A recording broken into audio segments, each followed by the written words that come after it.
Welcome everybody to the very first ever episode of the Rant Room. An entire room brimming with rant energy, exploding. Just like like Is this like mic a on or Star off? Destroyer. That mic is on. Is on. Okay, cool. Just so. I am Trixie the Golden Witch. Joining me today, I have It's Mint Salad, who's going to be managing the Discord, bringing in callers, deciding who can and can't speak on this show. If you, if you want to call in, you should be able to figure out how to do that pretty easily, I think. Bird is my other host. He's going to be in charge of your time because each of you will have 3 minutes to rant about whatever. I'm not going to stop you. I'm just going to listen. If you don't have 3 minutes worth of stuff to say, don't worry. I'm not going to torture you and force you to go on. You just say what you got to say. And then I will rant about your rant, let you know what I thought of it, and give you a little interview before passing it along to the next caller. So. At 2 minutes, you will hear caw, and at 3 minutes, I will make a more annoying sound to let you know, please stop. Yeah. So. 2 minutes, the caw as you wrap it up. 3 minutes, the more annoying sound is please stop. So we've already got a few people waiting to be brought in. We're going to get started very soon. Do you know who you want to bring in first, Mint Salad? Yes. All right. I'm going to start from the bottom up. Go ahead. Bring somebody in here. So,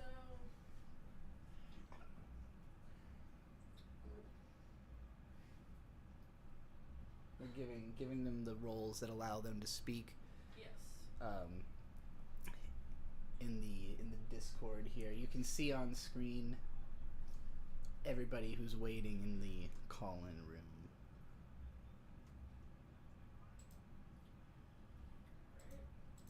Make the Just chat give a me little a bigger so I can read momentum. the actual YouTube chat while we're here too.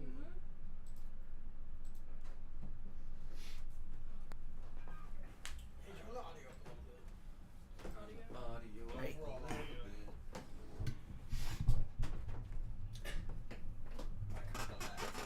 Told me to. I just knew exactly how much I wanted it up. Okay, I get you. Right. Okay. I'll also get it a little closer to my face, since I'm the main one talking Further here. from mine. Alright, now.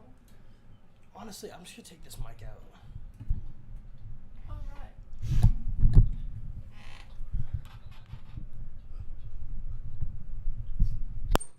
Person. The dragon. This is what we're doing. Move to. Okay. What did we see? Hello, can you hear us, Exono? I assume that's how that's pronounced. Yes, hello. Good evening. Why can't we hear that? I can. Hi Goldie. Hi Bird. Hi Mint. Nice to meet you.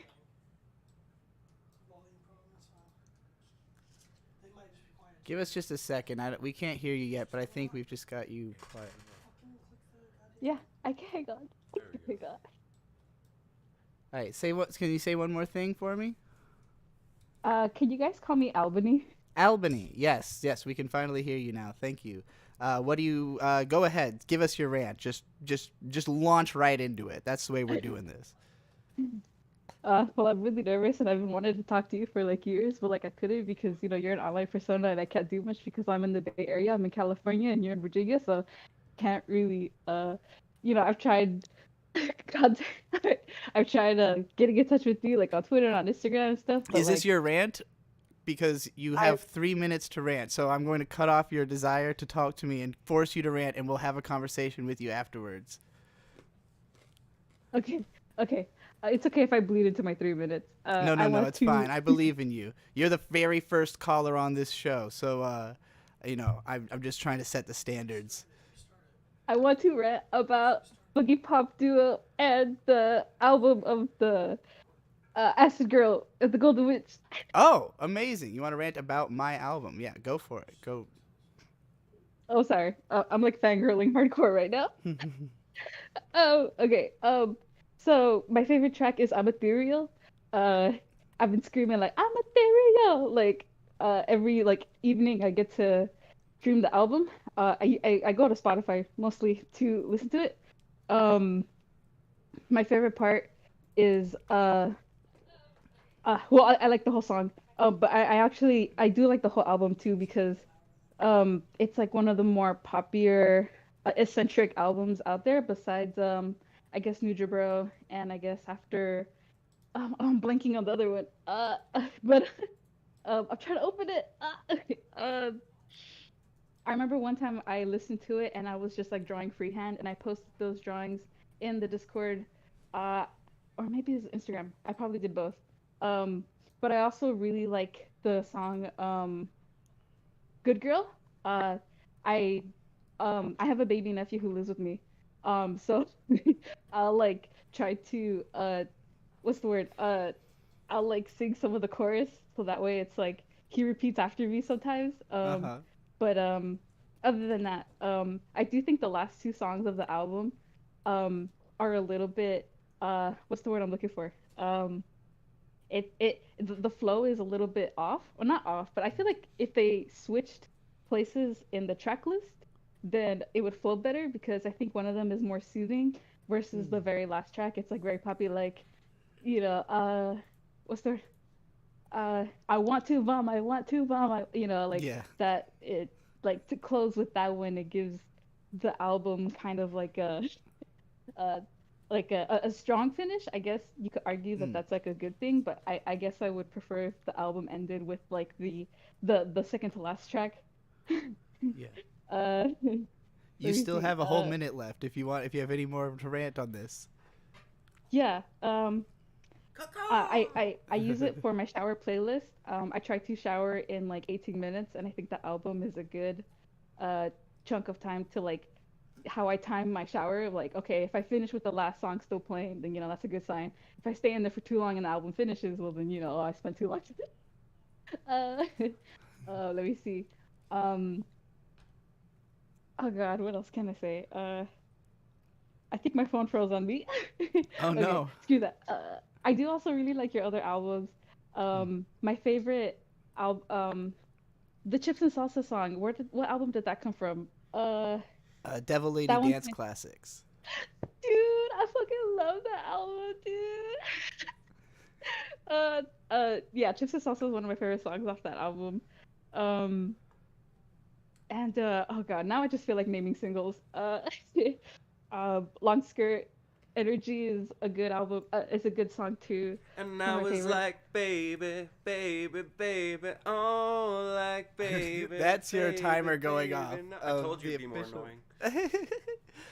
No, uh, it's all good. I'll respect the time limit. I don't have to stay here for too long. well, that was delightful to hear, I have to say. Thank you for being such a fan of the music, especially those albums which happen to that one Boogie Pop Duo is totally self-produced, so like that's the one album that I can take credit for everything on it, and so it's nice to know that somebody likes it that much. Uh, Even I do think the last couple tracks are like super weird. Particularly the reason I put the song at the end that I did is because it's so nauseating and like um I don't know. I don't know if you said you sort of found it relaxing. I find it the opposite. I find that one like really off-putting. So I thought that it would be hard for people to make it through that song if I didn't put it at the end.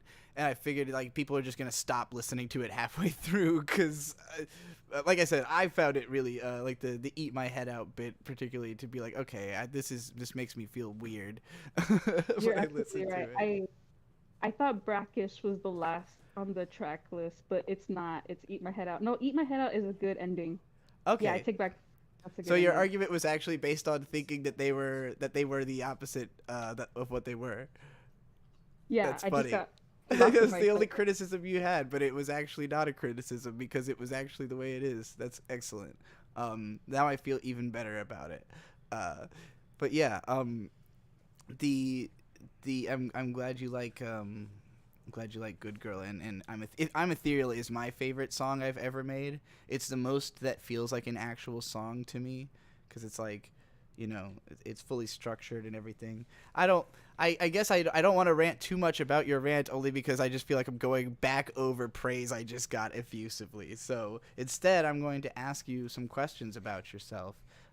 Sure So, I guess first, how long have you? You said at the start of the call that you've been a long time fan. Who's wanted to talk to me. How long? 2015. Since 2015. Wow, that is a long time. What kind of drew you into this sphere of content on the internet? Well, I mean, the sphere of content we're talking about now is different than the content you were producing back in 2015, since it was mostly just like anime videos. But then you really reeled me in with the After Dark vlogs, and I Okay. know you've talked about it before, how that was a difficult time in your life where you were desperate for connection over the internet, Yeah. and I found those vlogs to be entertaining. And I was going through my own kind of rough patch with college, so I needed something vicariously to connect to. And I guess that's when the parasocial relationship began, where I was like, oh, I relate to this person. I'll Yeah. follow, I guess I'll keep following them. And ever since then, it's you've never done anything to really like offend me, so it's like, That's shocking, actually, because I've done something to offend. I mean, your name is one I recognize going way back. So as soon as I saw it, I knew like, oh yes, this is somebody who I know to be like somebody who's seen a lot of my stuff going back a long time.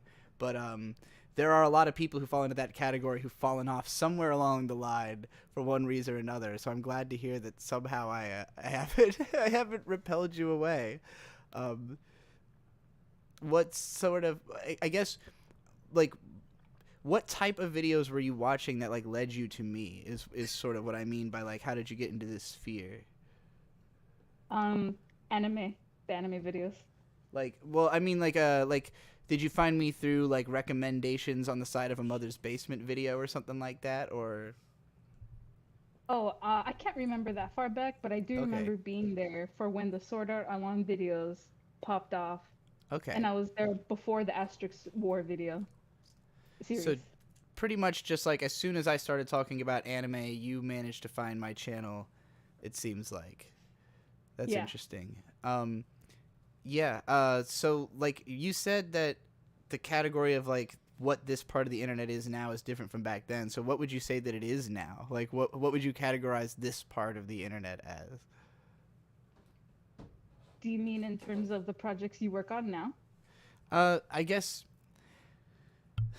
a better way for me to ask this, I guess, are there other creators that you're a fan of that are like in the same universe as me? Or, like, are there people that like yeah, did you find me through other people, or did you find other people through me that you still keep up with, or like what do you associate me with, or is it just like just my videos, just my content, like incidentally of anything else? Well, that's a good question. I actually had to quit YouTube at the beginning of 2022 because I found that it was distracting me from my work. I work from Mm, home, so it's a big distraction that I told myself to cut cold turkey. So I was subscribed to like 213 YouTube channels, that's quite a which few. seems, like my sub box won't grab all of those channels. Plus, more than half are like dead at this point. So I didn't feel like keeping up with my inbox. And it just got to the point where like information was going in one ear and out the other. I wasn't retaining anything. I felt like I was just like consuming the equivalent of junk food in my brain, and I Hmm. knew that wasn't healthy. So when I quit cold turkey, I only stuck to four YouTube channels, which is you, the H3 podcast, Def Noodles, and the Philip DeFranco show. That's about the only thing that Okay. I keep up with on So YouTube. so you are more like categorically just a big time YouTube viewer. I was, Were yeah, up until and I then I mean had to cut back. Yeah. I'm in a similar boat because like I also sub a lot of channels, and there was a long period of time where I spent way too much time just consuming marijuana and like blankly staring at videos that I would leave running, like, while I perform the ritual of rolling up blunts Hmm. and everything. So like there was a period of time where there's a bunch of channels I would watch like every single day that just got very repetitive, and like eventually there was a moment where I like sat down and went, I don't retain what I see in these videos. This is just like an excuse to make it seem like something's happening while I like think. But it, you know, I can fall into like such a hole of trying to find stuff to watch. Like if I'm watching stuff all the time, that like I just will dedicate hours and hours to like looking for more videos, because there's so few content creators that I actually do like, but then I'll like consume everything they do. So finally I like you have done, like sort of narrowed it down to like videos that serve a purpose in some way. Like there's some content creators who anything they make is just, I know it'll be interesting. If an Emp Lemon video comes out, it's probably going to be interesting and well made, but that's like a rare occurrence that, you know, I don't have to worry about that happening every day. It's like, this is like an event. I can, you know, eat dinner and watch this video. But but like in terms of people who like I will actually watch them every single day, it has to be something that like fits well with my editing, or like is similar enough to me that I get some kind of inspiration from it, or maybe it's like, you know, something that'll help me to be a better writer, like, you know, anything that is a little bit more meaningful, than just like watching reviews that are for shows I'm never gonna watch, and like I don't really care what he has to say about it. I just want to hear voices all day, you know. Yeah, that's how it was. That's how I knew that like my work was suffering, because it felt like 80% of the thoughts were not my own, but like me listening to other people, and again, I wasn't retaining it myself, so it felt like I was wasting potential when I could be focusing on my actual work that pays me money.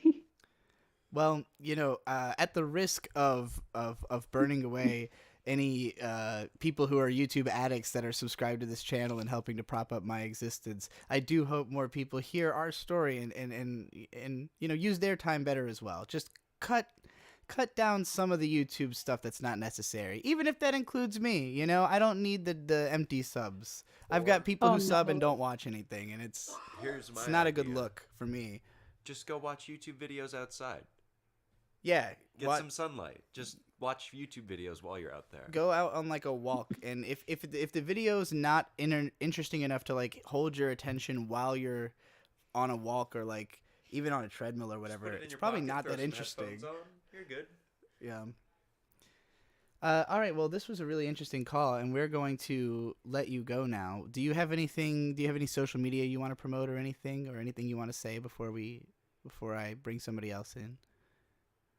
I have a question. Sure. Can I call you Goldie? Yeah, Goldie is a great name. I like it. It's cute. Okay, because nobody calls you that online. I feel like I'm the only one who's just calling you Goldie straight up, like everywhere. So I just want permission doing that. I know I've seen it, but probably from you. So yeah, I encourage you to keep going. I think it's very cute. Don't get me wrong. Like that's the only reason I'm sticking with it. Well, thank you very much for being our first caller and for being a delightful first call to have. Oh, thank you for taking my call. See you again. Be sure to preface that this show can get negative. Yeah, this show, not every call will necessarily be well, and I also don't expect all the rants to be about how great something I did is, right. You know, like it'll mostly be abstract and third party, but some of them can be about how bad something you did is. Right. Yeah. Invite I didn't even. I wasn't even expecting the first rant to have anything to do with me, but I'm glad that it did, and that you know, and that I got to talk to her, because or I guess I shouldn't assume gender since I didn't ask, but you know, talk to them. I will ask for each. Be prepared to answer a gender question.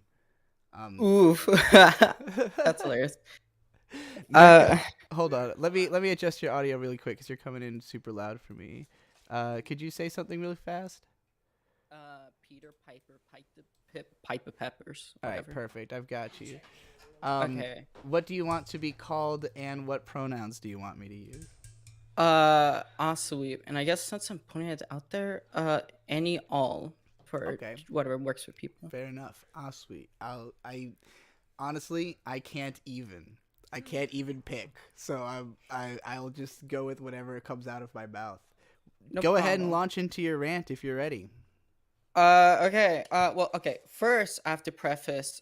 This is a cooler meeting than meeting people from Trash Taste. I'm gonna be honest. You're a cooler individual than those individuals. And I think Thank you. if it feels much more.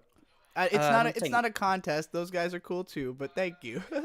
They're cool. Like, they're cool. They're really cool. I didn't expect to meet them, but I'm gonna be honest. I have you at a higher pedestal. Well, I really appreciate that. Go ahead and start your rant though. Okay. My rant shall be on how do you make a good piece of writing. As I understand, you've been a writer for a very long time, and you've made a lot of blogs and stuff analyzing on that stuff. So here I come. So is there a way as to make like a good piece of writing? You know, does there have to be a method for this individual as to make this piece of writing? Is it made up because of their language, or is the subject matter like does, like, for an example, like if someone making a piece of writing on initial D, where they make it a whole entire piece on the year beats and how it helps elevate a like show that looks kind of I wouldn't say garbage, but doesn't you look can the say best. It looks garbage. That's not unfair. A show that looks garbage, but elevates it to like a show that's like total and complete hype, where you don't even think about the looks of it. Or do you make a focus on the CG history of anime, and then Initial D kind of making it mainstream or something? Personally, from what I've seen, it's and from my own piece of work, it's there seems to be like a balance on it, or and making sure that like an audience knows what they're getting into. I guess that's my rant. Pass it on to you. All right. You still have a whole minute and a half, man. Well, Oh goodness. yeah, no, they don't have to go on, Yes. but I guess another one was why isn't there a lot of feminine boys in anime? Like there's a whole entire subgroup of individuals enjoying those types of characters, but there's no shows centering on them. Like one that I previously seen was Princess. yeah. And aside from that, and other shows like Himigo to make jokes on it, why isn't like other types of adaptions of manga of that sort of stuff? Because I follow that sort of manga. Why isn't there like animes of that stuff? I guess. Sorry for the two rants, but No, that's fine. You had time, and I like both rants. I have to address the second one first because it's more interesting to me, and it immediately got into my head. Because like I do agree, it's shocking that there's not like, because I'm thinking back, right? Like in the '90s, we really got the explosion of like harem anime, where it's like one guy, tons of girls. And like each girl is appealing to a different specific like type of fetish or whatever, and yeah, you like know, so it's like Hachimuryo. each audience member is supposed to have their own sort of pick, and there started to be like femboys and gender fluid characters, I guess we'll say, to be broad about it, that are like a character in the harem. But as like that genre's gone on, we've seen tons of all men harem, all specific fetish harem, and in tons of different ways. It is very strange to think that there's not like kind of an abundance of just like all femboy harem anime. Yeah, I think it's just because probably in Japan not enough people are willing to admit to liking like they want it, like if it's just one of the characters in a cast, you don't have to admit who you like. I think that's maybe even part of the appeal of harems, is that you can just pretend you like main girl or whatever, when actually you like the lolly or whatever other weird thing, So The classic. Yeah, so maybe that's what it is. Just like there's not enough people willing to just like go all out, in Japan yet. Obviously, if this was in the United States, it would not be a problem. Like I think the U.S. is way more open about being like, futa is like the biggest hentai search term in like half the fucking states of the United States. I think including Europe also. Yeah. And then your first rant was about, remind me again, initial D in writing. Yeah. Yeah, that rant, I'll tell you. was a little unstructured. It was a little difficult to parse what you were trying to say at first. But I got what you were trying to say about, like, you know, does it make it good to, like, do you have to be sort of holistic and talk about everything that makes this anime good, or can you just, like, focus on individual elements and stuff like that? Would you say that's sort of what you were trying to get at? Yeah. Yeah, like, I definitely think that way more people need to stop worrying about trying to understand everything about a show, because, like, you shouldn't expect yourself to be able to. Like, you didn't make the thing, you don't know the creator, you don't know the perspective they put into it, and everyone's reaction to it is going to be different based on their experience. So, like, you know, you can't speak on more than just what you got out of it or what you could learn through research. And, like, you can research why individually each different person had the reaction they did, and you can research why the person who made the thing made it the way they did, but, like, there's no limit to how much you can learn about, like, why the thing, you know, has the reaction it has culturally. So yeah, I think it's way better of an idea to fixate on just individual, like, elements of it that you actually understand, like the Eurobeat, and, you know, how it not only elevates the show, but, like, it spawned a whole fucking genre that, like, basically only exists. Yeah, Running in the 90s, aside from being, like, a huge meme song, is also just, like, one of the most influential pieces of music ever at this point, because, like, Eurobeat just wasn't a codified genre until the Initial D soundtrack. It was like they pulled together a bunch of songs that had similar vibes from, like, different people, and then, like, that became now a thing. And so it's like anytime anybody makes a song that sounds like that, they're doing it because of the Initial D soundtrack now. So, like, that's crazy influence. And, you know, and that's not even to speak of Initial D's influence over car culture, which is a whole different massive, you know, category. And it's global too. So, like, I can talk about the impact Initial D had on my friends, you know, because I've known 15 plus people who've seen the fucking show who aren't even anime fans, some of them, you know, like, so yeah, like, again, that's a kind of a show that I haven't written about because I don't even feel like I have enough perspective on one subcategory of it to comment on it. But yeah, it's a deep one. Yeah. So, all right, now I've got to ask you some questions. First of all, are you a big fan of Initial D, or was that just something you brought in as, like, an example? I brought it in as an example as I've started watching the original anime after watching the theatrical movies. Well, the theatrical anime movies, I should say, which kind of, like, they redo, like, the first, like, 3 arcs of the original show. Okay, that's probably the better way to watch it, right? Because the show's a little slow. No, you don't think so? Okay. No, it does not have the Eurobeat. There's no energy. Oh no! What the fuck? To just watch the movies, it's boring, and I wouldn't say it's boring, but it doesn't have the same vibe as the original show. And I literally, like, put on Eurobeats while the races are going on, just to, like, get it through it. I have to be honest. And that's really sad. It is. And so I went back to the original anime and I started watching it. And so I kind of brought it in here because I've just started watching it. Yeah, that's cool. So obviously you are an anime fan. What kind of anime do you like the most? Oh my god. Anime that I like? Okay, I know it's it's not that it's a running joke, though. I do worship the word of the Evangelions, and I do worship the religion of Karu. Of Karu? Yeah. So, are you a fan of the Rebuild movies? The Rebuilds, I think, I don't remember what was your position on it very well, but you don't have to worry about my position, just your position. Yeah, I like what they're going for. It's meant to be a general audience, like, cut down of the show, so, like, a lot of people can understand it, and I think it serves that purpose very well. Mm-hmm. And then it gives it a nice ending to. But you're more a fan of the TV show, I take it. There's no question about it. I've rewatched End of Evangelion like over 10 times. End of Eva is my favorite. Is it's like it's just seared into my brain. Like Same. I don't know if you've ever seen. There's this AMV of the Queen song Bohemian Rhapsody. It's The like classic.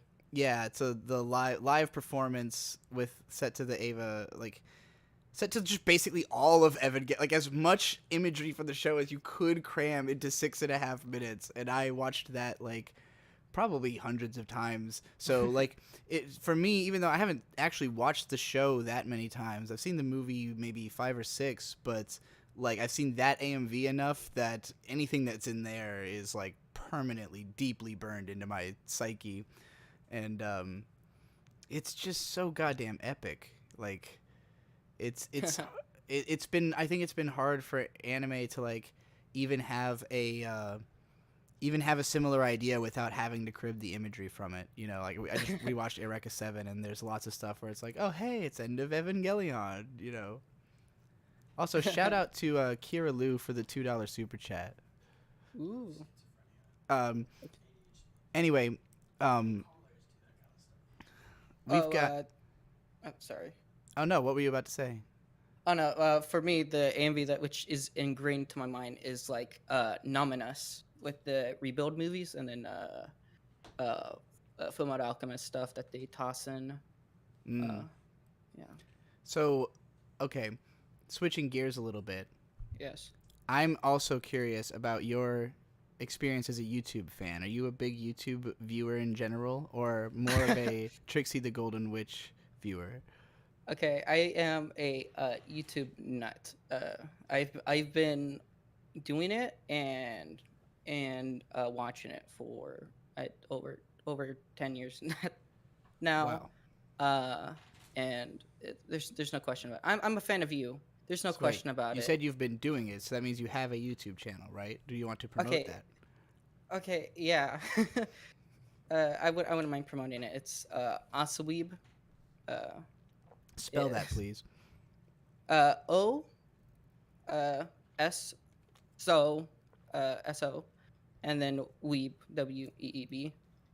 Okay. I have a YouTube and Twitter. Cool. And Yeah. what kind of stuff do you do? Like, what kind of videos? Well, funny enough, I kind of took inspiration out of your book a little bit. So was like, analytical anime videos?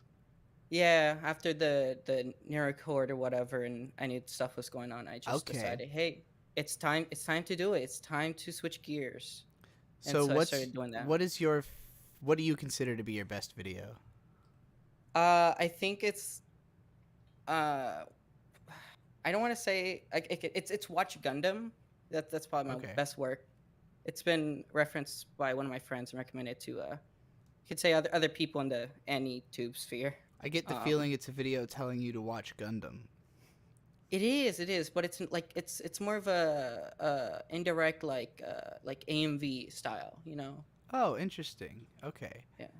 So yeah, it's funny because I also made a video called "Watch Gundam" one time, but it's just like 5 minutes of me being like, "You should watch Gundam. It's good."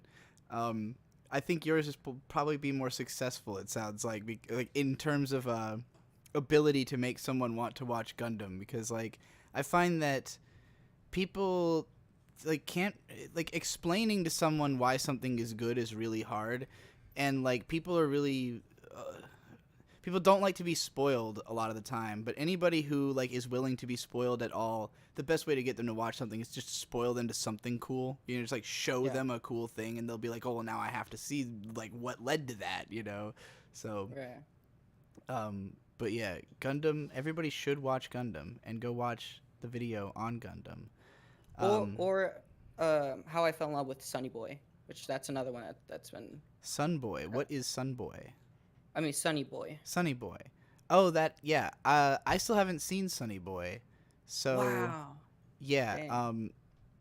because people keep telling, like, a lot of people keep telling me to watch it and cover it, but then I keep hearing some are like, oh, the ending, it falls off, and then some people are like, no, it's really good, and I'm like, I don't want to go into it with too many expectations, but it sounds like you fell in love with it.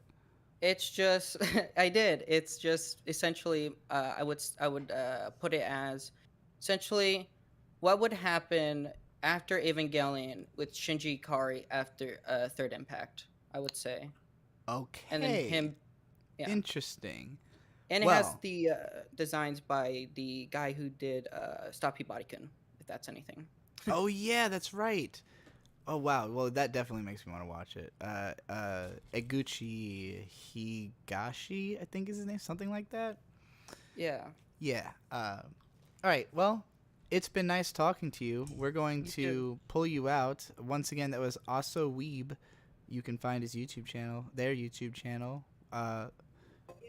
Any and all pronouns are available. Thank you for being on. No problem. So, yeah. And now we're bringing in Kotaru, who has been on Hello. this show Hello. before, on the old Yes. Void Gazers podcast. We are, technically not this show. It was the Kotaru's been on the Void Gazers podcast, but this is the new Void Gazers pod. Well, this is not the new Void Gazers podcast. This is the Rant Room. Sorry, when I see myself sitting next to Mint Salad on a podcast, I can't help but think I am on Void Gazers. But yeah, the new Void Gazers podcast you can find on the ASE Presents channel. Anyway, Kotaru, thank you for coming back, and please, I already read that one. Please give us a rant. Okay. Well, you didn't specify, so my rant is not about anime. No, yeah, it can be about anything. All right. My rant is about medication. Ooh. All right. So I have ye olde fashioned ADHD. And in order to function as a person in society, I need a medication that is a controlled substance. And getting access to it costs money. You have to go to a doctor. There are systems to make that cheaper or easier. But for me, finding the right one, there's only like 5 options, took a really long time. And getting regular, consistent access to it is also kind of difficult. The medication itself only kind of helps like 4 or 5 hours a day. And you have to kind of balance that effectiveness for finding, new doctor's appointments to reschedule and get more of that medication that lets you function, but also balance that with trying to do your job and doing a side job and making sure you talk to your friends and playing video games and every other possible thing that you want to do in your life. And it's really frustrating because this controlled substance, which is, it only helps about like 10 to 20% above like normal. So you're not actually a fully functioning member of society. You're just kind of less ADD. And then, people just expect you to be normal. And when you're not normal, they have to do this whole mental gymnastics thing to understand, well, you had all day to do this. Why didn't you just do the thing? Well, it's because I got distracted. I'm sorry, Yeah. I think that's pretty much it for the rant. I had so much more. You have a minute and a half left if you need to think for a second. All right, I'll think for a second. Keep the timer going. Yeah, I mean, I might just reiterate the fact that, like, you need the medication. Well, not need, but you need the medication to function enough to schedule a doctor's appointment to get the medication. And if you don't have any and you're not familiar with these systems and you're nervous talking on the phone and you don't like going places or talking to people, it's really hard to get the help that you need in order to function enough to get the help in the first place. And yeah, without holding down a job, how are you going to afford the medication? And without being able to get more medication, you're going to run out of medication and you're just going to have nothing. Yeah, I think I probably have 30 seconds left. 47. Even if you show somebody some kind of like, this is ADHD in adults in 30 seconds or less, every single possible facet of it described, they're not stupid. They just have a hard time getting from A to B without going to C and D first. People just don't seem to understand what the hell it is or how they're supposed to treat you. And it makes it really difficult to meet people's expectations. All right. That was the perfect combination of articulate, accurate, funny, and super relatable for me. So I'm actually thanking you. Like, honestly, like, I appreciate how succinct you were, but I encourage you to keep going just because I wanted to hear more, because I agree so strongly. for me, this has been a recent problem with hormone replacement. That it's a lot of hoops to jump through, and I lived in Virginia, where initially I didn't have too much trouble getting in contact with Planned Parenthood, and setting up an appointment to talk to a doctor. Then they have to they send you to do blood labs, and then and prescribe medication. And like, it took me a while to get around to the blood labs, and like it's a lot of the reasons you brought up. I'm terrified of phone calls. Don't know how to, if I can't anticipate how I think a situation is going to play out, it's really difficult for me to bring myself into that situation. Like, if I don't know how the call is going to go, or what I'm going to be asked, or what I'm going to need to know, all that sets up barriers for me. Or if I have suspicions that things might go wrong because of, plans I can't foresee in the future. And, my plans are always shaking up all the time, so that's very likely. And when I was leaving Virginia, I had like just enough of the treatment for like a month. And I got to California, and there you can't see Planned Parenthood without having health insurance. And I could have gotten free state health insurance if I was a legal resident of California. But when I went to go try and change my residence, my birth certificate, which my dad laminated when he got it, which you're not supposed to do, and has been folded a few times, so it's kind of damaged, they decided they didn't want to take it. So then I had to send in for a new birth certificate, and by the time that showed up in the mail, I was already moving back out of California.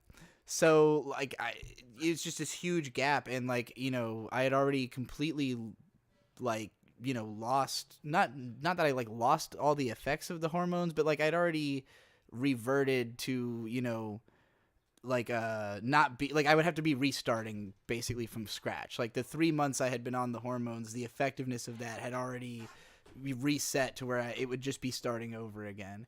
And the whole list of reasons you said, all of the different steps that have kept it from being something I could easily jump back into when I'm struggling to buy a house and all that kind of shit, and do my job, have a life.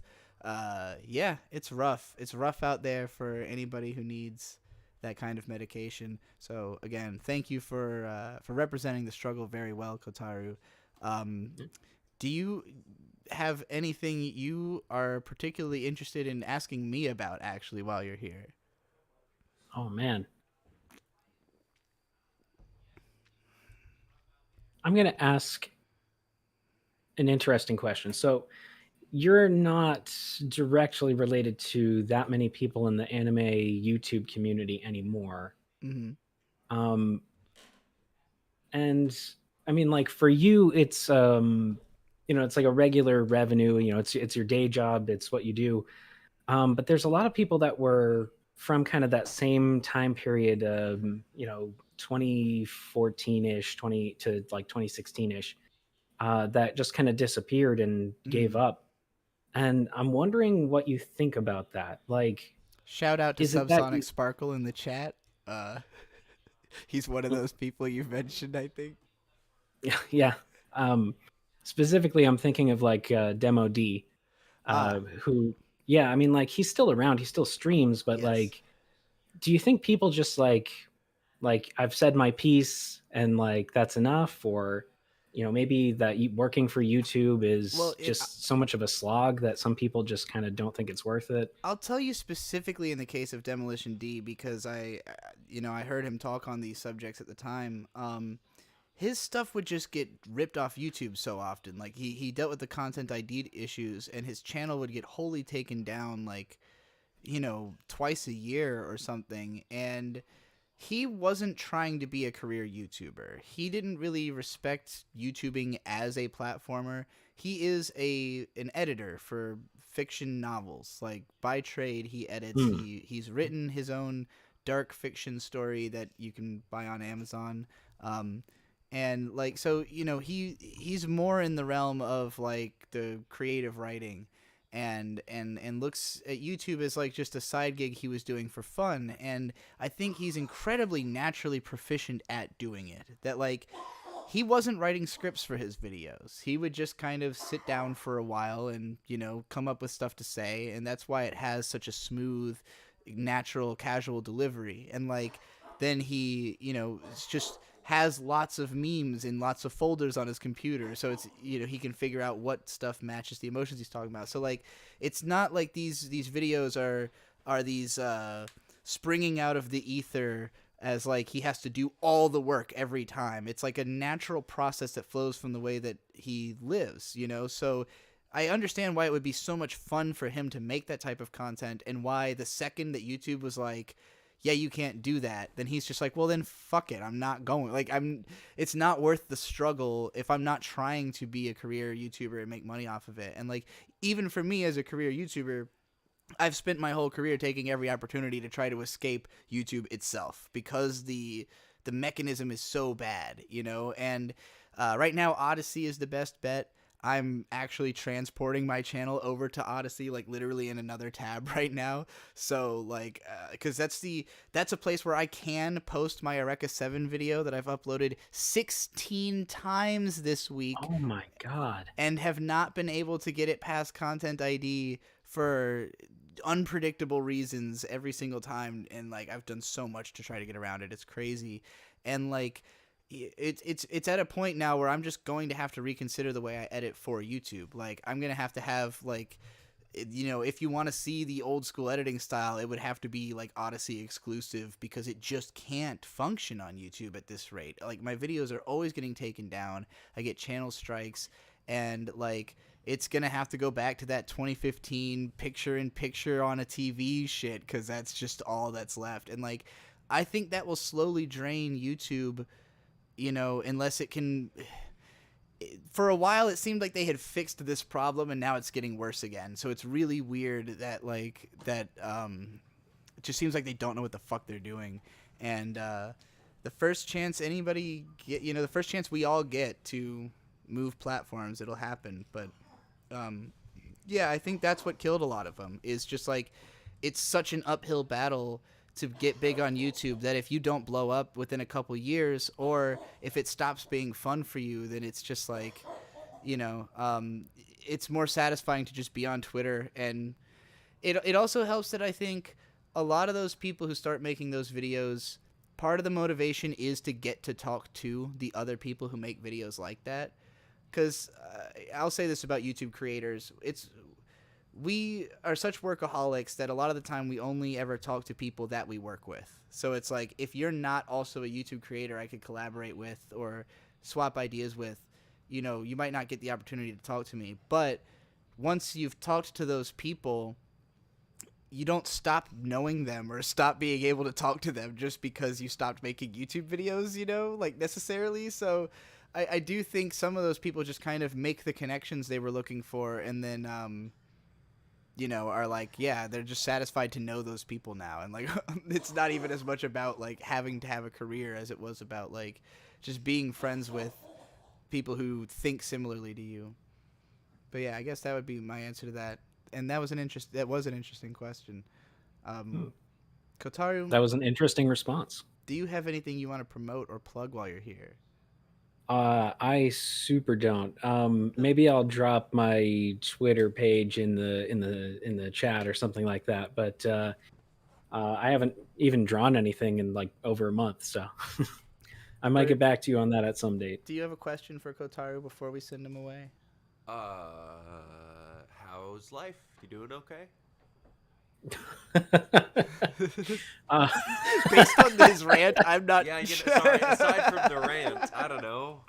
Let's just say I'm surviving. You're surviving. That's good. How you doing? I'm surviving. I was drinking earlier. Now I'm driving. All right, Kotaru, thanks for coming in. Mint, you're gonna have to send Kotaru away. We will definitely have you back on the show anytime you want to come on. All right. Good talking to you. Because that rant was excellent. Excellent. Yeah. In between callers, then do stuff like check on super chats. Yeah. Can you introduce like Bird and Mint? I don't think you did that before. Let's just say I'm surviving. I missed it. How you doing? I'm surviving. Welcome. Should we call you Joshua? But you've talked to me before. WEOTUC is an abbreviation of wrong end of the utilitarian calculus. I'm psychosis boy.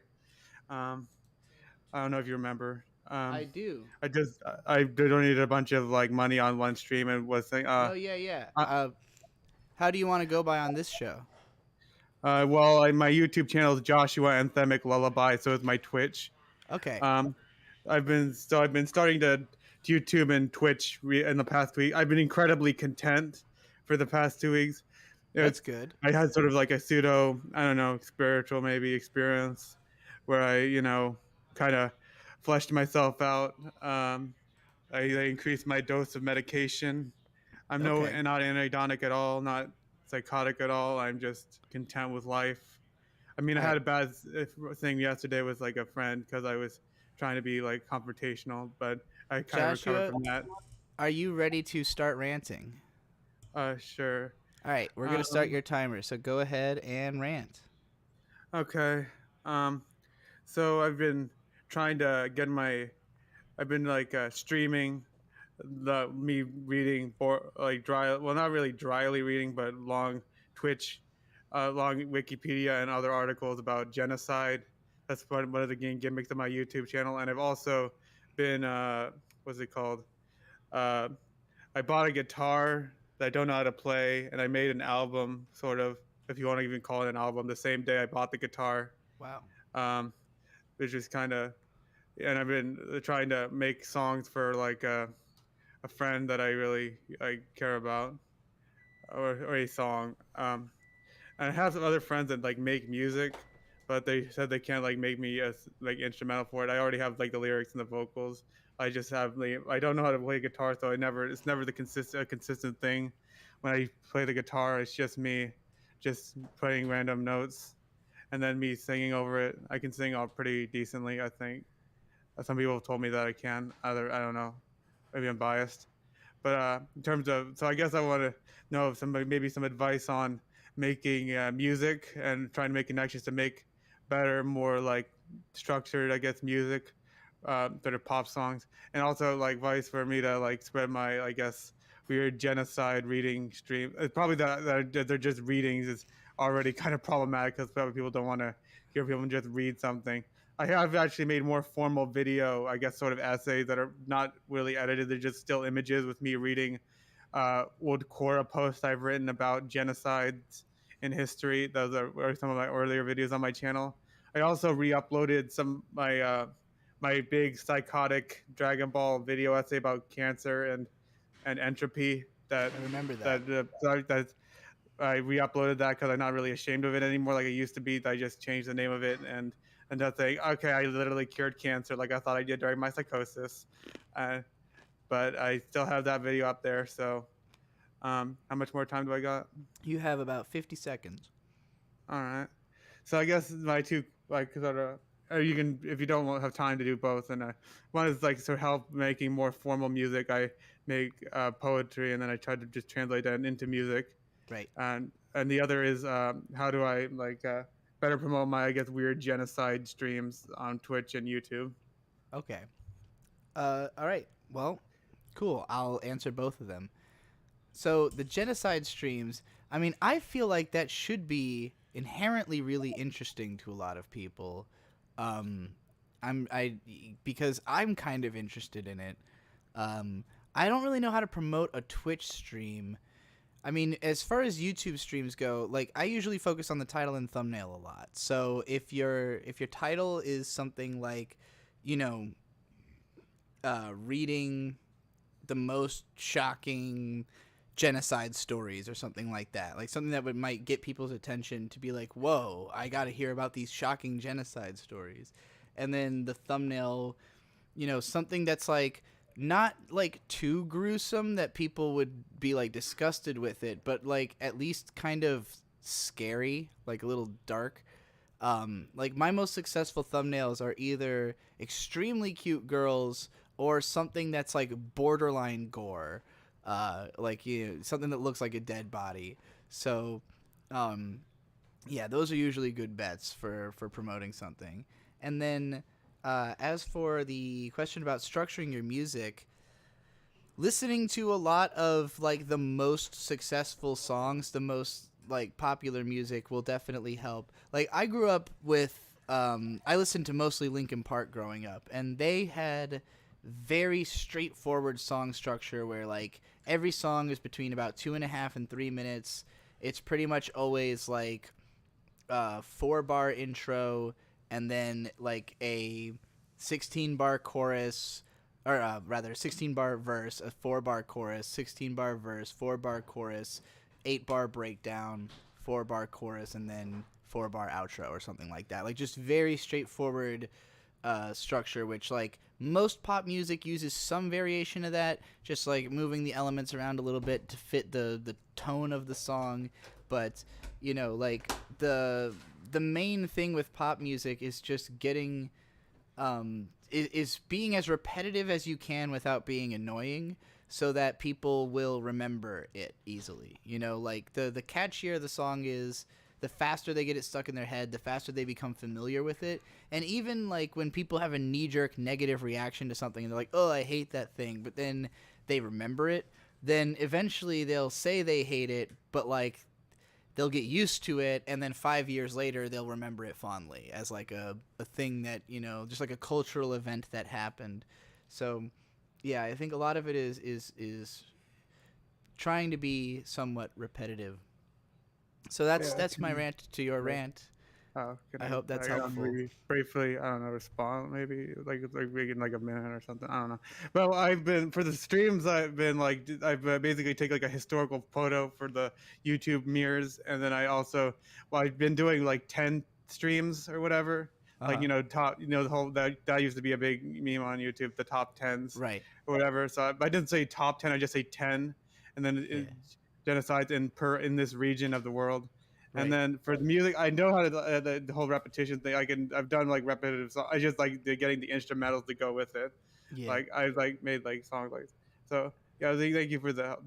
I don't know, you asked other people questions. Do you have any like questions for me or not? Yeah, a couple. And I'll also say one more thing with the genocide streams. Like, if you know any YouTube content creators who you think would be interested in those, like people who maybe talk about like true crime or like dark stuff. There's one like VTuber actually that's done YouTube streams about genocide. But I don't know if I try sending your stream to them on Twitter or something and see if they. I don't know. I think I might that might actually cause like political drama or whatever. Actually, I don't know. You have different views on what genocide is, because there's actually a lot of academic debate about what exactly a genocide is if you actually go into the genocide studies and all that. I'm not just like doing genocide for like shock value. I'm doing it for trying to be like educational, I guess. Yeah, no, I appreciate that. Because I try to use shock value to get people to watch videos that are educational anyways. You know, like I'm not trying to be shocking, but the shock value is just how I draw them in, and then like they don't realize they're about to actually get educated. You know. But, so you can ask your couple of questions or whatever, and I'll answer. Yeah. So I want to know how you got interested in genocide as a subject matter. Okay, there's two things. There's one origin. In high school, I wanted to write an essay about China because I heard China had really good economic policies, and I asked, well, how did China get good economically? And then I learned about the history of China, and then I learned about this giant. A lot of people say, I don't know, there's a lot of like, I guess so-called tankies that would deny this, but man-made famine under Mao Zedong that killed tens of millions of people. And I was like, what the fuck? How could I never heard this in school? This was horrifying to me. And I made like a big angry essay about it in high school. And then the other thing was I used to be in the SCW scared of YouTube, and that annoying guy like Sargon Avocado would debate with all writers about like white genocide. Now he's probably on the white genocide train or whatever, but back then he would debate with them about it, and he was like, and I was curious about. I actually never heard the term genocide used much, so I actually looked up Wikipedia articles about genocide and such. So I looked into those, and I just sort of got curious over time, and started editing Wikipedia articles. I'm actually a very prolific genocide Wikipedia editor. There's some genocide Wikipedia articles that wouldn't exist without me. I mean, they might have existed eventually, but I am what they call them, like the Guatemalan genocide article. I made that by splitting up the Guatemalan Civil War article on Wikipedia. And there's like tons of genocide Wikipedia articles that I've edited. though I've been banned and unbanned from Wikipedia numerous times, and I was so nervous and socially awkward, I never checked why. I assume it's mostly because I made edits without ever talking to people, and it's a controversial subject. So, Right. What another do you? question, or What is the genocide you think people need to be the most aware of that they're not? well, I mean, depends on it's probably the one that happened in your country. Okay. You mean, yeah, that's why remember when Joshua William Wiley read that weird rant about the Rand Valley massacres that they're actually called the Round Valley massacres. Mm-hmm. That was me, and I said, there was a genocide that happened in this country, so Right. I was concerned about that, and also concerned about genocides that you tend to lie about, which is pretty much all genocides. Yeah. But there's another kind of genocide that people don't seem to lie or misconstrue or downplay or whatever. But yeah, but I'd say probably the one that happened in your country you should probably learn about because there's probably in almost every country you can probably find a bad thing your country did. You should probably learn about it as a part of your country's history. Yeah.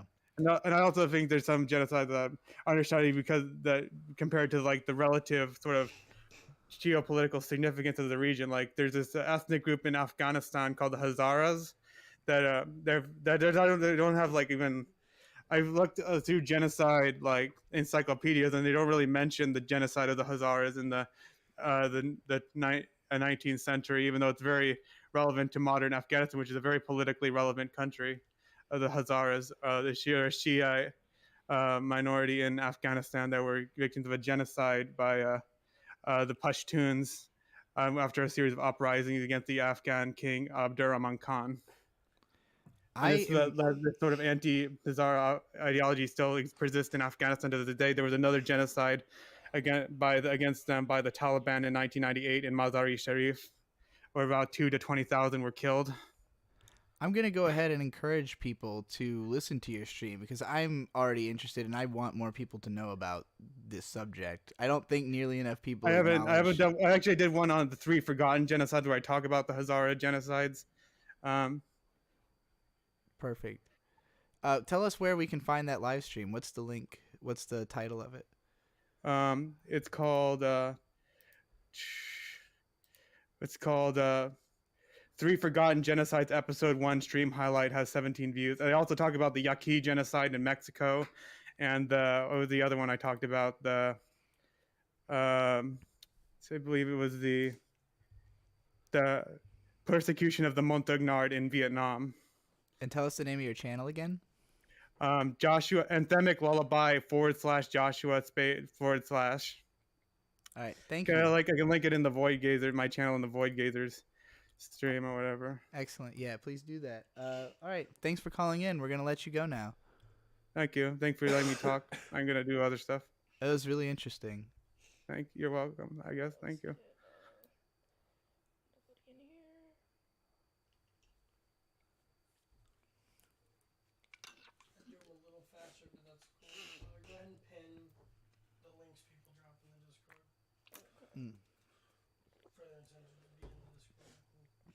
Alrighty.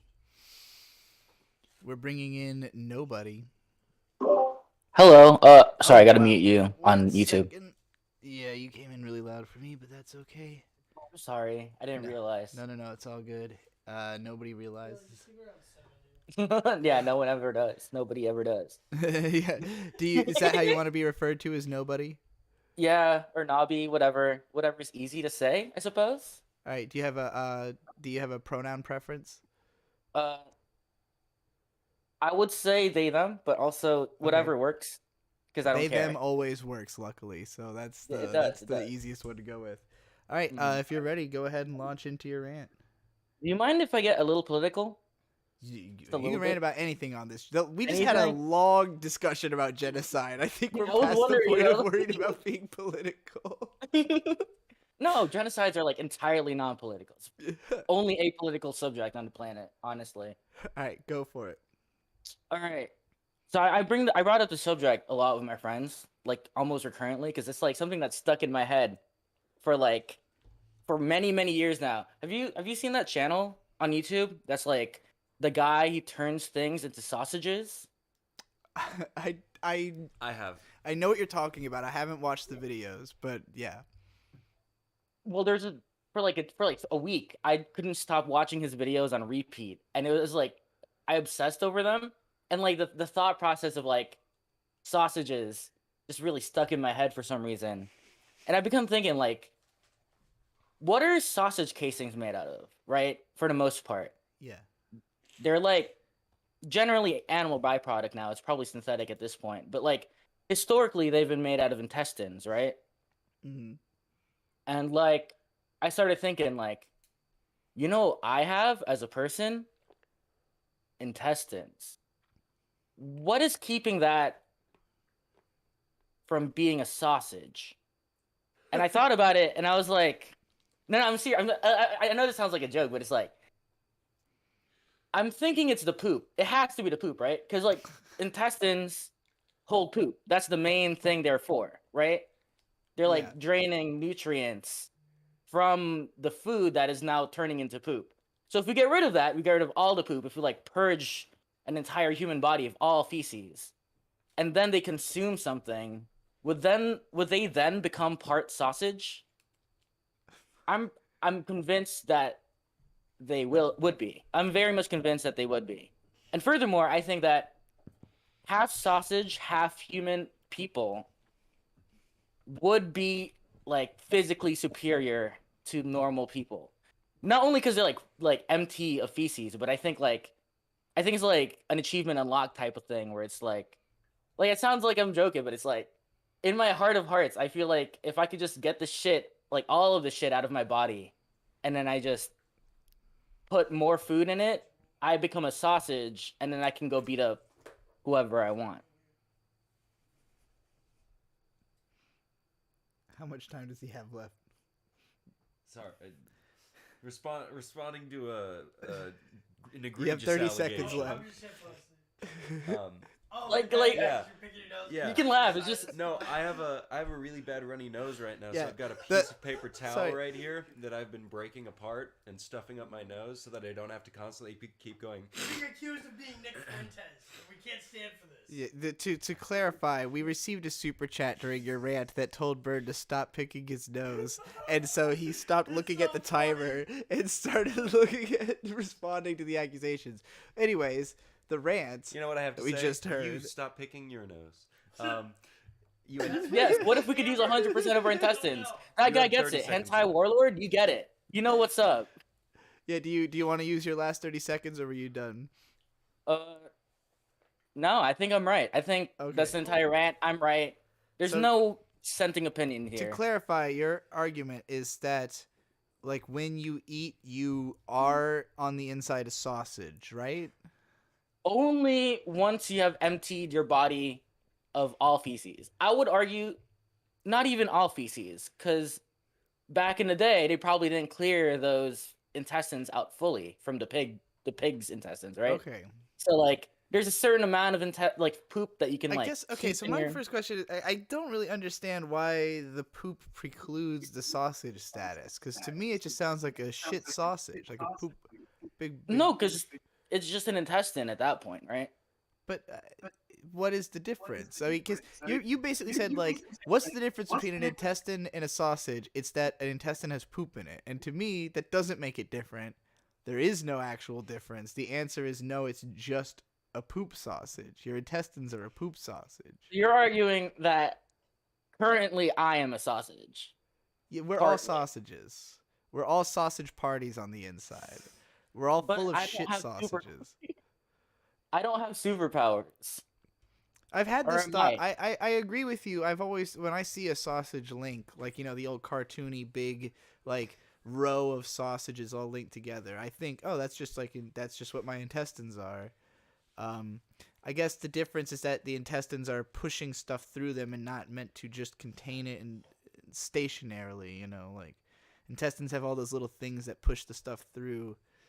But well, you know, so sausage casings are usually made from sheep, and they literally are made of intestines. Right, that's what I thought. Yeah. Like, it is like it is actually sausage. We are all just human shit sausage bags. You know what? I think we're in agreement. I just think that it's always sausage. I just don't think I don't think having shit inside you turns it off. I think it's optimistic to assume that humans are naturally in this holy state. Optimistic because being a sausage is like an idealized state of being. Is that what you're saying? Like you'd rather be sausage than not sausage. Is that what you're saying? Yeah, and I look at the world and the state of it all, and I can't see that people are sausages. Oh boy. So you like sausages too much to think that people who suck could be sausages all the time. People can only sometimes accomplish the vaunted status of sausage. It's not that I like sausages any particularly more than like any other foods. It's just I feel like sausages inherently like the platonic ideal of a sausage is somebody that wouldn't be able to commit war crimes or something like that, you know? Oh, that's really good. Thank you for that. All right. What are you? Do you have any other foods that you feel so passionately about as the sausage, or is that one special? I just think that humans could be sausages, and we're not being sausages, and I think that's like epistemically where all of our problems are coming from. Can we strive for more than sausage, or is sausage like the best we could hope for? I think we could always be striving for more, and the problem is we're not. And it's the sausage is one step. What could we be striving for? What is above sausage as a status that we could achieve as people? I don't know. I think I'm not a sausage, so I don't have the vision. I can't see. Oh, because you got too much shit inside you, right? I got too much shit. I'm full of shit. Yeah. Me too. Literally. I can't say I'm like by your standards. I can't say I'm sausage status at the moment. I've had a lot of food inside me.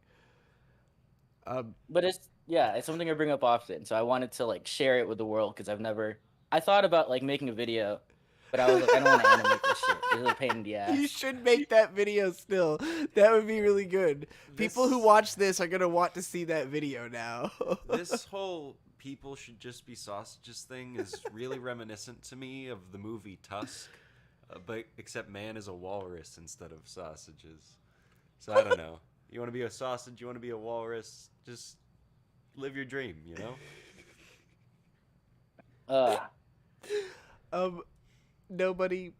Right now, I can't. You've come at me with such a alien rant that I can't even think of human questions to give you. Is there anything else burning on your mind right now? Like, I just want to know what you're thinking about other than sausages right now. Like, is there anything else sausage of life that's been? The other main thing I wanted to like get on call about to ask you, Trixie, was like a while back you were talking about developing an animation. Yes. It was Trash Witch, I think. Trash Witch, that's what you've heard. There's been a lot of different names for it going around, but the actual name is Bargain Witch. Oh my god, I didn't mean it that way. I thought no, it's fine. There's some people call it Trash Witch, some people I can't remember the other one. There's another name that like a certain group keeps calling the thing. Low Rent. Low Rent. No, Bargain is the actual name of the thing. No, Low Rent is the insult. I'm so sorry. I didn't mean it. I don't know why it's even an insult when it's already just means the same thing but with a different word. I guess it's just to make it confusing. It's the rent-free witch. Yeah, rent-free witch. Why not? The homeless. Yeah. Shut up, So that was a zinger. Don't tag. so we started on that animation last year. I did a storyboard. Mint adapted that storyboard into like keyframes. Yeah, she basically did all the keyframes for the animation and has even colorized some of it. But she basically was working a lot faster than I anticipated, and so I wasn't ready to like hit the next stage. And like this happened pretty much right before we all moved out of Virginia, and like it became that I wasn't like there to stand over her shoulder and like tell her about what stuff I want to change here and there and stuff like that. So yeah, eventually we'll finish it because it's already far enough along that it would be easier to finish than not to finish for like the state of my conscience, but yeah, I like it. So I've spoken to you before about maybe like helping out because I was working on a show at the time when you were talking about it, but it was like I think it was last year. Yeah, I remember And, that. like, You called yeah. into probably the old Void Gazers podcast, right? I wanted to check in because I felt bad because I was supposed to follow up with Mint, and then I never did because I was scared. Well, luckily we haven't gone any further into that project since then, so you're in the same position to help as you would have been back then, and we'll definitely hit you up on that as soon as we get back to actually working on that Yeah. like full time. Wonderful. Yes, that. I need any help. I will appreciate your help. Just DM me, hit me up.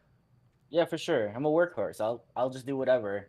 Excellent. Sweet. Ask him if he does good backgrounds. Do you do good backgrounds? Do you good do background? Yeah, I was lead of backgrounds for a small pilot project. That was what I was Perfect. working on Yeah, last that's time. that's the hardest part for Mint on this. She's already got amazing face work on all the animations. She interpreted my like the only thing that I accomplished on this project for my own satisfaction is that I managed to draw the faces really good in my storyboards, and Mint adapted them perfectly and then made the art good. So I was like, yes, like everybody's gonna know exactly what I wanted this character to look like.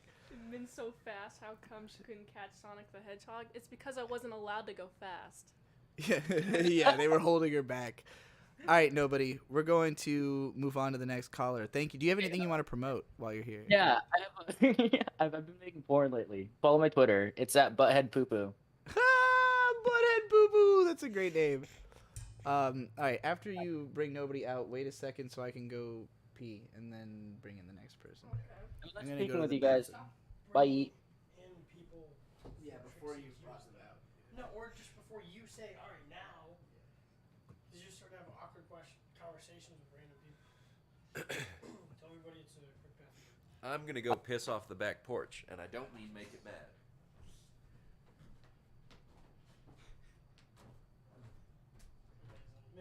Fucking entertain. The fuck over there talking. Hello. Your stuff. Talk about us. Introduce yourself. Hello. I'm in salad. You already and then talk about who you are. Oh, I'm just gotta. I'm in salad. I have a banana bread being wait to cut, so I'm waiting on that. I'm very excited about the banana bread. I'm in salad and I'm an artist. I do some movie reviews. Trixie's off in the bathroom, so I'm here to host. Hello. Digital artist. You do I- reviews. I'm a digital artist. You did the logo. I did the logo of this channel that y'all are on right now, plus the logo of the location of the new Void Gazes podcast on the ASC Presents channel. So, did that. Yeah, I do movie reviews. I'm doing Marvel right now. Yeah, this is great. Man, all I can think of is my banana bread. I put some chocolate in my banana bread. I was looking for some cinnamon to put in my banana bread, but I didn't find any cinnamon. I was so sad, so disappointed. But what I did find was some chocolate chips. Everyone's saying hello, and I say hello to y'all back. Hello. Man, that banana bread's so good. I found this recipe. It said moist banana bread, and I've made banana bread before, so it's not that hard to bake. You just put a bunch of ingredients in, you put it in the oven, pop it in for like 60 minutes, and then boom, you got banana bread. And banana bread's good. Oh man, banana bread is so good with peanut butter, especially if it's the chocolate banana bread, or if you had some zucchini bread with some chocolate chips. I've had stuff like that too. It's also delicious. Also check that out. Amazing. Harusaru, hello, you're a friend. I haven't spoken to you in a while, but how's the arts going? It's going good. Right now I'm currently working on our Teen Titan character for an upcoming project. It's legendary hip-hop producer Cranberry Dave, Trixie the Golden Witch, a rapper friend named Dyron Miller. You also got me and Vizier is also as a Teen Titan character. So that's what I'm working on right now. That's what I'm going. Let's see what's going on. Hi, best firmed Mint. Hello, Trixie. Hello. welcome back to the stream. I'm bringing these fries closer. Alright, welcome. Spot. Alright, Trixie is back. All right, we're gonna bring in another person. Who's next on the list? Who's next on the list? Yeah. Yeah, I got it. I was just taking a pee and nothing else. I developed a cough on the way because I swallowed a fly. I don't know why I swallowed the fly. Perhaps I'll die. But then I swallowed a spider to catch the fly. Oh. Okay, raisins. It wriggled and jiggled and wiggled inside of me. But I swallowed that spider to catch the fly. Don't know why I swallowed the fly. Perhaps I'll die. Hello. Can anyone hear me? I do hear you. Do you want to be called Raging Wolf? Josh is fine. Just Joshua? Raging Wolf's a bit of a mouthful sometimes, so Josh is fine. All right. Are you ready to rant? Yeah, sure, I'm ready for it. All right. Go ahead and start. Okay, so essentially my rant is just about the difficulties that come with, I guess, when you develop an obsession with writing dialogue, but you're not that good at actually conversing with people at first, whether that's from neurodivergence or anything like that. So this is kind of a personal story and the journey that I'm still going on. It's fucking difficult, okay? It's just really fucking difficult because when you try to write realistic dialogue has stutters and ums because people struggle to formulate their thoughts when talking with each other. But then any published dialogue you write, you won't find those stutters, you won't find those pauses. They're not interesting to read about. So you then learn, okay, it can't be realistic. It has to be simulated. Everything's perfectly scripted apart from planned interferences and dramatic pauses and everything like that. So you delve deep enough into that, and then eventually you get to what happened to me, where I got really practiced at writing dialogue that I just started to inform how I talk to people in real life. And then that came with the issue of feeling very self-conscious about conversations because it's like, oh, I'm scripting my own dialogue, even though everyone does that either subconsciously or consciously. It's unavoidable because that's how the brain works. Because I know that the way I've developed my speaking habits was specifically helped and really properly developed through writing. Anytime I talk to people, I feel like it's disingenuous what I'm saying simply because I'm aware that I'm scripting my dialogue just to make the process easier on myself. Now, I went off the rails at one point because I went to university at 18 and I did the wonderful, wonderful thing of, hey, let's just fuck around and find out. Let's just see how bad we can get right now. Hedonism seems like a good idea. Don't know exactly what it is, but You have let's 1 just minute see where left. it goes.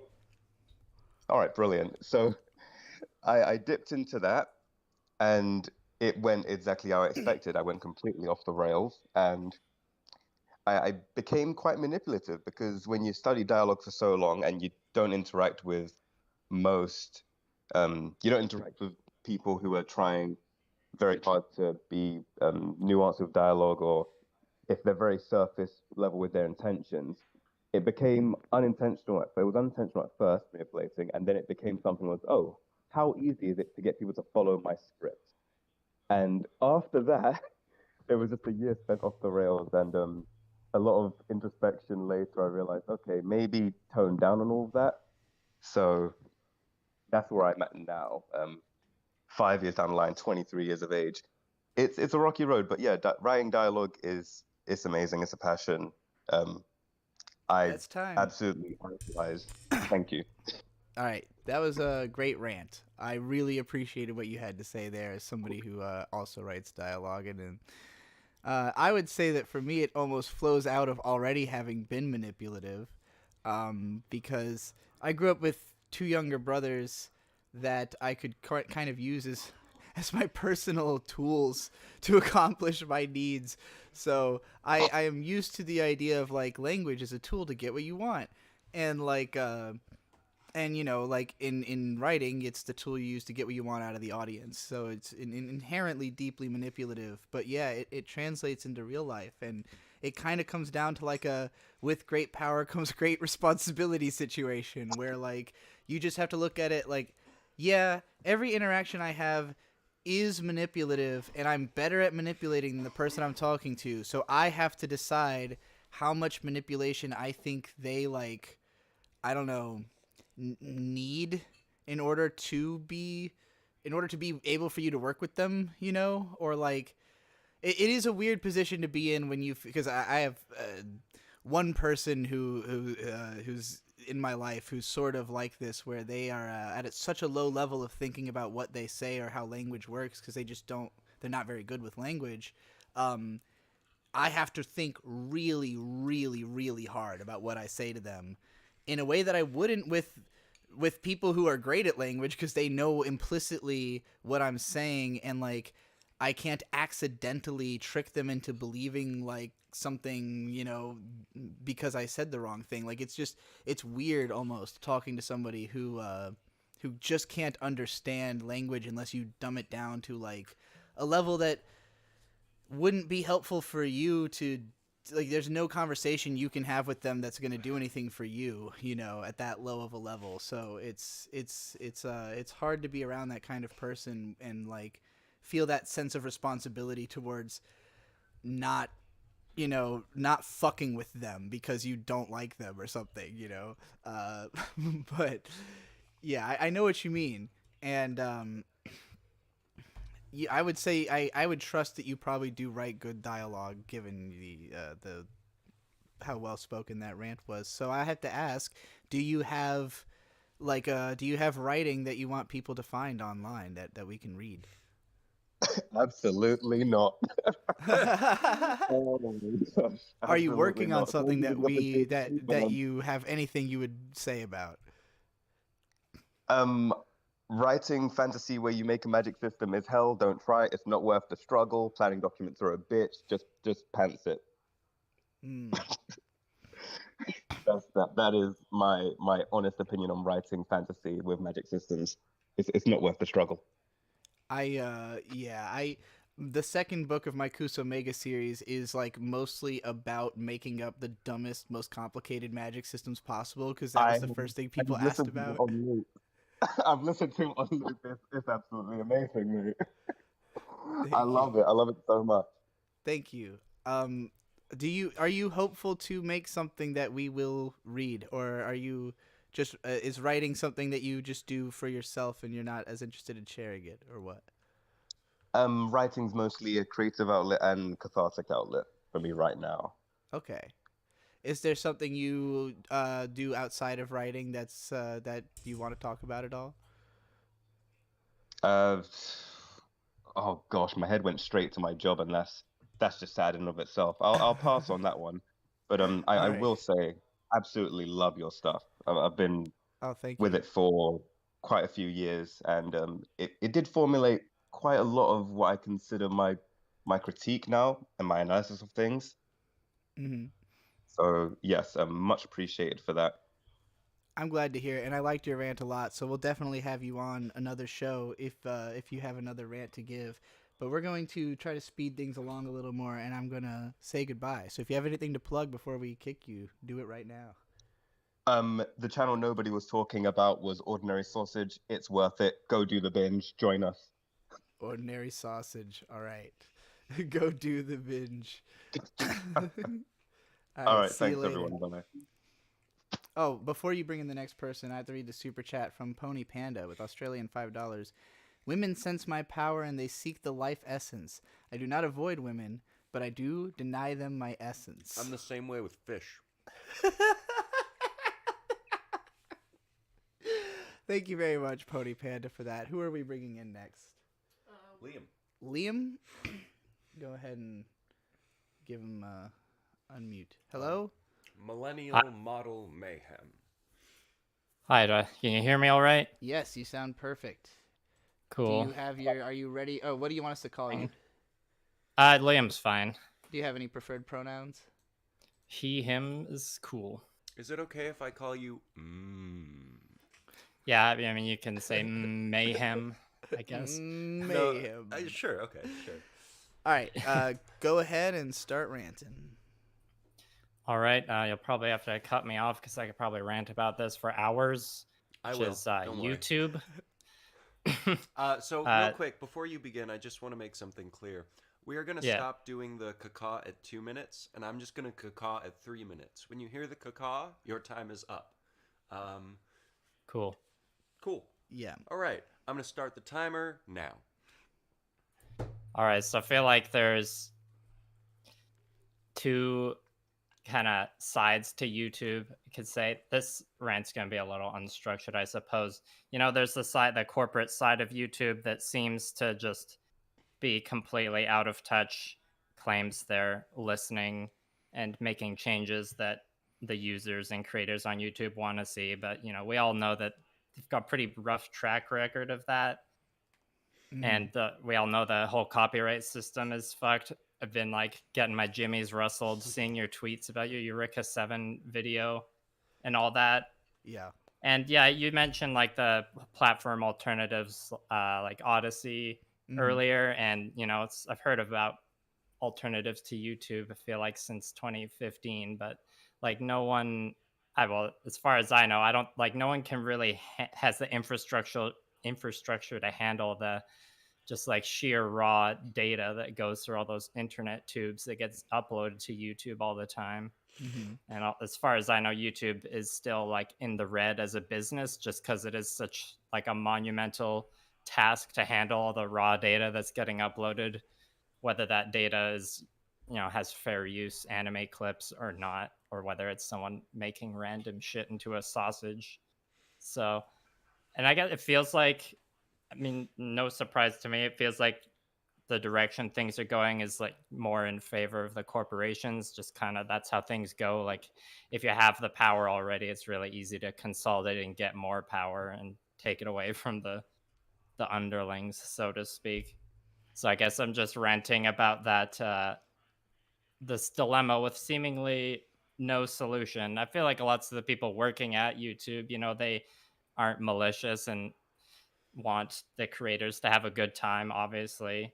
You know, YouTube does pay the creators more fairly than TikTok would. And I mean, don't get me started on YouTube shorts and trying to like capitalize on that like new emerging short form content craze. I don't know, maybe that's the end of my rant. Like I could keep going about this for hours still as a have about, YouTuber myself. You still have about 50 seconds. Oh damn, okay. You're done. I mean, you're I done? haven't.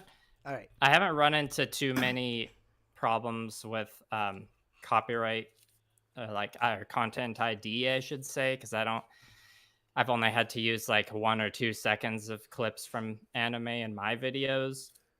Right. But it doesn't seem like fair use in the copyright system is kind of flawed and needs to be redone from the base level. But fair use only it seems like it only really works in the North American perspective, and countries like Japan don't really want to recognize or will recognize fair use in the first place. Yeah. And yeah, there's obviously lots of desire for people to like move to a platform alternative, but I don't really see that being realistic because of the internet infrastructure issue. Yeah. All right. I suppose I just want to hear your thoughts about it. That was the excuse for my rant. I really appreciate your dry sort of over it energy about this whole subject, because it reflects my own feelings pretty well of just that's a good way to describe it. Fucking YouTube, because it's been this way for so long, and like it was better for a while and now it's worse again, and I don't understand why. I don't know what the fuck they're doing, like who they're trying to please or for what reason.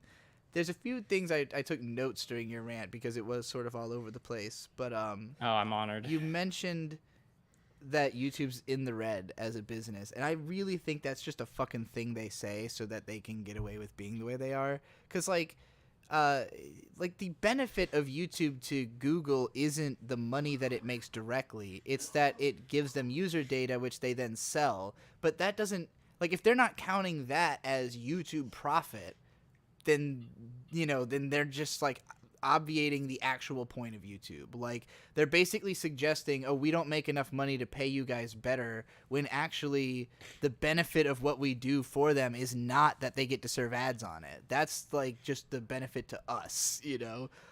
So yeah, I think we all have to kind of start giving them shit for this In the Red thing, because they're gonna keep using that as a shield.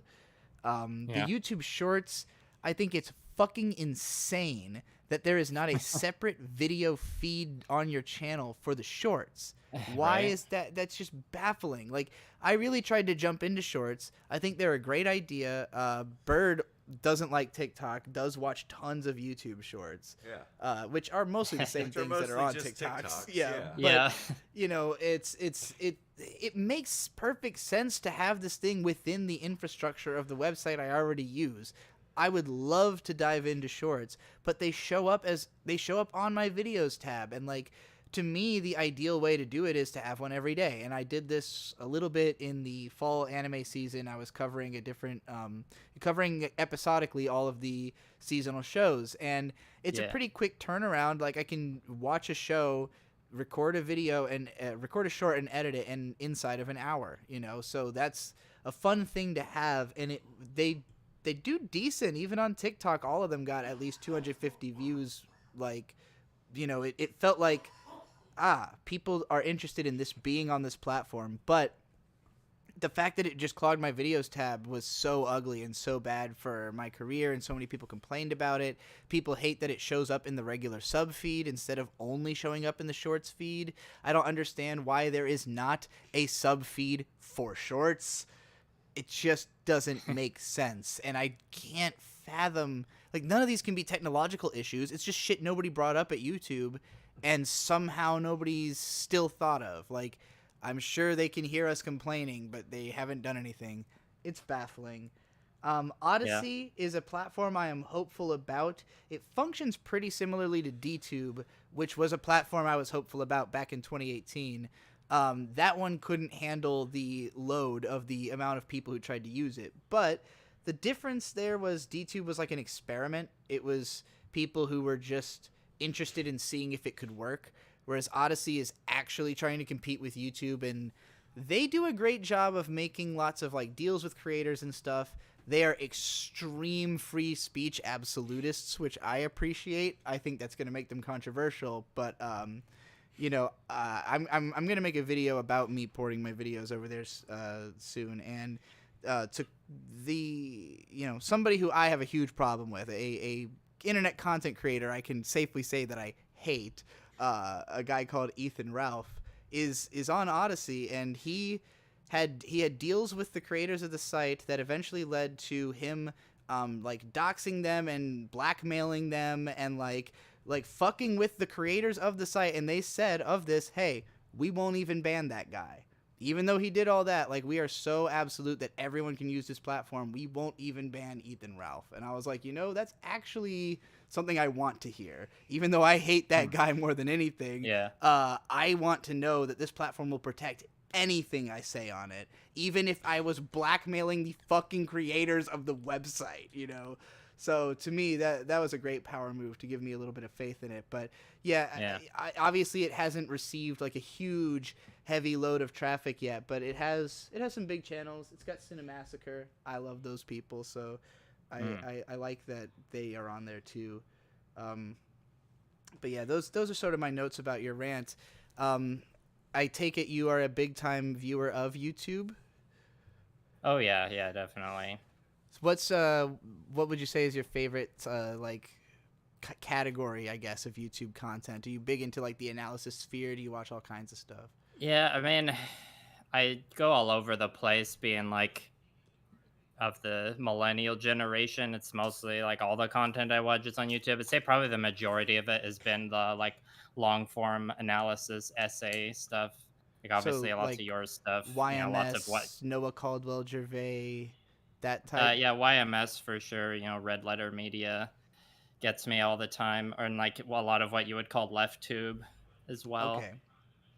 But I will, you know, I'll watch a lot of different things, or I've gone into pretty deep like history holes as well, like history buffs. Watched a lot of their videos multiple times. So yeah, I give like us- hearing about Here's Nebula. a and- question. Give Yeah. us a recommendation of a channel that you think this audience would like that they might not have heard of. Oh, geez, that's a good question. One that they haven't heard of. Yeah, well, less likely. Just maybe a channel with less than 100K subs or something like that. Sorry, just give me a sec.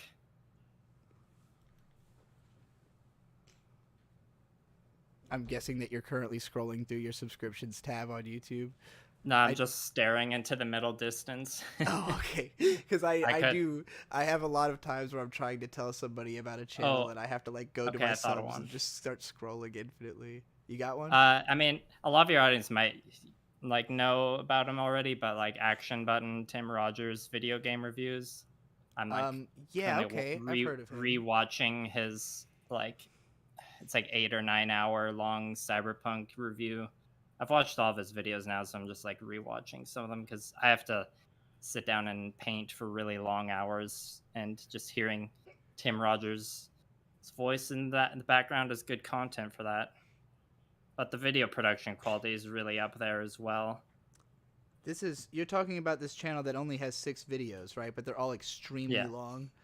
Yeah, well, his Cyberpunk video is what's funny about Tim Rogers. Like, his Cyberpunk video is an hour long, but that's just the intro, because in the description to that video, there's a link to a playlist of a bunch of unlisted videos, which is like all the other 7 parts of the review. Well, I'm gonna watch all of these. I hadn't known this channel at all. So I I'm gonna feel like subscribe right now. I mean, I only know you parasocially, but I feel like you'll probably enjoy this content. It's just the fact that they are extremely long video game analysis videos. This is what I listen to when I edit. Like because typically like Bird goes to work really early in the morning, so whenever I wake up until he gets home is like my main time of day that I edit video, and usually I just listen to like the longest possible analysis videos while I do that. So yeah, thanks for the recommendation. Do you have anything you want to promote? Well, as a YouTuber, what else would I do but promote myself? Millennial Model Mayhem. I'm mostly What's your best video Plus that stuff. you've got on your channel? The best video, I think, probably my like second latest ones that came out in March. Title? Either that one. Do you want me to give you the name of it? Yeah. Or... So that one is called Finding Comfort by Hand Painting Gundam. Gunflick, Oh, Hit Bash, yeah. and ASMR build. I haven't watched that yet, but I remember you linking it to me, and I meant to.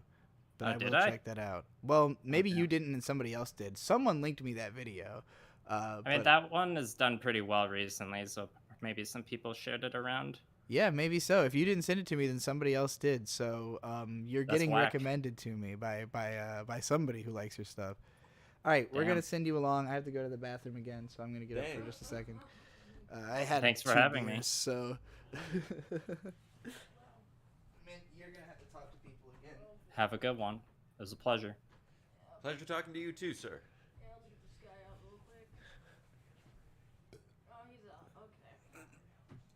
So, let me just talk real quick. Mint salad, you made some banana bread. I made some banana bread. Let's talk about the banana bread. You added what in that? There were chocolate in there for sure. There were banana in there. Were Yeah. there some nuts in there as well? There were no nuts, but no nuts. there was some flour, some sugar, some baking soda, some salt, some vanilla, some eggs. Was there any cinnamon?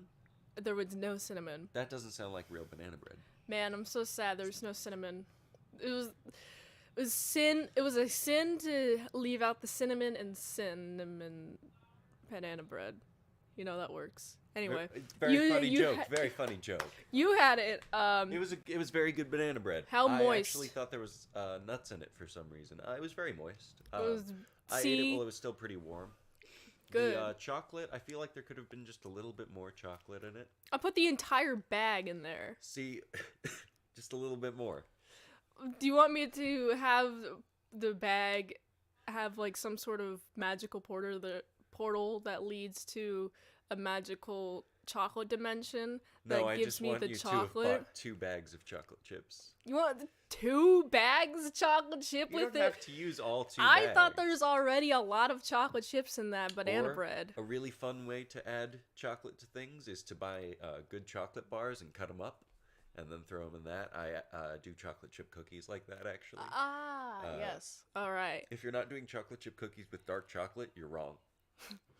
That's correct. Have you had a chocolate chip cookie cake?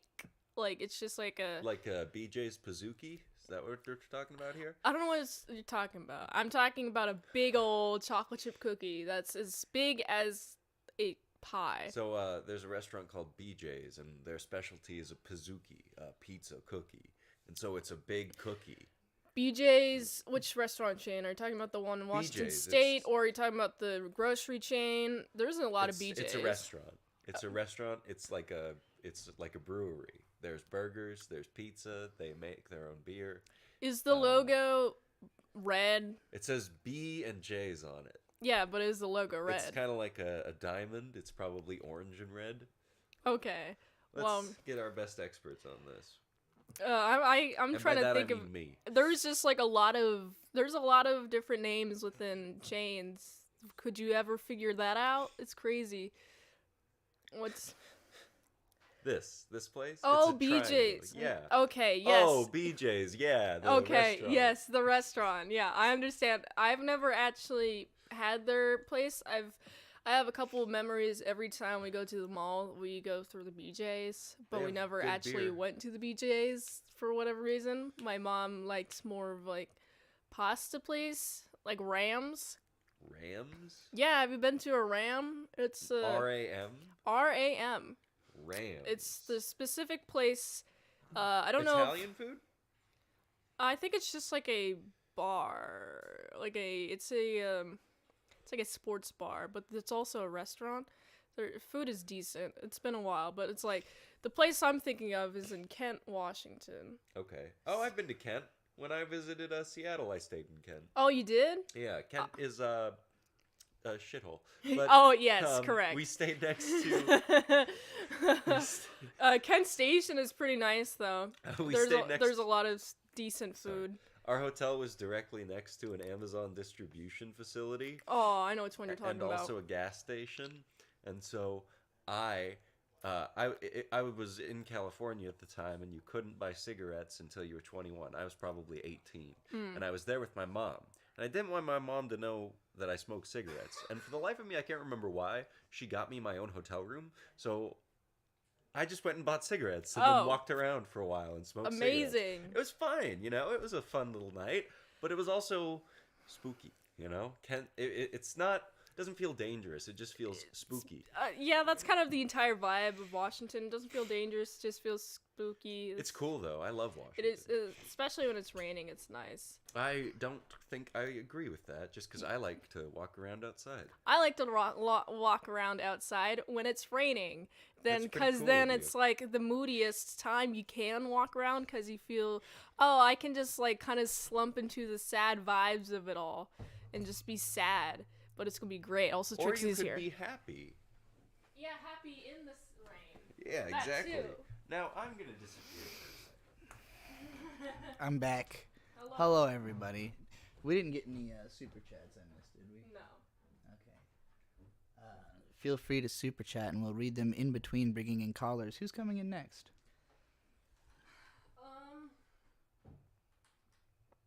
Go ahead and drag him in here, and we'll get to the Gone. Classic track from Static X. Get to the Gone. Under the Gone. Oh. Hello. Hey, am I too loud? Only until I do what I'm doing every time somebody comes in, and now you're fine. What would you like to be referred to as? Just Era, that's fine. Era, and any pronouns? Go with he, him, but honestly, that's just because I don't even fucking know what I am. That's fine. No, most of us don't. Are you ready to rant? Oh yeah, I'm ready to All right, rant. Go ahead and get started. Alright, mainly I want to rant about the way people tend to respond to negative criticism, because it's a whole bunch of bullshit. There's so many people will agree with people when they say like, oh, it's just opinion. Everyone has their own opinion. Stuff like this is subjective, and everyone always says, yeah, that's true. But then everyone has problems dealing with getting things they like criticized. And the main thing that always pisses me off is when people call things a nitpicks.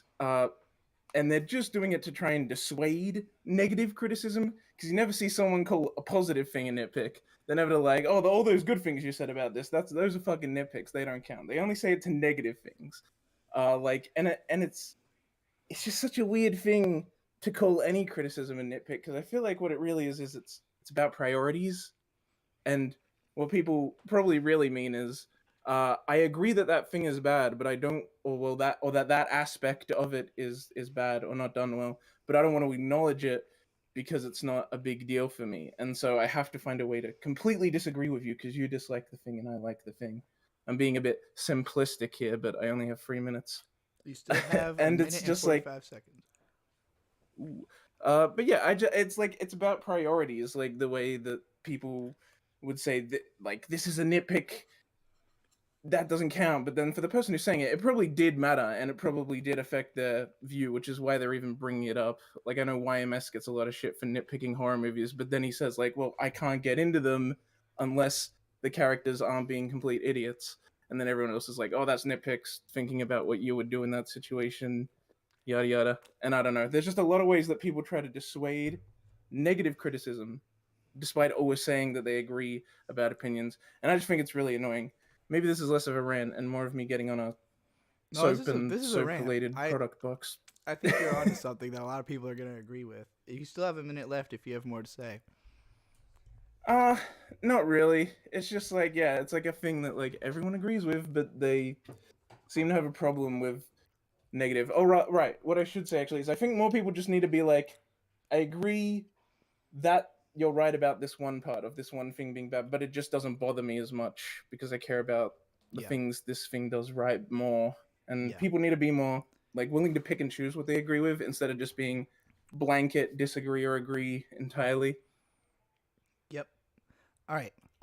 So to weigh in on this, I have a video called "Art is About Pressing Your Buttons" from 2014 that I highly recommend everybody check out, because it was specifically addressing the fact that I had made a video about Log Horizon where I just sang its praises and said it was like a 10 out of 10.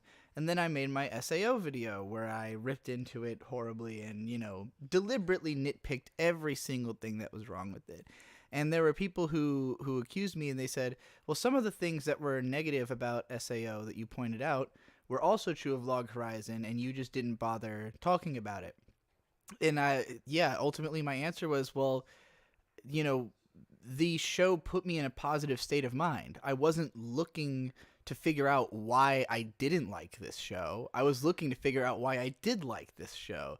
And so, whereas with SAO, I'm trying to figure out what bothered me, and I could identify all of these things. And sure, some of those things might have bothered me about Log Horizon, but they did feel like nitpicks in that case, where, in the case of SAO, it's, if I can't tell you every single thing wrong, then you might not fully get it. And I do think sometimes, I think as a creator, you have some level of responsibility to recognize what an audience will or won't consider to be like a resonant point. Like for YMS, he gets a lot of shit really unfairly because he puts a lot of qualifiers in his videos where he says, like, I'm not a fan of the horror genre. He says, I didn't finish this movie. And so he's giving you permission almost to dismiss his opinion. So it's weird when people are like, well, I can't believe you didn't finish the movie. And it's like, well, I told you I didn't finish it. Like, the review's not for you if that's something that you can't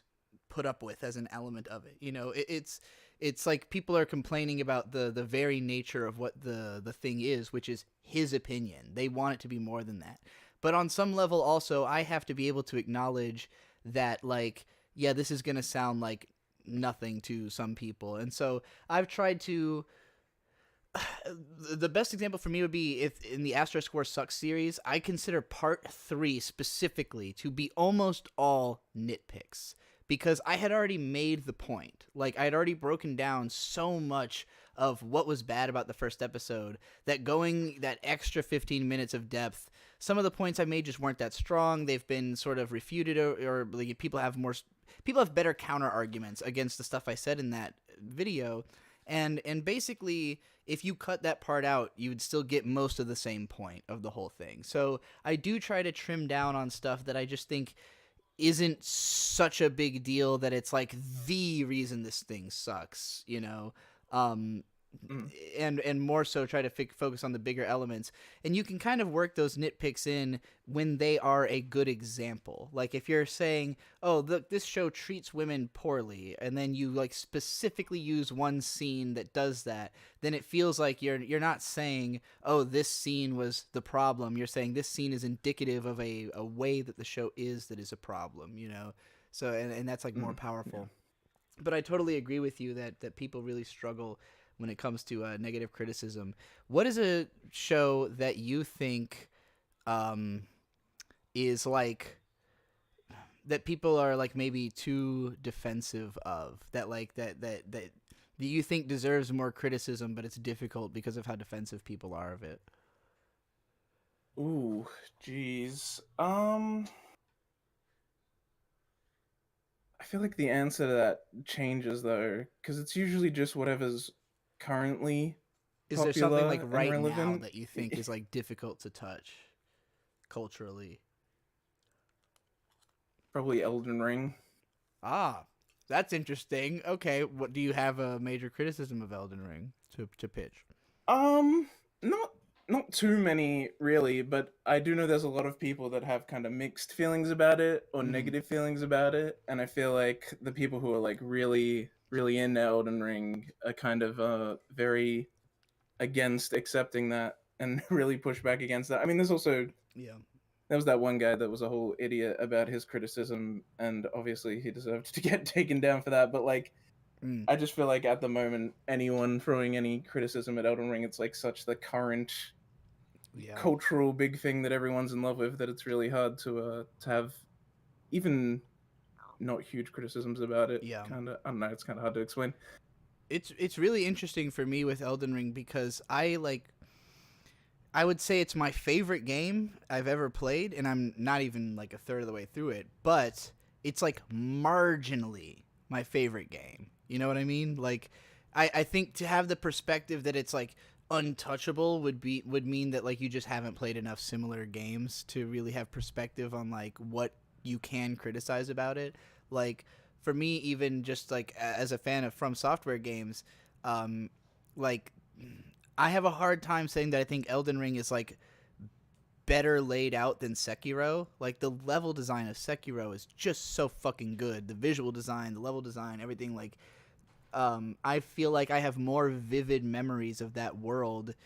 I think Elden Ring has like stronger symbolic artistry. I mean, this is a super nuanced argument I could get into for hours, so I'm not going to. But like, point just being, I think Elden Ring is very, very much something that deserves to be criticized and talked about in depth on what could be expanded on it. And like, for me, the most inspiring thing about the game is how unfinished it feels in terms of like, oh, you could do this twice as good. Like, just imagine how good this can be is like how I feel playing it, even though it's already like my favorite game. So yeah, I get where you're coming from with that one. I guess I'll just ask, what is something that you think is super badass that needs more recognition right now? Ooh. Well, I don't know about right now, but my answer is always just Mahojin Guru Guru, the remake that came out in what was it? 2017? Yeah, 2017. Easily like the best comedy of that year, and then no one was able to talk about it because making a video on it wouldn't get views. Yeah.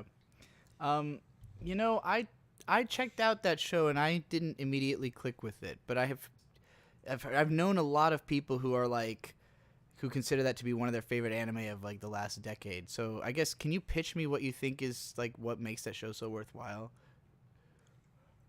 It's probably the characters. It starts out with a fairly small cast, and I think it starts out pretty slow, but it gets better once it starts to build up Okay. the cast.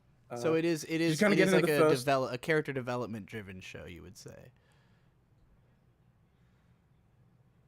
Maybe it's kind of hard to say that because there's not too much development outside of the two leads. It's mainly comedy, but I think Right. just the extra dynamics that come in help a lot because it's more Okay. like a rotating side cast. Like some characters will come Right. in for a handful of episodes, then they might leave, but then they might come back later, or someone will join the party for a little while. I got Someone you. else will join. First person leaves, other person leaves, and it develops, and then the final episode has like everyone coming together. I'm going to also recommend and to I- you, if you haven't yeah, seen it, I like that. sorry for cutting you off, the anime Akazukin Cha-Cha. Do you know that one? No, I haven't. I watched episodes of that with the same person who showed me Guru Guru, and it had very much the same vibe. But it's a 90s magical girl show that feels very similar to that. I think you'd probably like it. Shout out to Land Anime. Yeah, shout out to Butthole Weeb whose house we saw that at. I'm gonna let you go now. Do you have anything you want to promote before I do? I guess the only thing would just be my Twitch, because that's pretty much all I do is I Twitch stream. It's just Aira, like my name, AR, but then underscore 99, just two nines. AIRA_99. No, EIRA. EIRA. Sorry, I don't know why I said AM. Underscore 99. I play. I'm dumb. Yeah, Alright. I play visual novels and RPGs and shit. Cool. All right, thank you for calling, and we'll see you later. As soon as Mint is done, and now we've got Jumpy, and we're bringing you in. So, Jumpy, what is up? I'm ready to alter your audio the second I hear you. Jumpy's probably watching the YouTube and is probably a little bit behind. And hello, you there? Yes, hello, can you hear me? Hello, yes, I hear you. What is up? Do you want to go by Jumpy? And what pronouns do you want to use? I'd go by all of them. Okay, perfect. But Jumpy is the name then.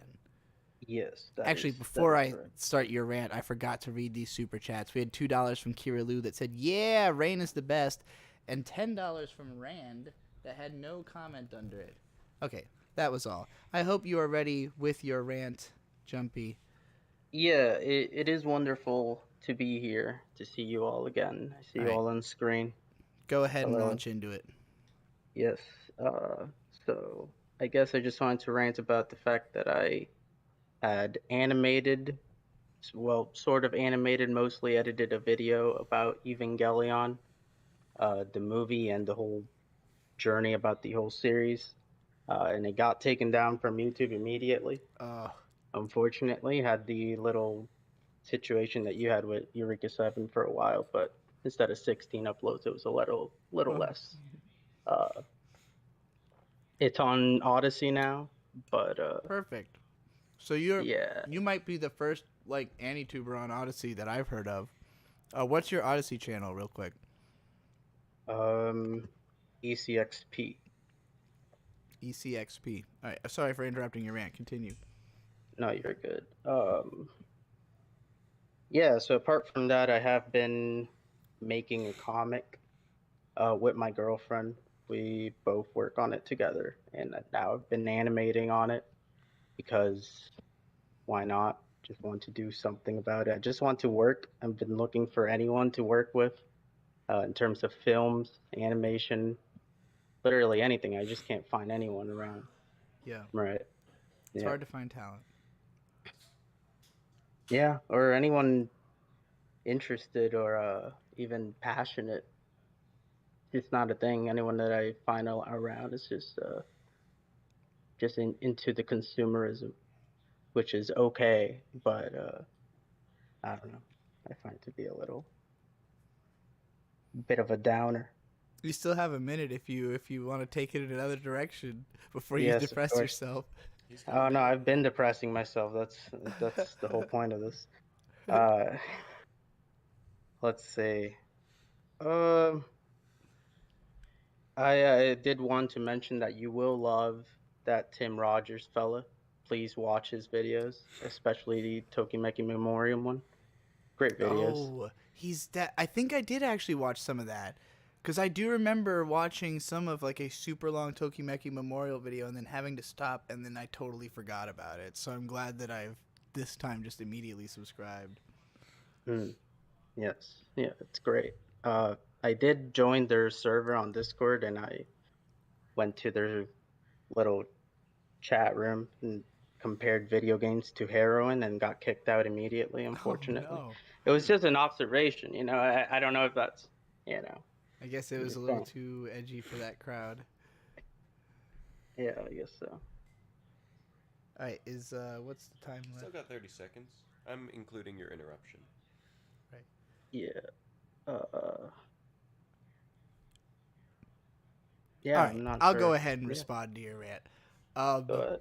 I appreciate the sleepy over it energy because I understand. This world is a dark place. We're all going through a lot. I'm trying to cling to what exactly, okay. Cuz I feel like we're here to kind of have a conversation. What do you think is the most upsetting part of all of this?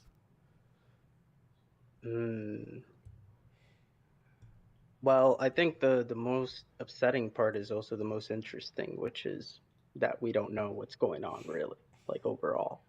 Like in the world, period. I guess so. I have been studying about the unconscious mind, and instead of reading, I've been slacking on reading and instead watching videos about Carl Jung. Yeah. Great mind. Would love to read his actual writings, but there's this YouTuber, who I forget his name. I think he's called Max something. He goes by like a Simpsons character, who makes amazing analysis on just all sorts of things. He's lately been going into YouTube, not YouTube, I mean anime. He's talked about serial experiments lane, etc. Really great videos. Yeah. And so he's talking about anime and Jung. Yes. Okay. So what, like, okay, you said that we don't really know what's going on. Like, do you mean this more cosmically or more like politically? A bit of both. Okay. So it's just like a whirlwind of what in the fuck, basically. Yeah, for sure. Yeah, I appreciate that. I'm always trying to. So maybe you'll find this comforting because I'm always trying to convince people that the world is a lot smaller than it seems. Like there's less going on, because like I think that most people, I guess we're relying a lot on stuff that like already was accomplished, right? Like we live in houses that were already built some point in the last 100 years, like in America mostly. Most of our houses are like within the last 100 years. Unless you live in a super fucking old house. And in that case, like, those were really tiny communities that did not occupy very much actual land space of America.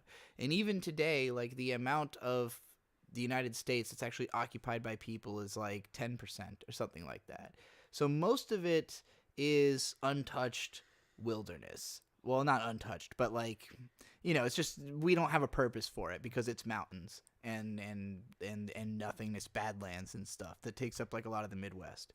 It's hard so to get like water there. Yeah, exactly. Anywhere that it's hard to get water to. So like when you drive through Nevada, for instance, huge state, occupies a massive amount of American land. But all their water goes to Los Angeles. Yeah, and like it's all either Vegas. It's all like either desert or farms. So like, you know, the farmland is the most developed part, like the most area that you would consider to be like carved by human hands is the farmland, and even some of that is like going up the mountains and stuff. But like, you know, for the most part, it's desert and BLM land, which is the Bureau of Land Management. So which just means it's empty shit that the government controls. No, it's your land.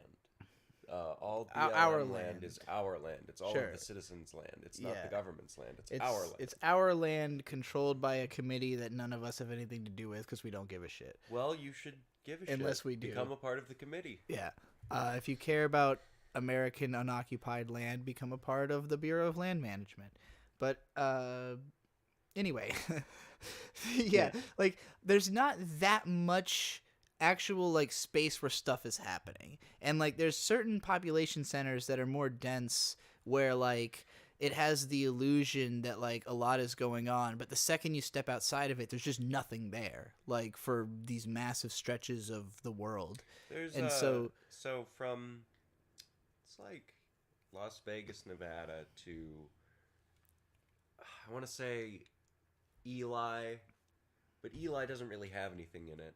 So Las Vegas, Nevada to McGill, Nevada. That's the longest stretch you can go heading towards Elko, the next actual like town.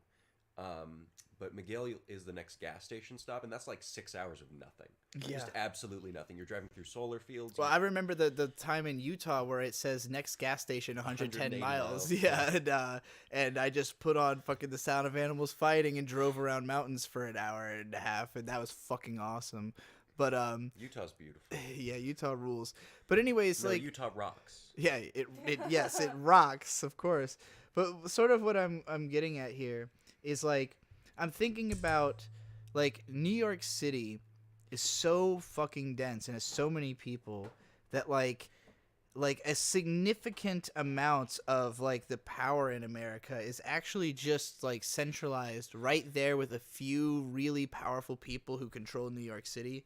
Like Cuomo, what's his fuck, the guy who tried to run for president. What's the Bloomberg, like Trump, you know, the dudes who run New York, like they have individually an amount of power that outstrips most of us, but they're also like kind of easily observable. Like anybody who's really trying to do stuff isn't that hard to keep track of. The stuff they're doing on the down low is extremely evil, but it's also small scale. Like going to the Epstein Island is like something that's small enough they can cover it up. I mean, I shouldn't say that they can. There obviously, you know, like genocides in foreign countries that Americans just don't care enough about to do anything about or like really be sensitive to. But we have more awareness than ever of that with the internet. So basically, I just think that I think we're only like 15, 20 years away from like accountability, like actual accountability to some degree. How do you mean? Like it's going to be really hard to get away with doing shit and nobody noticing. Like Well, just the it's sheer kind of level there. Yeah, like that's where we're getting like and the reason like you know even when there's been negative consequences to things like cancel culture, the Me Too movement, ultimately those are very good things for culture because it's all just creating a culture of accountability. It's all just creating an idea of like, yeah, you can't just fucking do shit just because you have more money and power than other people. Like the populace will find out and we will move on you, you know? Like there is some power in that. But you know, this is my attempt to you know to find some comfort in the way things are going. I just think that when the world seems super chaotic and like there's nothing that we can control, like I think that's becoming less true. I think the world is becoming more transparent. And it's becoming harder to be like truly evil and get away with it. You know. Anyway, Jumpy. Except if you're Google. And you can be open about it. Did any of that make you feel any better? Or how do you feel about what I'm saying here? So are you trying to say that we're reaching a point where there is more control for the people, or? Yes, I'm trying to say that I think we're reaching a point where it's easier for the people to get some kind of grasp on power to drag down the people in power. Like there is a more potential for like the populace to act on a billionaire, you know, for an example. Right. That is true. Yeah. It has been I mean it is a nice thought that things are progressing, but it feels stagnant as well. You know, it just loops for a while, but it seems like yeah, we're getting somewhere maybe. We'll see. Can I ask how old you are, Jumpy? I am 23. Okay. Cuz I just feel like maybe it's like the last 5 years have been fucking like really intense culturally, and like 2001 to 2003 was also extremely intense culturally for me when I was growing up, but in a totally different way. But like to me, the current climate feels less scary than back then because it's more like showy and cartoony and like a performance art piece that everyone's doing together, and less actually violent. Like when I was growing up, like it was scarier to even be an activist because it was easier for you to be disappeared, or it was easier for like them to just create riots or create genocides. And like, you know, like when you heard about political corruption, it was like you heard that an entire country got erased, and not that like, you know, somebody got canceled off Twitter or something like that. So to me it seems safer, but maybe it could just be that they're better at hiding the bad things than ever before, you know. But I don't think that's as likely to be true. I just think that the government is so much less competent than people think it is. So, but yeah. Trixie. Yes. Yeah. I'm getting bored as a hot girl. What's the next caller? I'm getting bored as a hot girl. Thank you for calling in. Do you, if you, As a hot girl.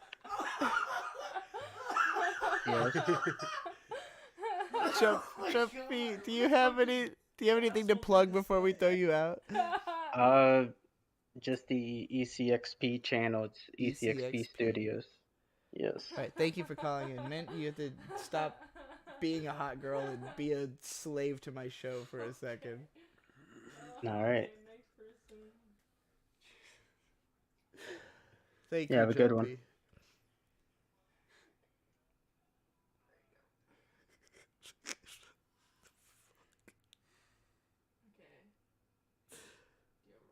Hello? Whoa! Hey-o. Hello! Hey, Oh, Kelly. shit. What's up? Whoa, Word it's up. the guy with his name spelled correctly. For some reason, I had your user volume at 200%. You must have been quiet the last time we spoke. Apparently. How's it going? You got a rant ready for us? Friend of the I show. do. The other Riley. Riley spelled incorrectly. Or correctly, I guess. Depends on who you ask. Could you turn him up just a little bit? Yeah. All right, Riley, whenever you're ready, go ahead. Wait till his volume's correct, and then... All right, can you just say something real quick? Hello. Do I sound good? That's perfect. Yeah. I'm going to start the timer in 3, 2, 1, go. All right, my rant is about the worst thing that happens in the world ever. It's when, you know, the most beautiful thing about the internet and YouTube and podcasts is it brings together all these different people, and their minds combine and they create a thing together. And the worst thing that happens is sometimes you get those people and they have such amazing chemistry. It's the most beautiful thing you've ever heard. They're so funny together. But then, you know, something happens and they're not friends anymore. And then they stop making things together. And it sucks and it makes me upset. You know, it's a tale as old as time. You got the Game Grumps, you know, Ego Raptor and JonTron. They broke up after their beautiful 1 year. Yeah. Was it only 1 year? Yeah. Shit. It was only 1 year. That's true. Wow. Yeah, it was one magical. Like 10 times longer. Yeah. All right. No more interrupting the rant. Yeah. Sorry. Please continue. Yeah. It was only 1 year. You know, Ego Raptor and JonTron break up. You got motherfucking the super best friends. Just all sorts of show. I'm completely obsessed with Let's Plays and podcasts, and I've seen it's a tale as old as time. I've seen it happen many times. And, you know, there's one show in particular. I've been re-listening to it recently, and I miss it so much. It fell victim to this. You might be familiar with this show, Trixie. It's called Insufferable Social Media Argument. Where this is going. You mentioned it on a recent Void Gazers, and it sparked me to do a re-listen, and oh my god, it is the funniest thing I've ever heard. And it got me in this mood where I'm like, man, why do people have to be funny together and then not like each other anymore? It's truly the most unfortunate thing in this landscape of internet content creation. You know, wait, you still have a whole minute left if you want to elaborate. I do have a whole, oh shit. I don't know, man. It just sucks. I don't like it. That's it. That's a good ending note. Yeah, no, perfect. We don't need them to go on any longer. It sucks. I agree. There's honestly, I feel even sadder about this than I'm like liable to talk about on the internet. Like, there's even, like, fuck. There are several people that I feel like, man, we could still do really great work together, but I know that it's not water under the bridge yet. I don't know how it is with Monkey Jones. I honestly don't know where he's at in life at all. Like, I don't know. I haven't seen him around lately. Monkey's taken pot shots at me over the years. Yeah, I've taken pot shots at him. I honestly could give a fuck at this. Like, we both fucked up our His careers cat looks really bad. cool. Like, That's all I have. neither one of us is It's- gonna be able to sit there and act like like we aren't somehow the more ridiculous one. Like, there's no neither. I It's think the there was battle a of the time- downward spirals, you could say. I think there was a time when Mumkey and I met.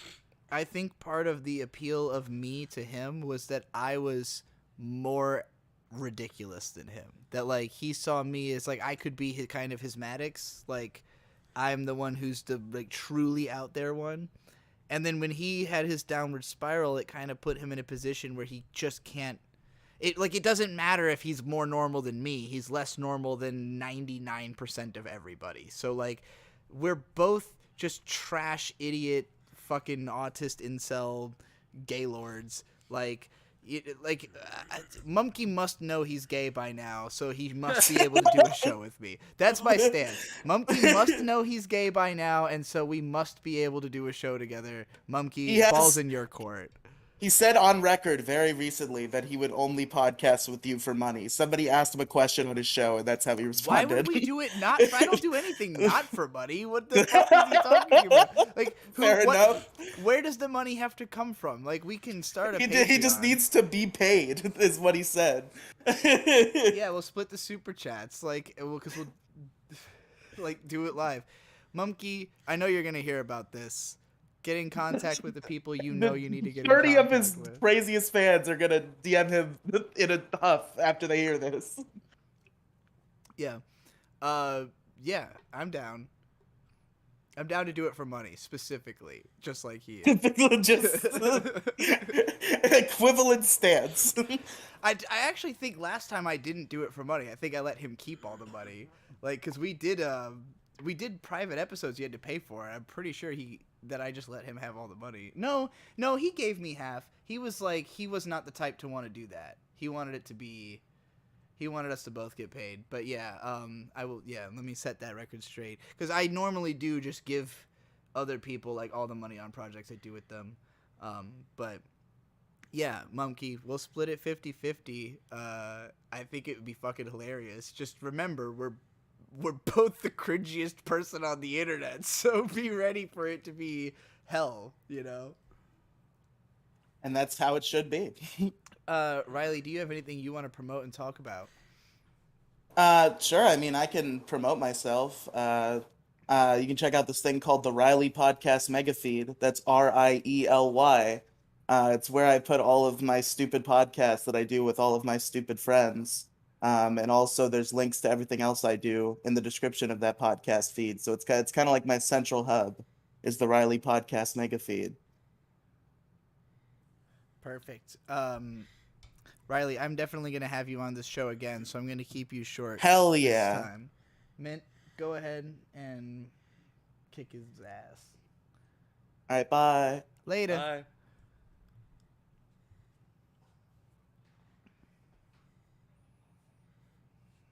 Kira, you are in now, if that's what you want to be called. Hello, hello. I'm not hearing you right now.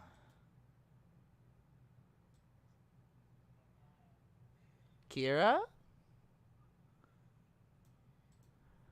Alright, we're going to give Kira about... How long should we give before... I'm just going to start their rant timer, and if they are not here by the time... That's good. Yeah, 3 minutes to respond. And if they come back within that time, then I'll restart the timer. Kira, can you hear us? Do you hear us in the? Because I don't hear you. Audio's work. Yeah, you can leave and come back. Try that. Try whatever you got to do. Figure out your settings. We'll be waiting. Yes, I hear you now. Hello. Yay! Hey, sorry for the dead air. Perfect. All right. Are you ready with your rants? And do you want to be called Kira? Yes. Okay. Perfect. We will go ahead and ask you to get started. Okay. Well, first I've been watching you for a long time, so it feels really cool to be on here. I'm like shaking. But I'm gonna rant today about something that's like really pissing me off. I am currently building some IKEA furniture, and that just brought up this idea that I've been wanting to talk about for a long time, and that's I'm so sick of the anime community being obsessed with the IKEA Detolf glass cabinet. It is a piece of $70 shit, and I'm tired. I'm fucking tired of people touting this thing like you gotta have 5 fucking Detolfs. You spend goddamn $500 on your titty figure, and then you put it in a $70 figure. Don't buy the titty figure. Buy some custom shelves instead.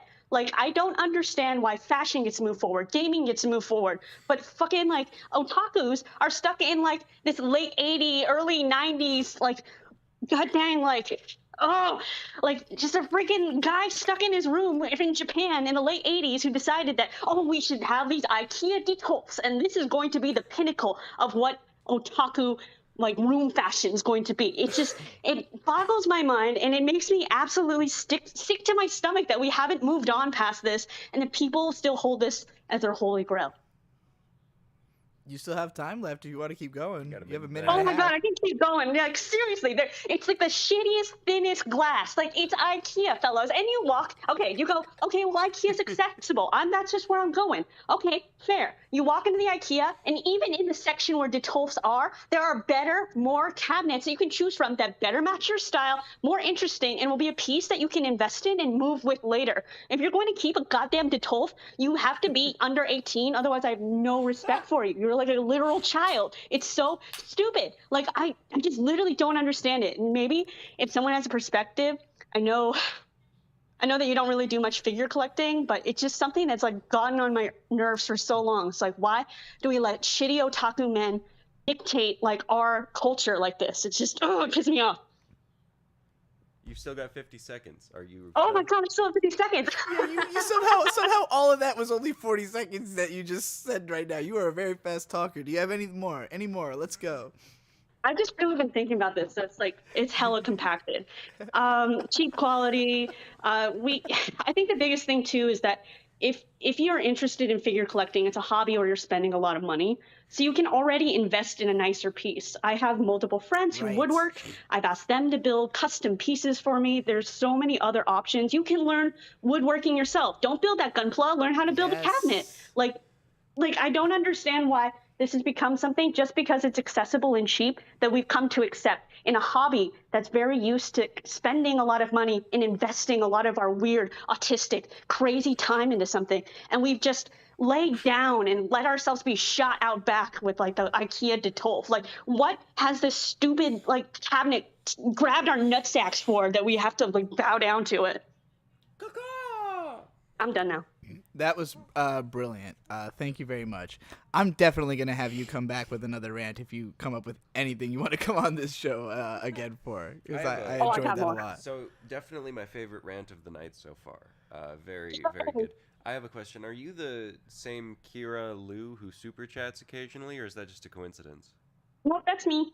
Okay, rock and roll. Thank you very much. Oh, excellent! Yeah, thank you a ton. You've made a lot of super chats in recent times, and it's I really appreciate the support.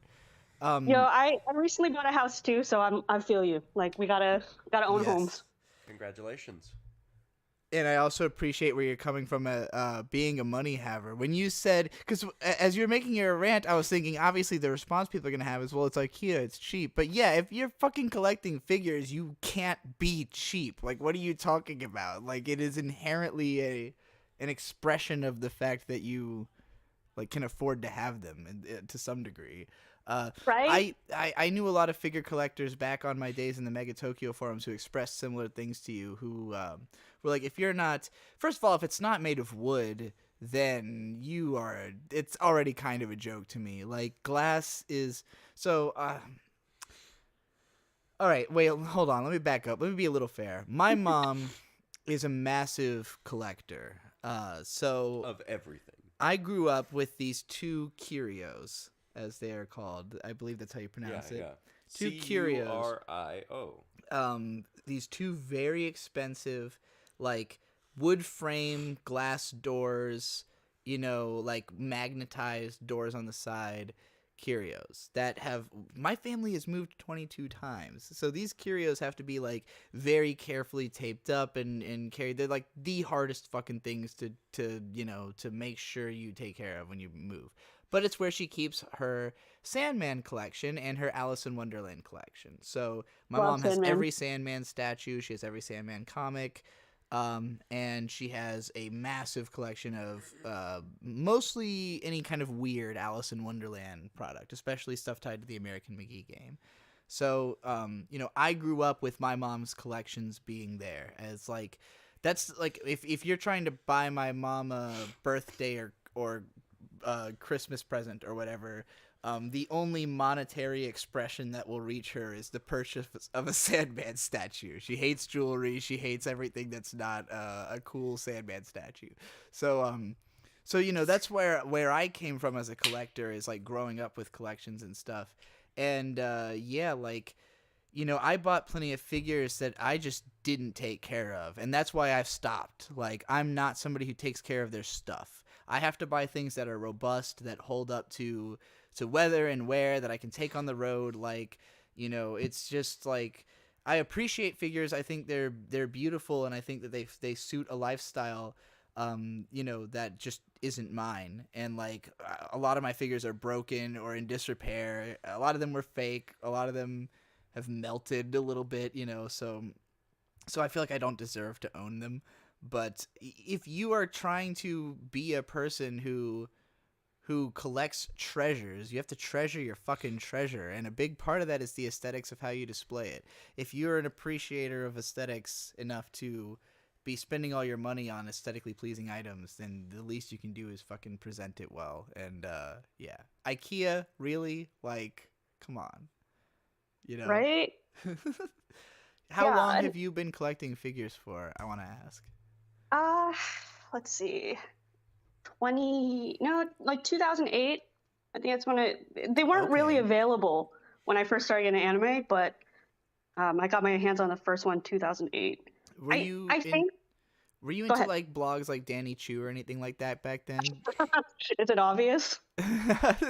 I'm just thinking 2008 figures, Danny Chu Senkaku collection, or Senkaku Triangle, is that what it's called? Something like that. Those are the two sites that I saw figure pictures on back then. That's hilarious. Yeah, I was deep into Danny Chu and like random live journal blogs. That's excellent. What's your favorite figure you own? There's a Good Smile Hatsune Miku Shinkai Shoujo. I really like that one, but I tend not to play favorites because, like you said, they break, and I think the most heartbreaking thing is when you break your favorite figure, and suddenly it's like, okay, well, do I buy a new one? But I cared so much about this one. Yeah. It makes it really hurt. My favorite categorically is I have the Remilia Scarlet Pop figure. Like the one that the Pop is the artist who did Moe-tan, which is the English learning book series that's couched in deep tier anime memes and like teaching you how to say English swear words. And they did a really cute drawing of Remilia Scarlet that got converted into a figure. And Remilia Scarlet is my favorite character design of all time, or at least I don't know if that's still true. Love but Flandre. I love Flandre. Flandre is also really. Is it pronounced Flandre? I've always said Flander, but I could be very wrong. I got like near dyslexia when reading, so whatever.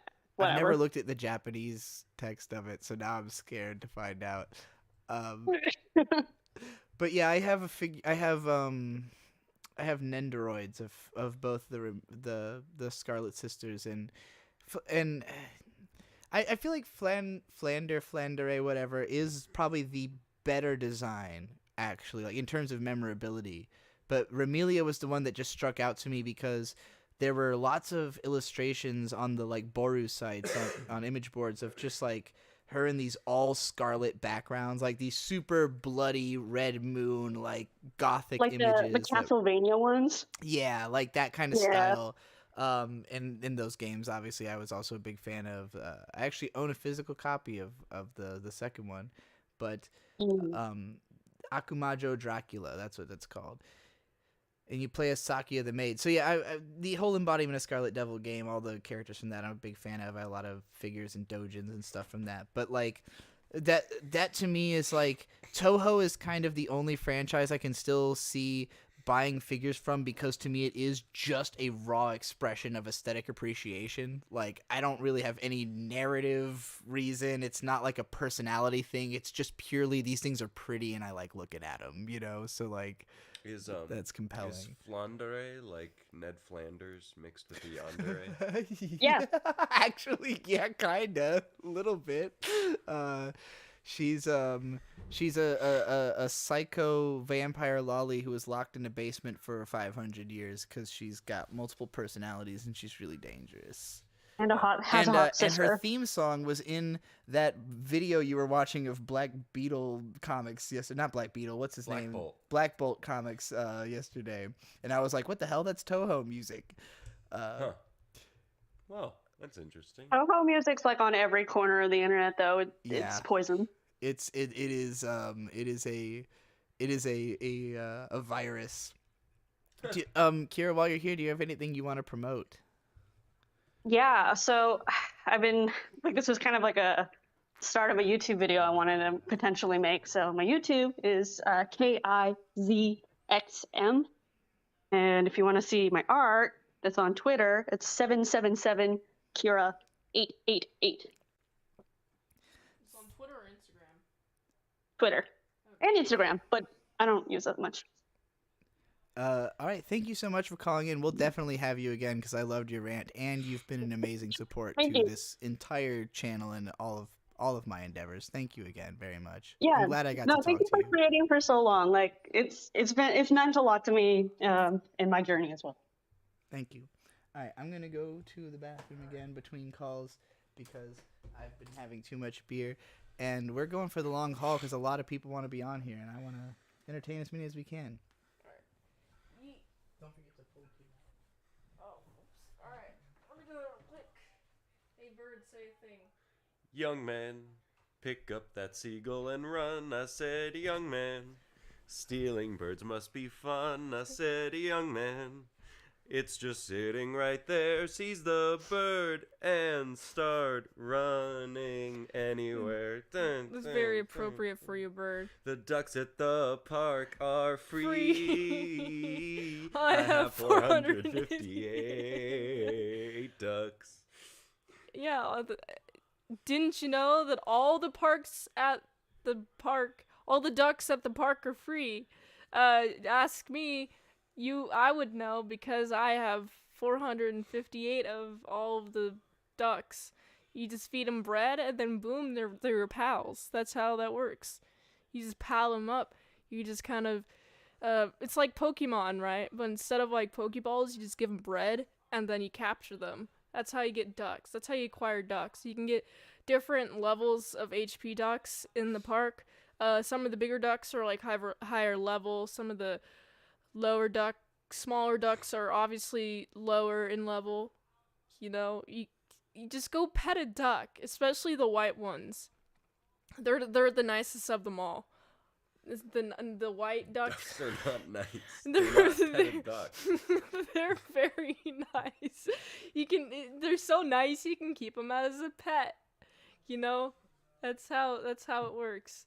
Yeah, they prefer white or wheat or rye bread. They're very picky on which bread Isn't they bread accept. bad for ducks? I feel like I heard that bread was bad for ducks. You gotta feed ducks as much bread as you possibly can. Just give it like a good old. Make it so it's don't. Whenever you order them a sub from Jimmy John's, don't take out the bread, cause ducks like bread. You order the birds a whole sub from Jimmy John's? Yeah, order a bird whole sub. What kind of sub? Which one do you get? Do you get them the BLT or maybe the turkey I'm gonna tom? give them the country club with the turkey Country and the club. ham. That's pretty intense, man. A turkey, a ham, provolone, mayo, lettuce, bread, and the bread is not taken out except for if you have a 1 through 6, to 7 sometimes. 7 and 13. 7 and 13 as well. Don't ask us how we know about Jimmy John's. We have some inside knowledge from a couple of years ago. Do you know they sell Jimmy chips at Walmart now? They do? Yeah, I What? bought them. They were, all right. They're very, very crunchy, Are they like the Jimmy chips that you buy at a regular old Jimmy John's? Yeah, of course. Oh. Hey, ducks are assholes. I agree. Correct. Man. What are you drawing over there, Salad? I'm drawing the same thing I've been drawing, but I'm on Beast Boy now. That's gonna be Dyron Miller as part of a group that as part of a hip hop group. I'm drawing these characters. Wow, it's gonna be great and hilarious and fun. Wow, I can't believe it. Anyway, ducks are cool, but you know what's even cooler? Geese. There's Geese a whole are also assholes. there's a whole game named after duck and goose. Duck, duck, goose. They're the coolest birds. Otherwise, no, it's not called hummingbird, crow. It's not. Those birds aren't cool. Well, so you could come up with like single word birds that would work better. Let me think of something. Robin, these nuts. Robin, these nuts. That's the birds. All right. Crow, crow, eagle. Crow, eagle. What is the eagle gonna? Well, so let's say you're tapping the crow and you don't chase them because you're staying, you're chilling, you're a crow. Yeah. But then if you tap the eagle, you wanna eat the guy because you're getting tapped by a crow and you're an eagle. So the eagle's the one capturing you. So I guess if you're like eagle and then eagle goes after you and the go eagle fly. chases you like it's prey. Just like in nature, eagles eat crows or something. Right. Or something. Crows are very smart. Have you seen a crow?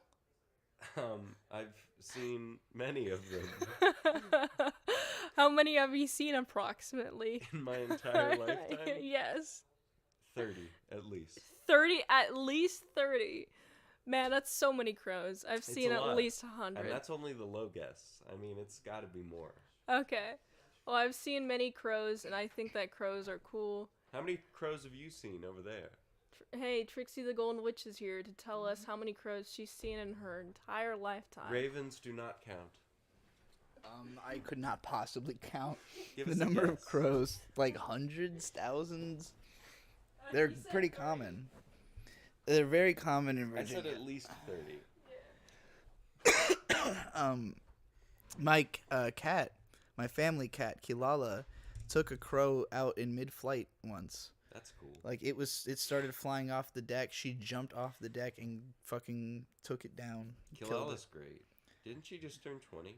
No, 18. 18. She's an 18-year-old cat. She still seems healthy. She's definitely slowed down a lot, but she doesn't seem like she's like. She doesn't seem out of it or anything. I've met other animals in worse states at younger ages. We'll wait a second before we bring in our next person. When y'all were talking about how many crows you see, and I immediately thought about Bats and the song Bats by The Uncluded, where he's singing about how there were supposed to be 10,000 bats under this bridge, but they only ended up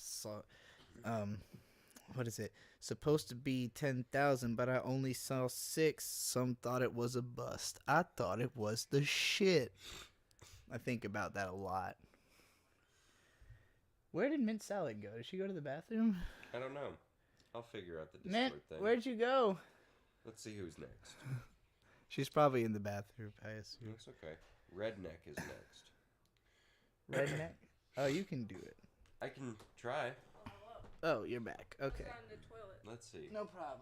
I It just wasn't sure. appears- Oh, do you mean Redneck Dashi? Is that her? Just let her do it. She's back. Well, She's the Discord controller. she is. You're the time monitor. We got an agent in here. There's an agent in here. How did Am agent I in get a in? specific order? Yeah, it's. I didn't put anyone in here. Should be Redneck, right? Yes. Legion, I don't know how you Yeah, ended up in here, Legion's- but sorry, you're getting. You'll come back. You'll be here eventually. Redneck Dashy. Hello. Testing. Can you hear my voice? Yes, I'm gonna turn you down just a little bit, but then you'll be ready to go. All right, go ahead and launch if you're ready. First off, mad respect to you, fam. Been a fan since the Brony days. Thank you very much, Bird. You ready to start this timer? Yeah. All right. All right, let's do this. My big thing is on media oversaturation. So for me, I feel that the cycle of media saturation involves essentially seeing everything there is to see until you're seeing videos uploaded for the 5th time on the same subject. So, like every single bit of World War II, I can give you an animated form, a battlefield overhead form, an in-depth tactician breaking down the individual moves, etc. So everything is effectively an infinitely deep fractal, spiral, whatever. So, like, no matter what the subject be, like, for instance, I'm a sumo wrestler, I do combat sports. Cool. I know about that, but I may not have, like, the best of knowledge about, like, boxing, things like that. Like, that there's a deep level of knowledge past even being able to know what, like, a jab cross, all that sort of shit is. So, like, it's this interesting thing where you get overwhelmed with the sheer amount of information, etc. Eventually, I believe that cycle is you cut through that morass, you put your hands up, you push away everything except for those few things that actually mean something to you. Those few, like, 3 or 4 things that actually are deep in your heart. I think that is where the cycle is. It's almost like the cycle of, like, finding a friend group. You have a whole bunch of acquaintances, people that you know, people that you associate with. Then you eventually get that down to, like, 3 or 4 people that you're really close with. You can really actually, like, share with share all of your heart's desires, all that shit with. Yeah. Yeah, it's interesting. It's even also it's almost like there's a how do I put it? Like a third plane to everything is why that happens. I know I'm getting like a little bit weird on that. You still have 90 seconds. You are good. Get as weird as you need to.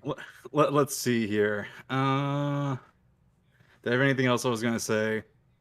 Yeah, I don't know. It's I just feel it's the new cycle that people go through, like the new youth cycle. They're going to go through this information age where, like, they fill their brain with as much trivial baseline information as they possibly can that appeals to them. They narrow that down in scope. So in a way, like, that addiction to games, YouTube, and all that, it's a self-healing cycle once it runs its entire course. Like, you're going to be interested in boxing games if you're going to be a boxer later, that sort of shit. Yeah. If you're done, you can go ahead and say so. Let me know. That is all. That I am done. Thank you. No, I appreciate it. That was a great minutes, rant. You talked 26 fast, so you got a lot out in the allotted time. That would be because my heart running. You must be the dude who leaves the comments sometimes whenever I talk about sumo and, like, fighting anime, right?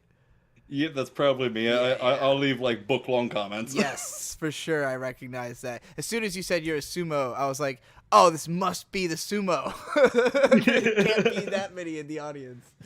But yeah, in response to your rant, what were you saying, Matt? Stop shaking. Not it to just shake, had to do yeah. with... I get too excited and I shake and I start shaking the microphone. So it's like, you need to stop. But yeah, so I definitely appreciate what you're saying here, and I feel like I experience something like that actually cyclically every so often because, like, yeah, we're in an age where there's so much access to, like, be anything you want to be, sort of, that, like, you can go down all these rabbit holes. Like, it used to be the stereotype of college, right? That, like, you'll change majors a few times and you'll try out all these different classes, but that's, like, really slow compared to getting into the internet and, like, getting on Reddit and starting to use subreddits for specific communities where you have, like, just literally categorically this not thesaurus encyclopedia information going like deeper than a college course usually on like the most Exactly. specific subject. Yeah. And you know, my best friend in high school was a guy who was you know, well, is a legitimate genius who like, you know, got onto the internet and just absorbed all of it. Like any subject he took an interest in, he just knew everything because it's all there. And he almost couldn't understand how it is that everyone else wasn't like that. Like, how can it be possible that you haven't all just like absorbed all information that there is? And you know, and for me, it's like, even knowing the access point is there, I have to have a certain level of like emotional investment in something to like guide me into my interest. And so which I think is like almost my brain limiting itself, trying to say like, yeah, you don't need to learn everything, you're not gonna retain it, like don't just cut unless you're already extremely interested and passionate. Just quit while you're ahead. Just quit at the level of somewhat interested. And like I feel like that's a good like defense mechanism to have too, like so you don't like spend time going down all those paths for no reason. Yeah, and for me, I had very powerful discovery in the last, like particularly last year, of my love of travel and hiking. Like, I've always been somebody who likes going for long walks, and I had a long period of like going for a 2-mile walk every night down the same road.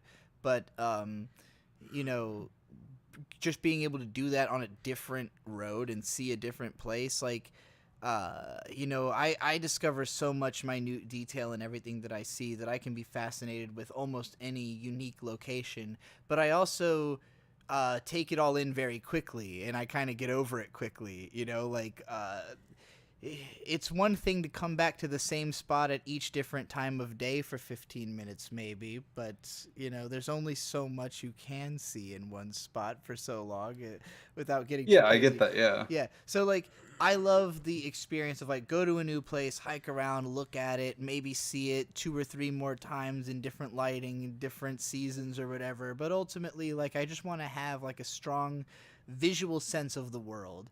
And I'm really interested in like spatial relationships between things. So I'm good at reading maps. I'm good at having a sense of where I am relative to where I was and stuff like that. So like one of my big passions that I've discovered is like Nami from One Piece. I want to have a mental map of the world. I just want to like Same. yeah, and a way to express it is like I want to be able to go into any city and just be able to tell you like how to get to a place. Like I want to paint the mini map in a game in real life. Like yeah, like if somebody tells me like, oh, I'm gonna be in Austin this weekend and I'm going to see like Kill Tony at some show, I'll be like, oh, I know how to get to that club. Like from the airport, you will take a taxi to this street and then you'll get out and walk there from here. You know, like I will know how to do that.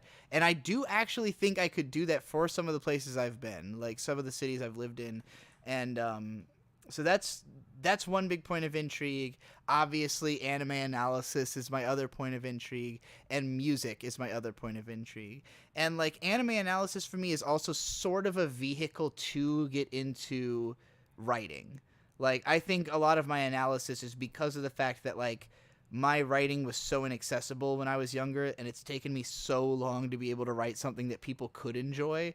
Like Kusomega is the first book I've ever written that I feel like is a really accessible piece of work that any anime fan could read and be like, okay, yeah, I get why this is good and funny, you know? But like moving from there, I want to make work that's even more accessible, even more like sort of, if I can make something that like my parents could read and understand, then that would be like enough for me to go, okay, this is as much accessibility as I need. I totally get that. Yeah. I can't. It's like imagine this it being two-way street. Yes. Yeah, for sure. But like it's a two-way street, but like it's there are some people who are much closer to just understanding implicitly what the average person will think is interesting, and I had to take a long fucking time to get there, you know? Like even my early analytical content was mostly about why I feel the way I do, and now my videos are more trying to understand why other people feel the way they do about a show, because that helps me more as a writer. and you know, it like helps me to know why people are interested in stuff, so I can figure out how do I incorporate that into my own writing. You know, so. Wow, I feel like I've gotten off topic from whatever your original rant was. Oh, no, you're good. But yeah, just like having those three things. So for me, like the analysis career, I really do think that when I've written enough like novels that I'm better known for how good my books are than I am for how good my analysis videos are, I won't have to do analysis videos anymore. If I could go by like different pen names on everything, I would. So like they would like know me just by my art, not my name. I totally get what you mean. Yeah. Yeah. Yeah. I want to be known separately as like a great musician, a great novelist, and not known for it, but I just want to explore the world. You know, like those are the three things. And like it took a lot to narrow that down. It took a lot of like, but I could also be this, but I could also be this. Like I know I could be a voice actor, but I'm not interested in getting into that world. And like, you know, like it's fun to do voices, but do I want that to be my career? I don't know. There's another timeline where I'm a voice actor, but it's just like, I've got enough on my plate. Like I feel weird when I talk to myself, and I think that's preventative from being a voice actor. I think you have to be somebody who talks to yourself all the time. You have to like the sound of your own voice. Yes, exactly. And I get tired of the sound of my voice, and like, and I also like when I see a microphone, I have a natural tendency to try to make my voice sound just optimal, like not even like a way that is a character or this or that. It's just like, well, I know what will sound optimal in this microphone, you know, so that's what I chase. To anybody who ever questions why I don't try to sound more feminine than I do, you know, as a trans person, it is really just because like instinctually I know what will sound the best in this microphone. I've been using it for so long, you know. Yeah. Thank you for getting us onto a really interesting topic. Do you have anything you want to promote while you're here? And we'll definitely have you on the show again because I like your way of thinking. Thank you. I appreciate that. Yeah. Not anything really to promote because I don't make much stuff anymore. Clepsydra Studios, if I actually manage to make any art. What was But that? that's Say that a little slower. Clepsydra Studios. I don't even know how to spell it anymore. It's like a water clock. Let's see here. Clock? Yeah, it's a very old-fashioned form of how old clocks used to work before we tracked with like gears or anything like that. Huh. Neat. All right. Well, that's all we've got to say. Thank you for coming on. Thank you for having me on. Hey, you guys have a good night. You too, man. All right. The sailor said, "Brandy." Oh, hello. Hello. Is Brandy the name you want to go by? Yes, ma'am. And what pronouns would you like to use? The she, her. She, her. All right, Brandy. Are you geared up to rant? Yeah, I have a whole Google Doc written up while I was waiting. Okay. So, okay. Go ahead and start. I believe, here's my quick elevator pitch. Gamers, right, are what's preventing video games from being recognized and respected as an art form. In film and movie, we have things like, say, Serbian film or Irreversible, where the movie itself is not enjoyable to watch, and the fact that it is unenjoyable and uncomfortable is part of the artistic statement. We have challenging music, right? I believe you're a fan of Animal Collective. We have their early album. We have their early album. Spirit, they've vanished. Yeah. Yeah. That is not a very nice album to sit down and listen to, but that's part of the artistic statement. You're supposed to kind of endure it and find the beauty beyond all the noise. But these are perfectly respected in their fields of art, but games have this stigma that they have to be fun, right? And there's many games where they're kind of not fun. We have Suda51's masterpiece, Killer 7, and I played the PC port of Killer 7, and its big problem is that it's too good. Killer 7's level design and enemy placement and difficulty was based around the fact that you were aiming with the GameCube's shitty little C-stick. And it kind of, the whole art piece revolved around the fact that it didn't really control great. But with its PC port and with the convenience of a mouse, it's piss easy. The whole game's piss easy at that point. Shadow of the Colossus, it was like when that game came out, there was like a big uproar, not an uproar, but there was a big criticism that Wander's horse in Shadow of the Colossus would not always follow your commands. It would kind of do its own fucking thing because it was a horse with its own, horse things it wanted to do. Or Spec Ops: The Line, which is Spec Ops: The Line is a commentary on generic third-person military shooters, and it presents that commentary by number one disguising itself as a generic third-person military shooter and being purposefully just frustrating and in your face and not fun. You have 40 seconds. I believe my closing statement here is I believe this viewpoint that games need to be fun and need to be enjoyable to play will always prevent them from being recognized as a challenging art form. Okay. I think that's a very strong argument, and I know there's, even though like I think you're right to still be pushing for this, I have heard lots of big voices pushing this argument as well. Like, I do think we're at like the high point historically of people appreciating games more artistically and like less needing them to be fun. I think a really good example of that concept is the wonderful 101. Right. That I might just be very bad at video games, but I don't think I am, and that game is very hard. It is not enjoyable. It is just you want to play it over and over and over again until you get the right combos, and it's impossible to play on the Nintendo Switch. You have to play it on the Wii U. I've heard arguments to say the opposite, but I've played games that are challenging, but like, because I wouldn't put like the Dark Souls games into the category of what you're talking about, because like they're very satisfying to be good at. Like, we're talking more about art that like the best experience you can have is deliberately unsatisfying. Like a Papers, Please is maybe closer. Like, it's an anxiety-inducing game. Like, that's the point, and it's the message. And I do think that games like that one that are so successful at instilling that emotion have gotten more popular.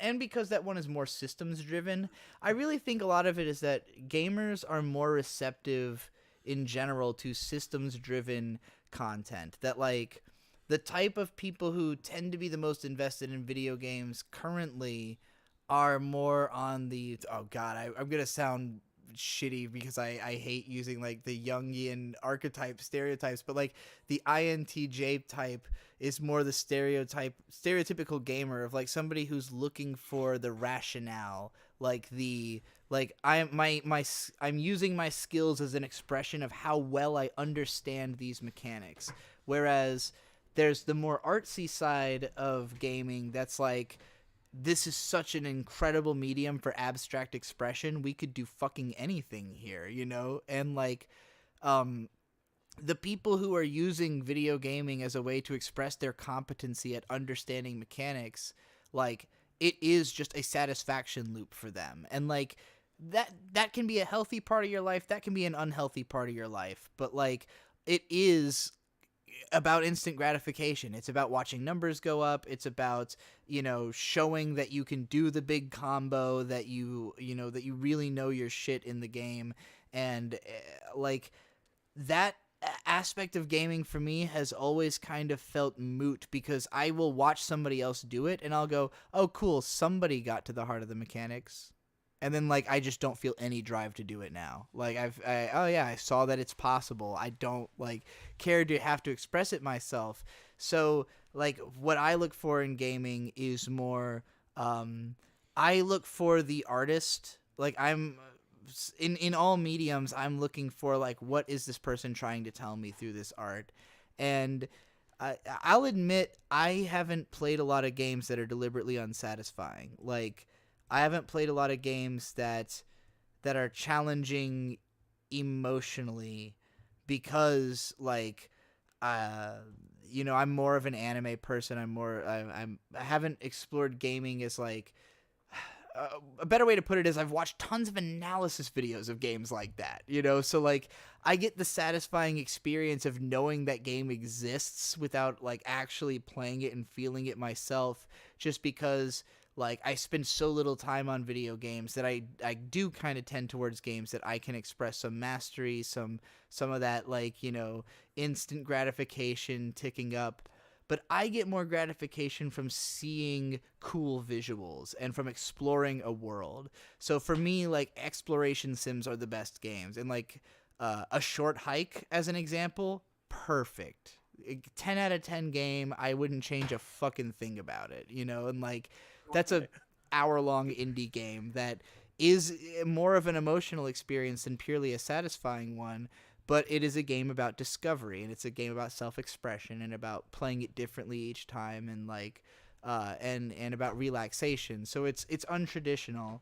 It's not aggressively difficult, and like, when you compare it to movies like Irreversible, I do encourage you to remember, Irreversible is a controversial movie.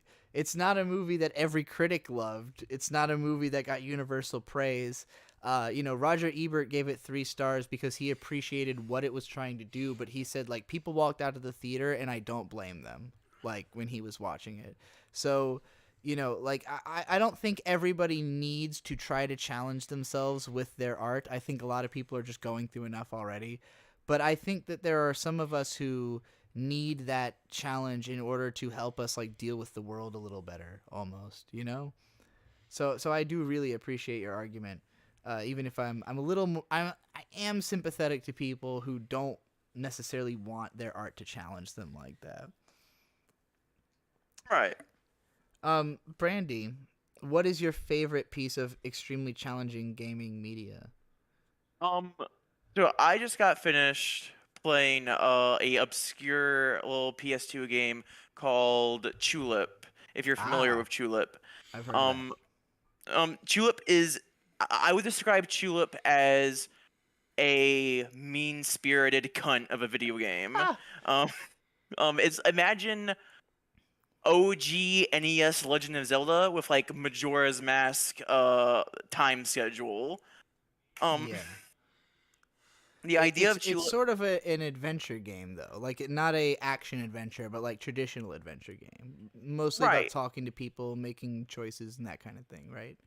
Right. And a big part of Tulip is patience, right? Because there's different locations, and you get to the locations via train, and you have to like actually sit down and wait for the train schedule, wait for the train to get to you. There's some locations where you need to go through multiple trains and their schedules are not synced up, so you'll be waiting for one train then waiting for the next.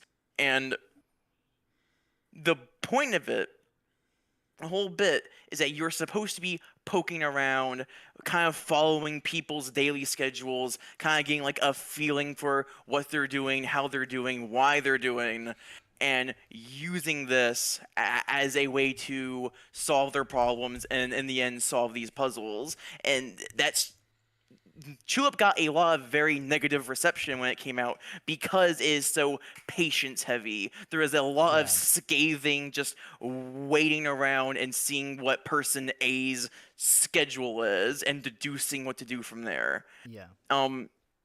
It's very old school in the sense that you get items and you're just expected to show your items to everybody and pray to whatever god you believe in that they'll tell you a hint for once. And it's a very powerful piece of art. It builds up to a very, very satisfying conclusion, but the journey to that conclusion is very, very, very tedious. And that I've never played a game that was so that doubled down on being so mean and so shitty to me. You know, and I do think I think age plays a role in this as well, where like the older we all get, because gaming is a fairly young medium, and I think like we will age into more patience with these kinds of games, because I personally have, even with like JRPGs, where when I was like 14, JRPG became my favorite genre because I saw it as anime as a video game.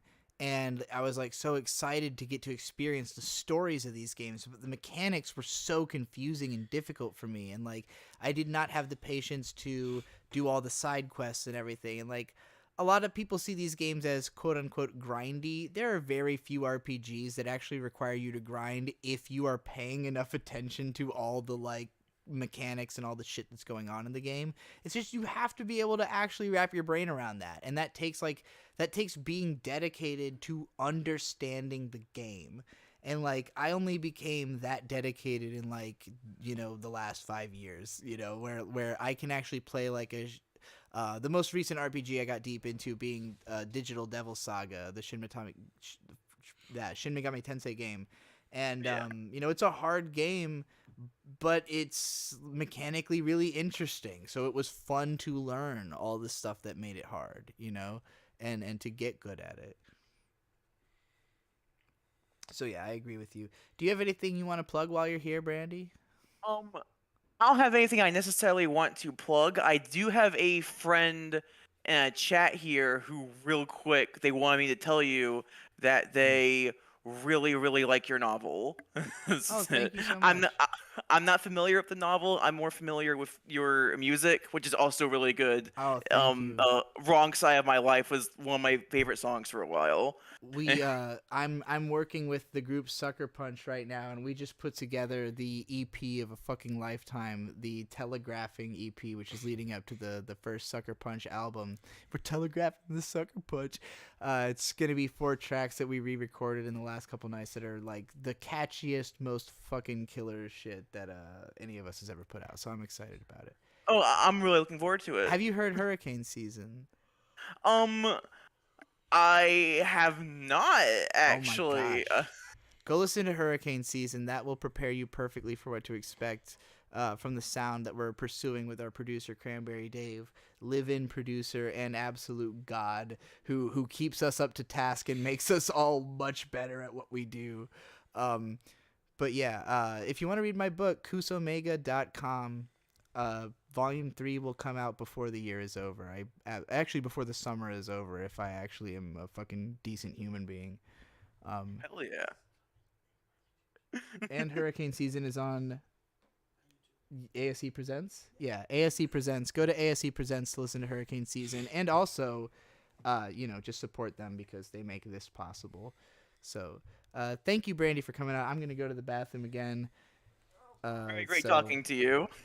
I had a great time talking to you too. Feel free to call in again if you have more to rant about next time we do this, which we're doing tomorrow night, incidentally, for everybody. I might hop in tomorrow. I'll talk about more shitty video games that are secretly amazing. Yeah. Oh, thank you for having me on.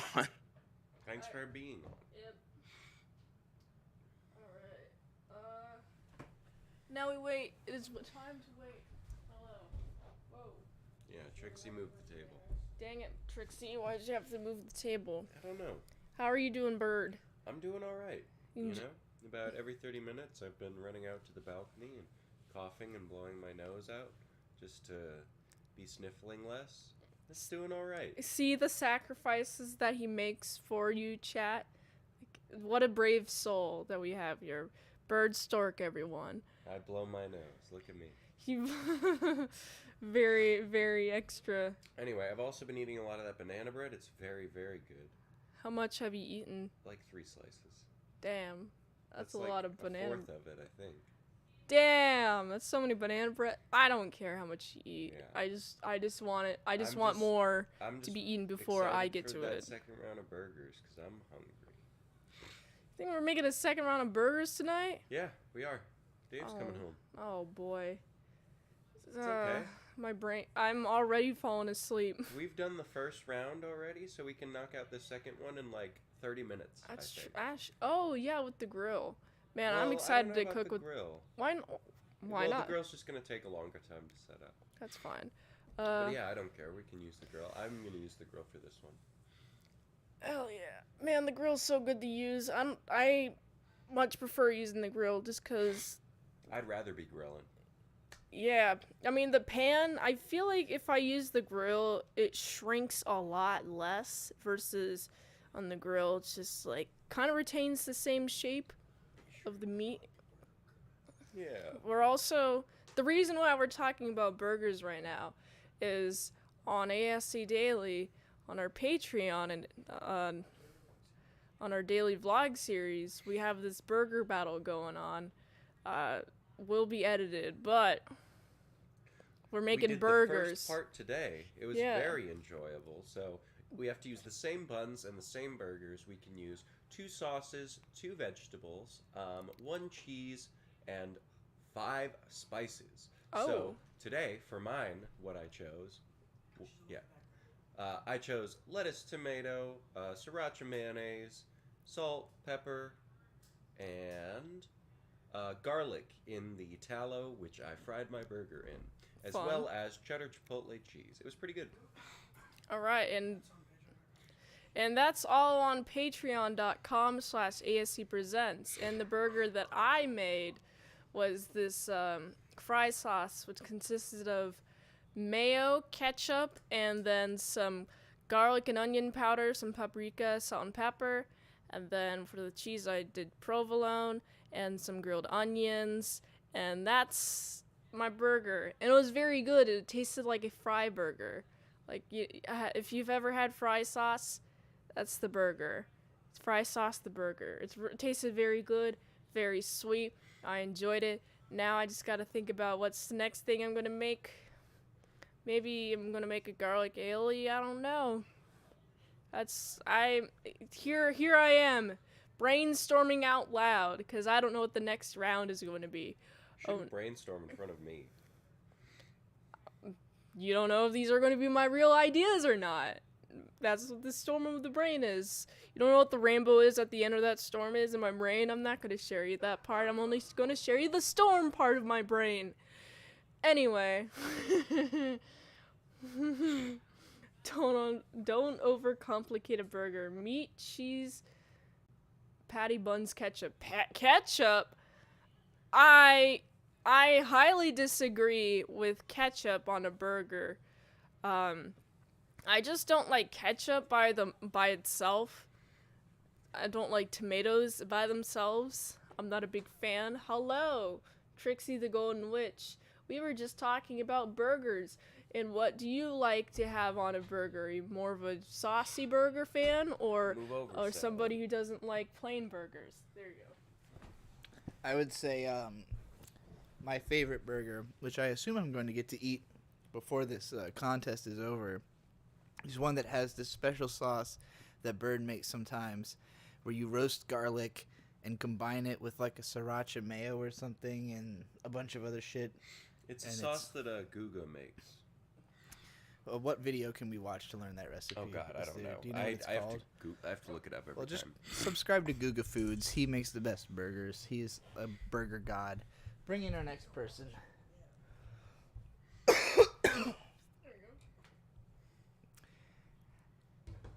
Alvy, if that's what you'd like to be called. Is that what you'd like to be called? Yeah.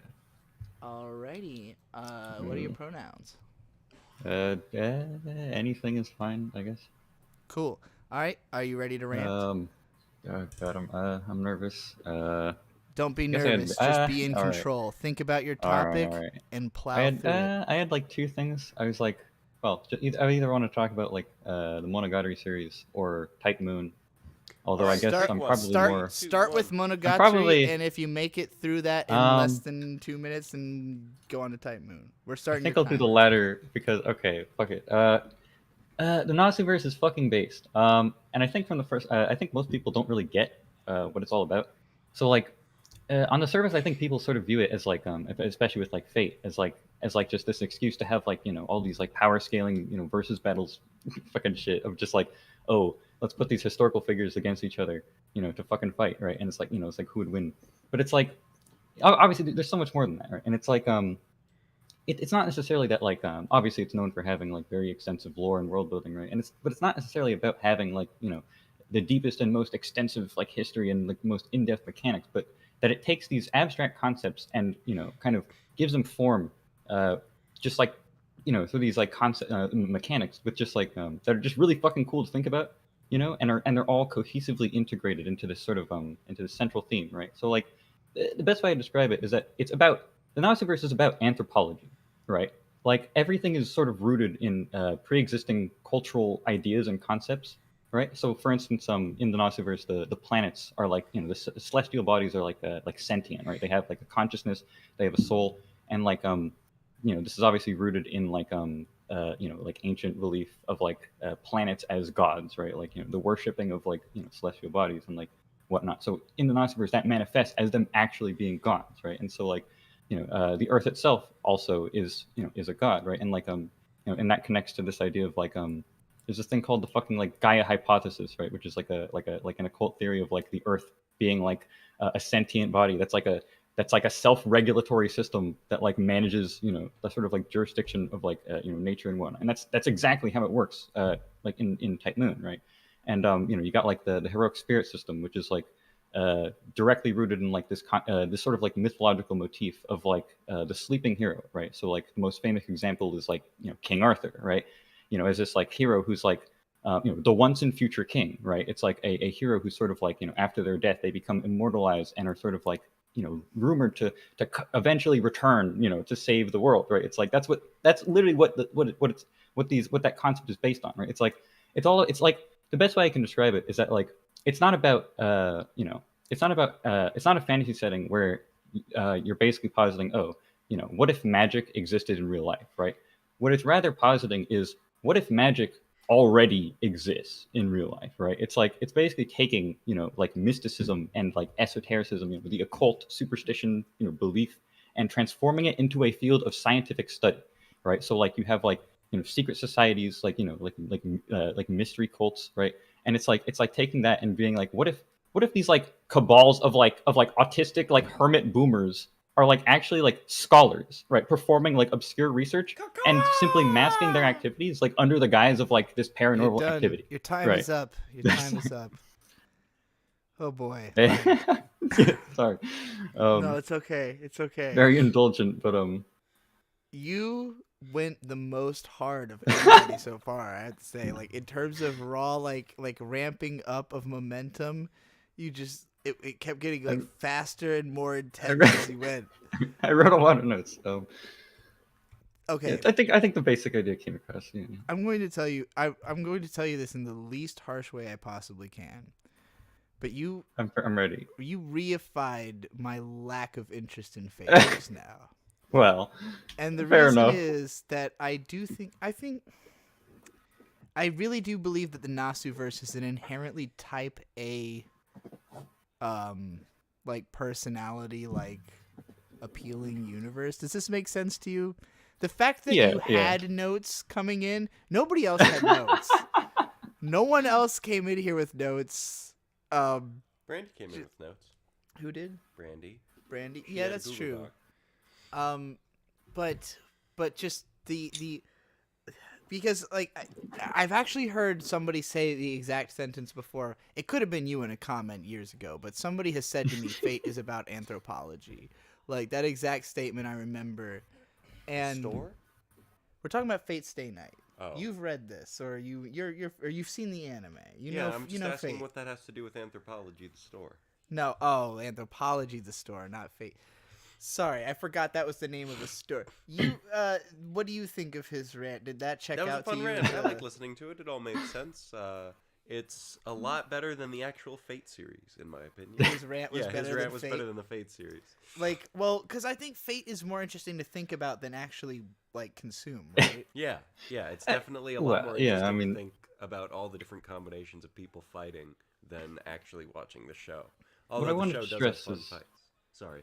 That it's not like you know, it's not necessarily about history, right, but about culture, right, and like like many of its mechanics are directly exploring like the transmission of ideas over time, right. It's like it's not necessarily, and you know, a big thing about it is like it's not based on like the reality of the characters aren't even always real people. It's like based on how they are interpreted culturally. And even in universe, some of these characters like literally didn't.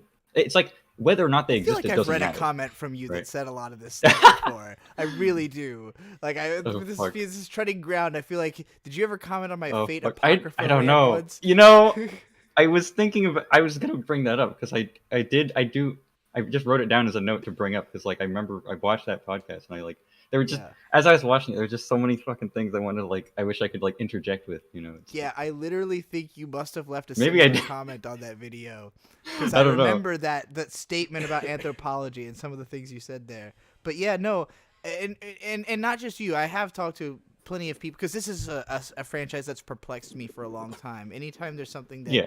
seems like I should be into and I'm not quite, because I love Kara no Kyokai as a like that's my Nasu property, but I mostly know it through the anime adaptation and like I don't know if it's just because of the differences in the English and Japanese language, but there is a translation of the first chapter of Kara no Kyokai in the first Faust omnibus magazine that came out from Del Rey, and it's almost incomprehensible.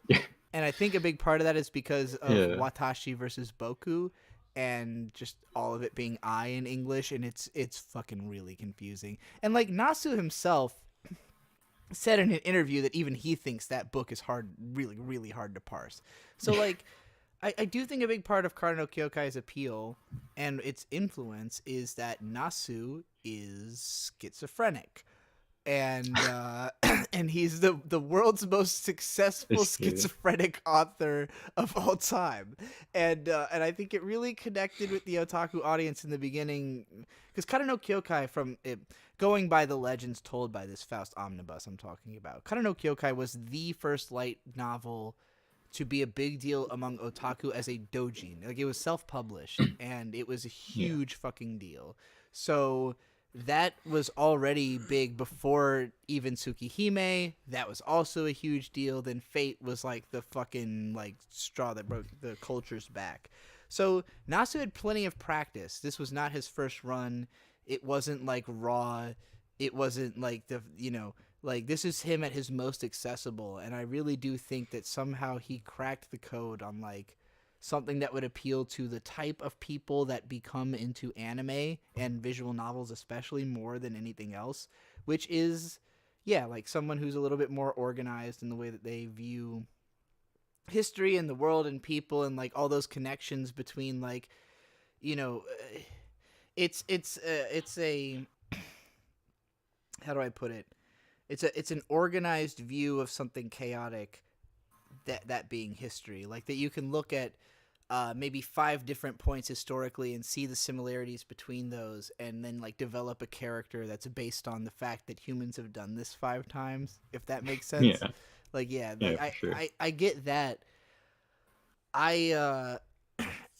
For me, like getting into something lore and external elements like that don't tend to grab me right away. Like I have to be interested in just the base source material, and then I might go look into all the deeper stuff. But even stuff that I really love, I don't tend to look as deeply into as other people do. Like I can't say I am the world's foremost expert in literally anything. So like I've never dived so deep into something that I could tell you like all that history and all the stuff that makes it interesting on a meta level. Like I'm really struggling to think of an example other than like Brony history, like specifically Brony media, not even the show itself. I am far from an expert on My Little Pony, but Brony media, I might be like one of the world's foremost experts on, but that's it. So, but yeah, so I do appreciate why Fate appeals to other people so much, but I like nothing anyone ever says about it makes me think that I'll like it more. That's totally understandable. I mean, like, I basically just wanted to like, you know, express like, I definitely think it's useful to like I myself am not particularly into, you know, lore in most cases, but like in this particular context, it's like it's just that it sort of grabs me in a different kind of way, right? And like it's rooted not in like the mechanics and external aspects, but in the fact that just like, you know, I just think that the core stories are just extremely, like, you know, the core of the Naziverse is that they're rooted in just these extremely like life affirming, you know, stories of like humanity, right? It's like these very like, you know, it's like, you know, that's sort of the impetus that, you know, pushes you into like, you know, just going through. Do you play the mobile game? Yeah, Fate Grant. You know, and on that note, fucking it's like it's really like the dark horse of the community almost. Like even fucking Mhm. fans of Type Moon consider it like just this fucking stain. But it's like I fucking the mobile game's based. It's not. It's like not. It's so much more than just like it's like the main fucking Type Moon thing. Right? It's like so here's the thing, right? Like every Type Moon thing is like it's all it's all like building off of each other. It's like they're all like constantly expanding upon the fucking foundation that Nasu wrote when he was in like fucking college, right? It's like it's all like there and like purposeful and like contributing something to like its overall like breadth of ideas, right? And it's just like and that's not change. It's just changed formats and like now it just takes the form of a gotcha game, but like the production value and the writing is like improved and like like Well, that's and the biggest defense of Fate that anyone's ever going to hear on this Yeah. channel. Yeah, like, do you have anything you want to um, promote while you're here? I have a YouTube channel, but except like 99% of my content is terrible. Just tell us the name So I of it if guess you're willing to show it's it just to my people. name. It's just Alvi. I don't know if you can even find it by searching. I guess I was like I'm doing a sort of like I'm trying to do like a translation of like it's like the Fate Tiger Coliseum like PSP game. So like I guess just search like my name and then Fate Tiger Coliseum. I guess it'll show up. Actually, I guess I do have something. I guess I'm in a translation group called the Haruhi Translation Club. There's a shit ton of Haruhi like video games, right? Huh. And none of them are translated, right? So we're trying to fucking translate them, starting with the DS game.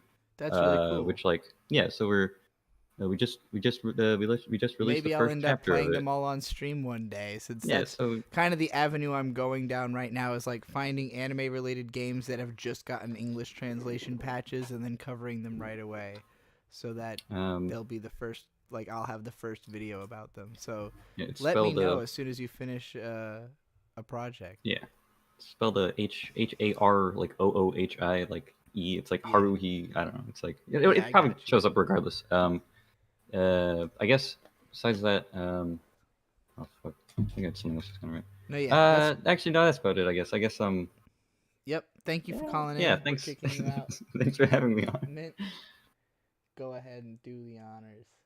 Do the dirty deeds. Fate fans are feeling good right now. Oh, before we bring in the next caller, I'm going to read this $2 super chat from Farpoint Station. Who farts the most on stream, and why is it Riley? I didn't hear any farts from Riley tonight. I haven't heard one single fart from Riley on stream Do tonight. I look farting to you? I actually responded to the super chat saying it's actually me. I would believe that. I haven't heard any farts, so I don't even know Silent but where it's deadly. coming from. Fluffy Bite, are you there, and is that what you want to go by? It's actually Fluffbite. That's my system name. You can call me Drizzle. Drizzle. All right, Drizzle. What pronouns do you want to use? Fae Fair. What was that? Fae Fair. Fae Fair? Yeah, like Okay. the magical things. Okay, Yeah. cool. Fae Fair. All right. Are you ready to rant? Yes. I also have notes. All right, perfect. Go ahead and start. Okay. This is like directly like about you. So it's been a roller coaster following your content. Like years before the pandemic, like I would be watching your content and like I'd tell like my partner about it, and they'll be like, yeah, you should keep that to yourself and not tell anyone you watch this shit. This is like gonna like lose you friends and shit. And I ran into you because of your SAO coverage, and I actually like really love SAO, but then it was just like kind of like going to an intervention because it's like all these things are right, but I also don't want to admit that they're right, but also I still love it, and it was really hard for me to reconcile. And I was like having like a big love-hate thing because it was like, wow, this person's getting like super famous for like hating this thing that I love. This is weird. But also like with your, I guess, anime degeneracy, that was like it was like a big deal for me, and I've never really fully fit in with things. Wow, something your audience probably all has experience with. But I remember particularly that right around the time that like my life fell apart and I decided to become a content creator myself, you came out as trans. and I am very, very trans. And I remember like the long plays that you were doing, particularly of A Short Hike. Actually, that's how I actually found out about A Short Hike. And I ended up being a game that I streamed multiple times and cried to. I was like, oh, this is really good. And I remember like writing a comment that was like, oh yeah, hopefully you'll respond to it. Like it was around time you were defending like your use of the N word and stuff. And and then that was the last video you had did, I think. And then you like took your whole channel down, and I was like, fuck. So I had a lot of like weird thoughts and emotions about that. But then also during those long plays, you also talked about how like your audience kind of had changed because you had changed, and how like when you got a partner, your life was better, and you weren't like so like doomery that like the people that were like that stopped resonating with you. And like now I'm experiencing that in like my content because I was really toxic and I was trying to get better. I'm still trying to get better, and I made my content partially about that and like trying to show people that you can get better. Actually, your video recently, like stop telling people you're a piece of shit, was actually really, really resonant with me, and I was like, damn, this is good. This is really, really good.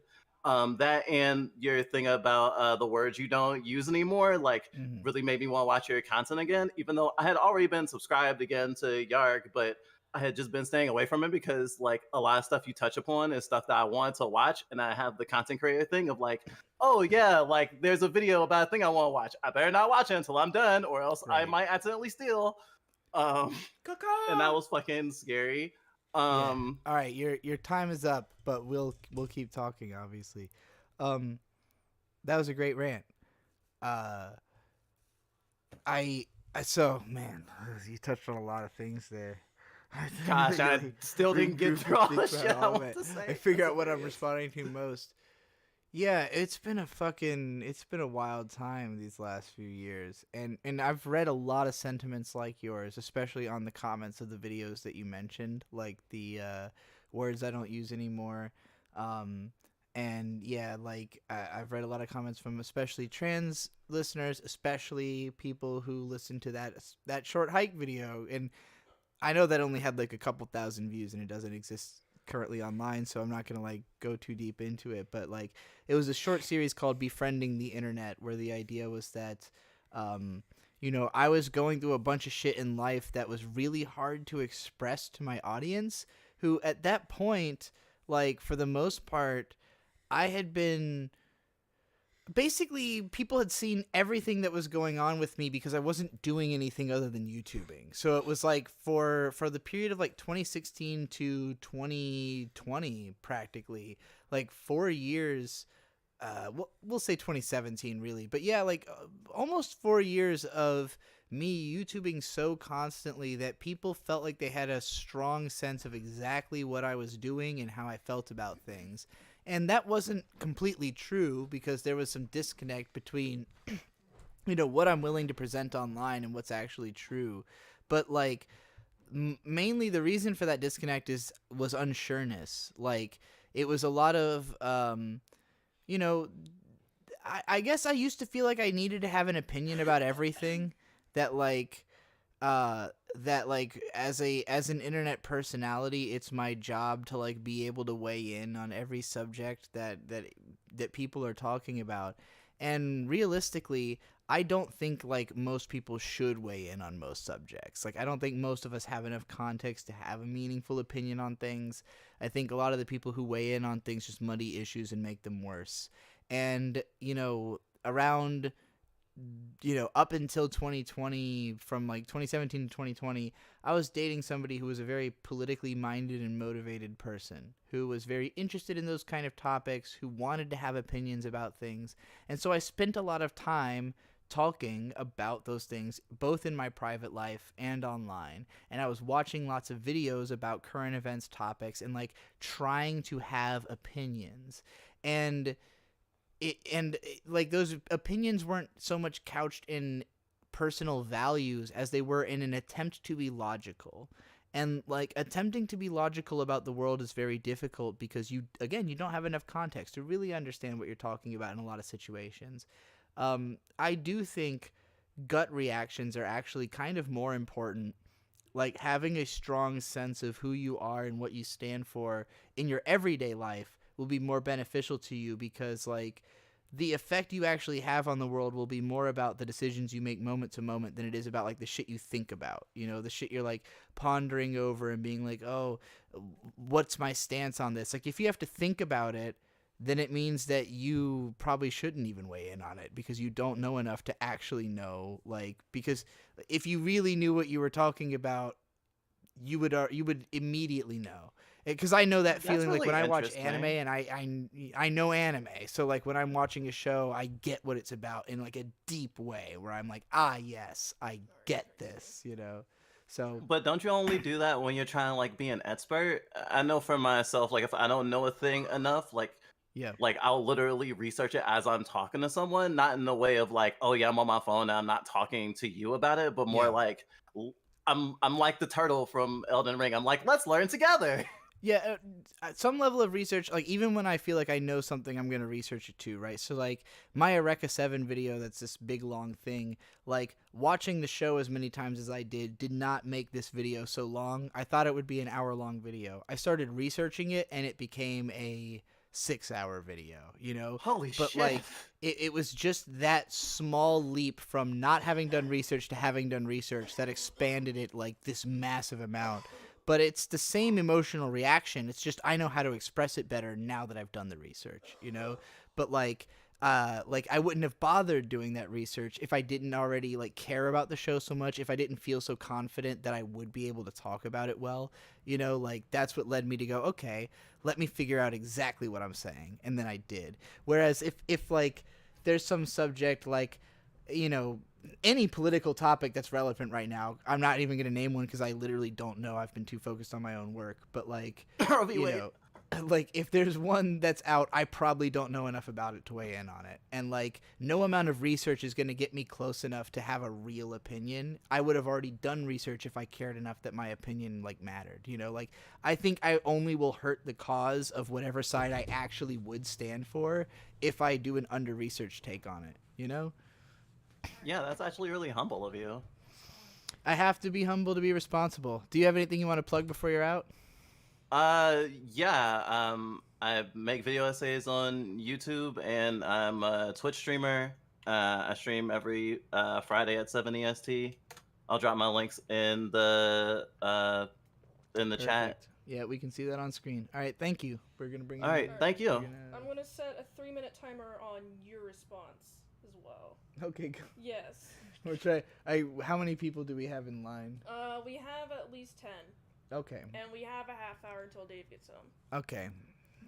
Are we hard out as soon as Dave gets home, or? Yes. Okay. We're gonna try to run through everybody really quickly. Yeah. We have 18 more people. 18. Hard Okay. out on 18 people, but like Dave. Yeah, Dairon's our last caller. After that, there's no more. But we've got 18. Alright. But we're not just stopping as soon as Dave gets here. Right? Yeah. Yeah. Yeah. I was gonna say, I was like, why would Dave wouldn't tell us to stop the show or anything. Like he doesn't. He's not going to bed the second he gets home. I don't think. Not that we'd wake him up. Anyway, now we got. This is an actual house you guys have here. Welcome to our home, our trap home. Yes, this is this studio is actually really lit. I mean, I'm a big fan of this stuff. Like the Dick Masterson method of studio soundproofing.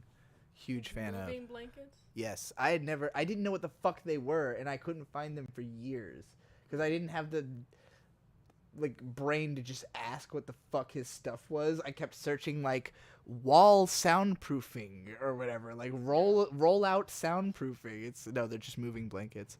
You brought in Nat, yes, Nat. Hello. Hi, hello. Hello. Yeah, great to talk to you. Do you want to go by Nat, and what pronouns would you like to use? Nat is great, and I use they, them, but I'm not like super picky. So I'll try to make it super quick. Yeah, I'll make it all super brief. Again, just like Your fucking timer has started. Yeah, just tripling down on what everyone says. Like, I used to be, a huge fan of the old channel. then you came out as trans around the same time that I started transitioning, and you know, whatever, you went on a whole life journey that's a mirror of my own. So you've probably heard that a billion times before.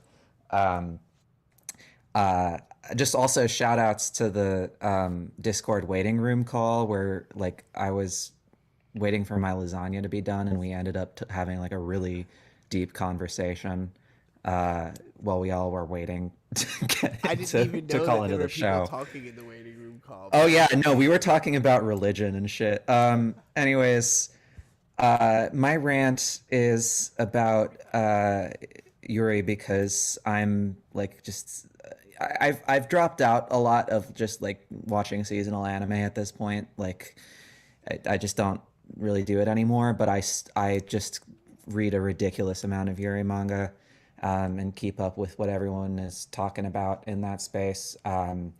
And one thing that has just constantly frustrated me is um, the way that people talk about like the concept of bait, where I just feel like people are very quick to call things bait that sort of betrays a lack of understanding of the roots of the genre, because I'm fucking, you know, I get super autistic about it and explaining the history of the genre to people and whatever. But I get you. like recently, fucking Watashi wa Kimi wa Nakasetai was really good, and it ended, and the, you know, the two main girls don't get together. They just have like this, you know, ambiguous conclusion to their story, and people are like, "Oh, it's fucking bad," and it's one of the most beautiful stories I've read in recent memory, and I don't feel any, you know, sense of disappointment that there's not like whatever, like a explicit confirmation of romantic feelings. And I feel like people who expect that from everything are just sort of setting themselves up for disappointment. Because to me, you know, the definition of Yuri is not lesbians. I'm you know, I'm cribbing a bit from Verena Mazur's essay that if you I'm are not familiar, but you could definitely. you should read it. You would love it. It's Innocent and Beautiful. It's a paper by Verena Mazer, Maser, that goes into it's an academic study of the history of the Yuri genre. It's really fantastic. Your time is. Holy but yeah. fuck, that was loud. Okay, no, that's I said everything I wanted to say. So. No, I actually really like that rant. You made a great point, and yeah, like I got into Yuri in 2007 when there was almost not any explicit lesbian Yuri. Like you basically bait was what we had, and in a way that's. I do think that there's a lot of value in media's attempt to draw people deeper into things. Like, it's one thing to have an explicitly lesbian story that makes you feel like, you know, noticed when you're there. But also, like, a lot of us are, you know, kind of touchy and don't really understand ourselves yet. And I do think that some level of, like, easing in might be necessary, where like, yeah, if a show sneaks up on you and is a little bit more lesbian than you think, or if it's not explicit but you find yourself fantasizing about it, maybe it says more about you, you know, than the show could have said by being explicit. Like, you know, if it's I don't think another way to put it, nothing in media is there by accident, and people really need to understand that. That doesn't necessarily mean that it's all intentful. It doesn't mean that the artist explicitly was trying to draw what they would describe as lesbian art. But people can't fucking help themselves. People really don't understand themselves well enough not to really express themselves and what they really feel in their art. Anybody who was like, I identified you as trans years before you came out to me obviously knows what I'm talking about. Like, I couldn't help but be exceedingly trans. I just didn't have the terminology to identify that way yet, you know, but that's why we took this journey together, I think. So, like, yeah, I appreciate what you're saying. And, like, I remember when I was super offended at Hibike Euphonium for being, like, bait and then turning around on me. But I was ranting about that because it made a good topic for a video. But honestly, it's as true to life to present characters who flirt with lesbianism and then turn out to be straight. Like, that's not weird, So I think all those messages can be equally powerful. That was less than cool. Yeah. I got 2 minutes and 20 seconds on my rant. Before we let you go, because we're trying to speed through everything, I'll just ask, do you want to recommend any really great Yuri for everybody, regardless of bait or no bait? Oh God, that's really difficult. I have an old thread on my Twitter where I do recommendations because I often, give recommendations to people because I'm kind of the local expert in in my circle. But I would say if there's one thing that I would just recommend generally for people to read, there's a really, really great manga called Indigo Blue by Yamaji Ebine. It's on Dynasty. Everything's on Dynasty, but well, not everything. They pull stuff Go off all read the time, Indigo Blue on Dynasty is the recommendation Absolutely. I'm hearing. Anything else you want to That's- plug while you're here? Social media or anything you have? Yeah, my Twitter is _Natastrophe_, and I do a bunch of tabletop gaming stuff. But Ooh. honestly, you should just follow my friend Lachlan. We just recorded Lachlan, also recommended. We just recorded we just recorded a Dungeons and Dragons episode of the Oh, Blue that's so Void cool. Gators I didn't even know podcast. that. Yeah, we That's- literally did that's that awesome. right before the stream, and it was really fucking fun. So look forward. Yeah, to that. that's my other main special interest. But yeah, honestly, you should just go follow Lachlan. She used to be pedantic, romantic, and she's the best. But yes, Lachlan. Lachlan was. We go way back. Oh, we do too. I sold her my breast inserts. All right, when we're I kicking you stopped out. No using more it. information. Goodbye. Kathanis, you're in now. Hello. Is that what you want to go by? Cathonis, yeah, that's good. Or Kath, or whatever, really. Kath She, her works for pronouns. me. What was the pronouns you said? She, her. Okay, perfect. Kath, would you like to go into your rant right away? Yeah, apologies in advance, because it's about 5 a.m. here. The sun has literally risen. Just jump right into it. Yeah, so I also had a different topic, but now I kind of need to pivot after your talk with Fluffy Bite, which is sort of like the topic of sort of like only having or like doing anything until you have like a perfect sort of like have A done like sense of perfect it. research. Yeah.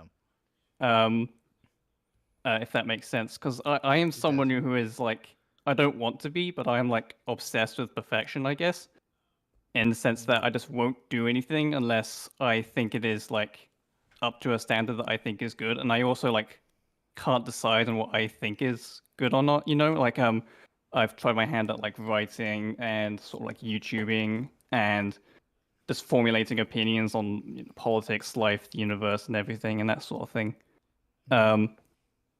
Yeah, so and it's just kind of a problem for me because I kind of feel like perfection is like the enemy of getting anything done, and like anything I do get done, I inevitably have to like remove it from the internet or whatever because it feels like it doesn't deserve to exist. Like it's wasting space just by being there, like wasting the attention of anyone who happens to click on it. So yeah, that's sort of like what you were talking about with Fluffy Bite, where you don't have like an opinion on something until you actually like feel like you are well researched enough to be able to talk about it. And even though that's like I don't necessarily think that's humble. Like I think it can be. It's just, and obviously you can't have like a fully formed opinion on literally everything. It's just, yeah. It can result in just like not, like nothing getting done, and it's something I'm trying to like change about myself, I guess. Anyway, I'm done. All right, cool. You still had a minute left, but well done. I definitely appreciate where you're coming from. Start my timer.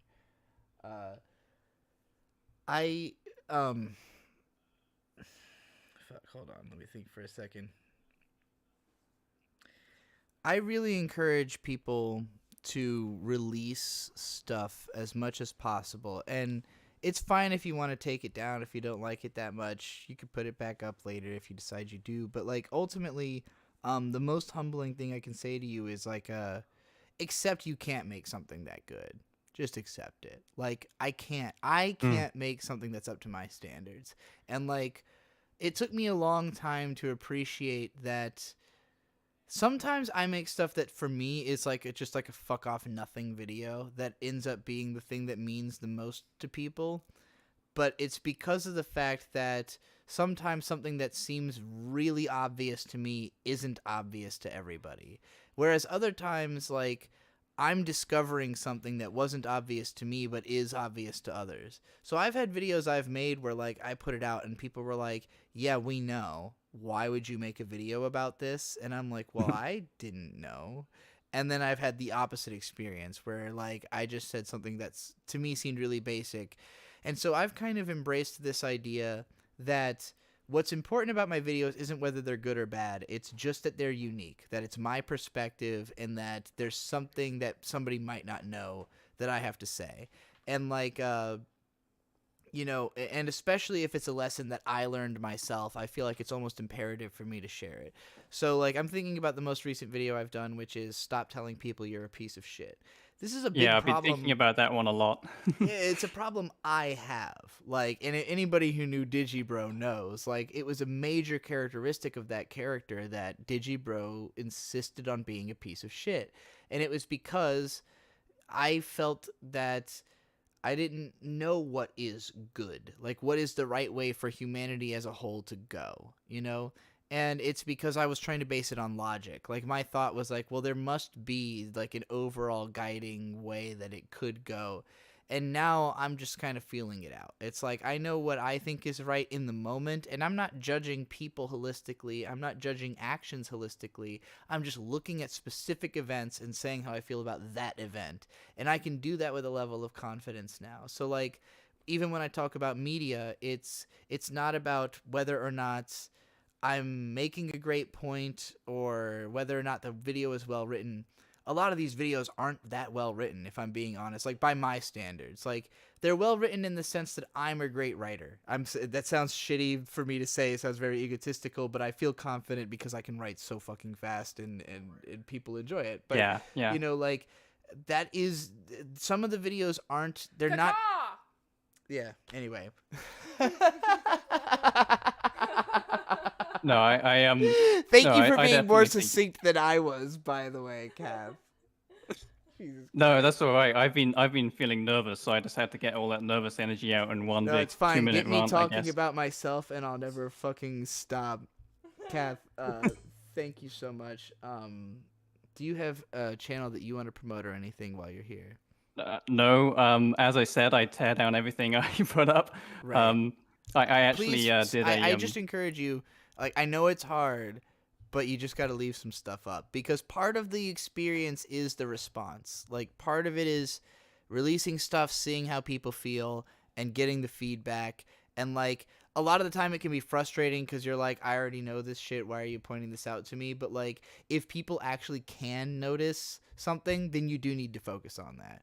Like, I have lots of flaws people don't notice. I'm not as worried about correcting those as the ones that people do notice, you know? So, Yeah. Anyway, thank you for calling in. What does he have to plug? He said nothing. He didn't want to. Thanks for having me. All right. We're going to take another caller before I even go to the bathroom, because even though I broke the seal, I'm being brave and strong for all of you.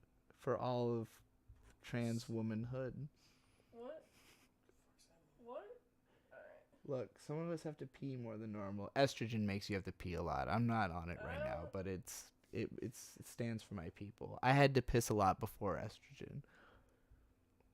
I think that's just a you thing. I No, have a lot of estrogen. And You're I don't have not to piss a taking lot. estrogen. I mean, but when you I produce a lot of but estrogen. when you take estrogen actively, it makes you pee more. It's a known side effect. Okay. Anyway, bring in the next. We have Negent. You there? Is that how you pronounce it, or is that what you want to go by? Negent? Hello?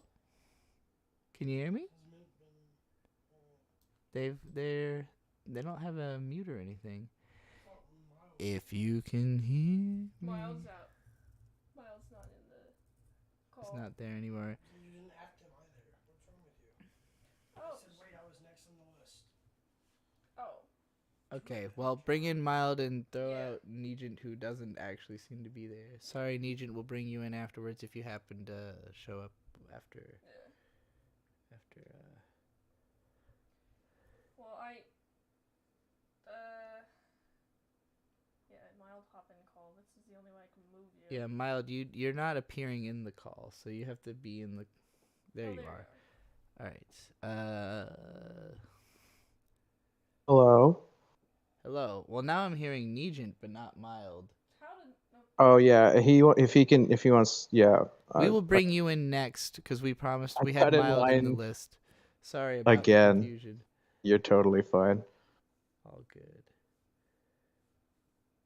Banish me. She's working on it. Don't worry. Mild, you will be given permission to speak very, very soon. It's the keeping time is taxing her. She can only do so much.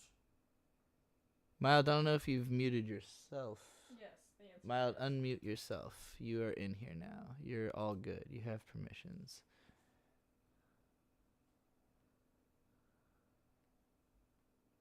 Still not hearing any voices.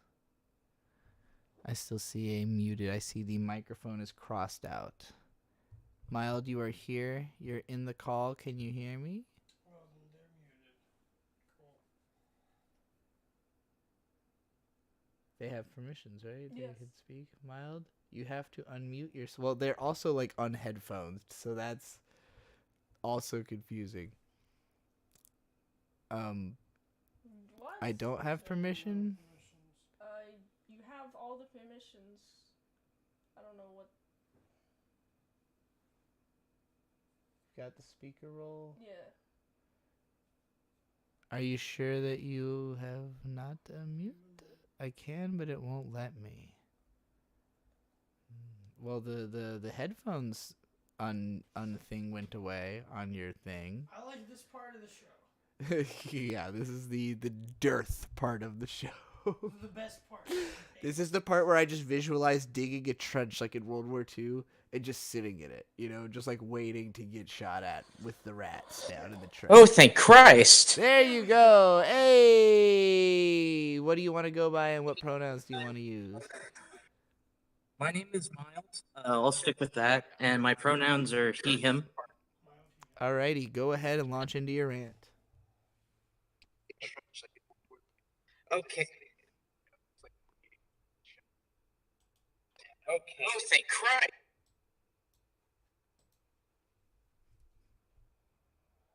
You there?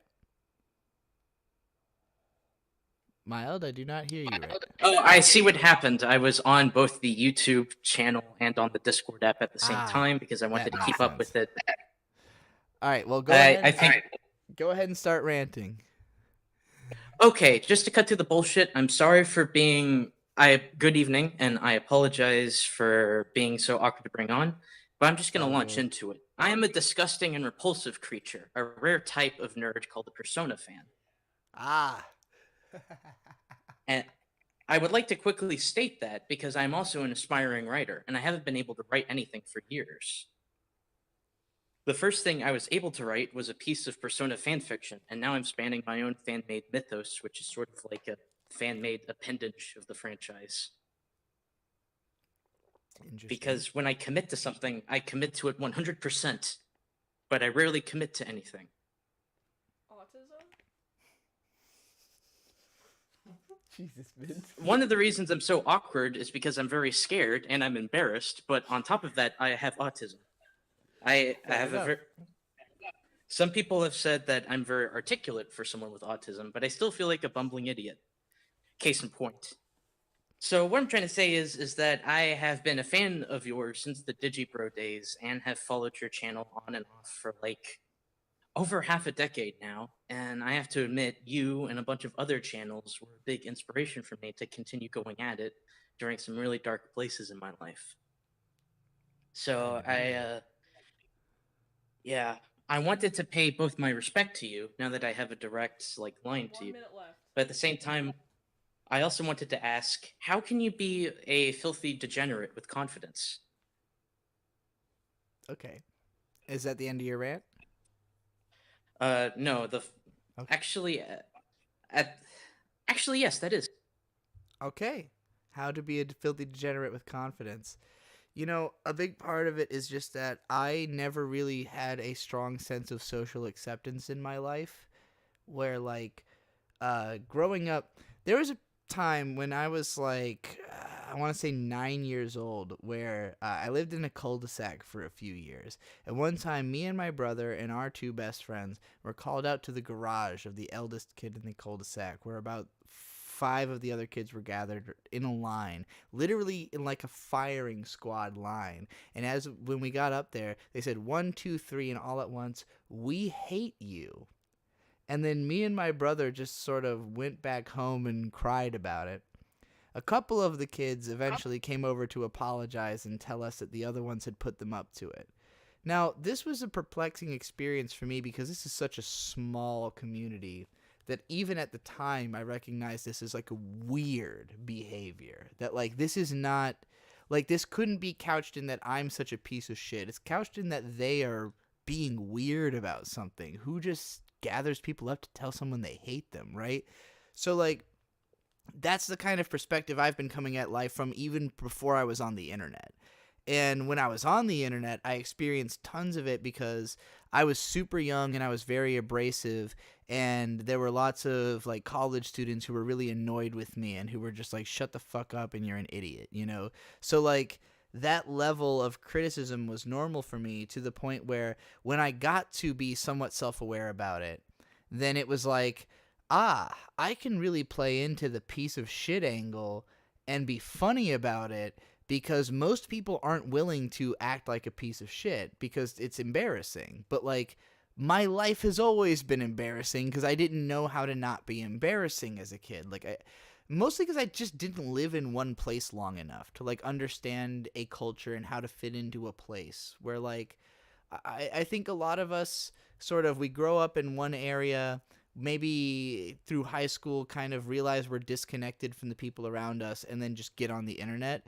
But for me, it was like a little bit deeper than that, that like I was disconnected from people around me by the time I was in elementary school. So it was already like, you know, this huge level of social disconnect before I even got to an age where I was self-aware about it, you know, like, so when I finally did develop that self-awareness, it was like, oh man, I can really fuck with the world by just like playing into stuff that most people won't play into because they're just not used to being shit on by people. And like the only shitting on me that ever got to me was stuff that was actually accurate that I felt bad about. And like that's actually helpful because it's helped me to be a better person, to confront me with things that are actually shitty about me, you know? So yeah. Perfect timing. That was my rant. Mild.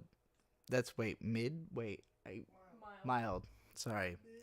The I and L blend into each other from where I'm sitting. I've had a few beers and it's been a few hours. Excuses.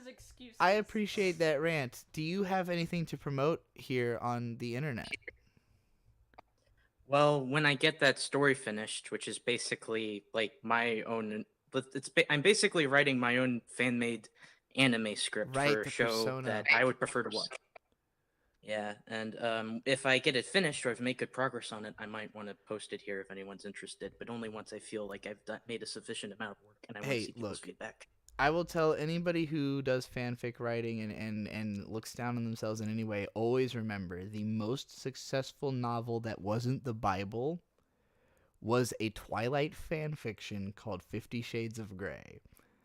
They literally just changed the names and nothing else about the book. It's just a Twilight fanfic that was rebranded. So, you know, being a fanfic author is a great gateway into writing. I've written plenty of fanfics in the past as well, so I encourage it. Thank you, Mild, for calling in. I'm going to go to the bathroom in between calls as fast as I possibly can, and then we'll have Negent in. Thank you, ma'am. What she said means more to me than you think.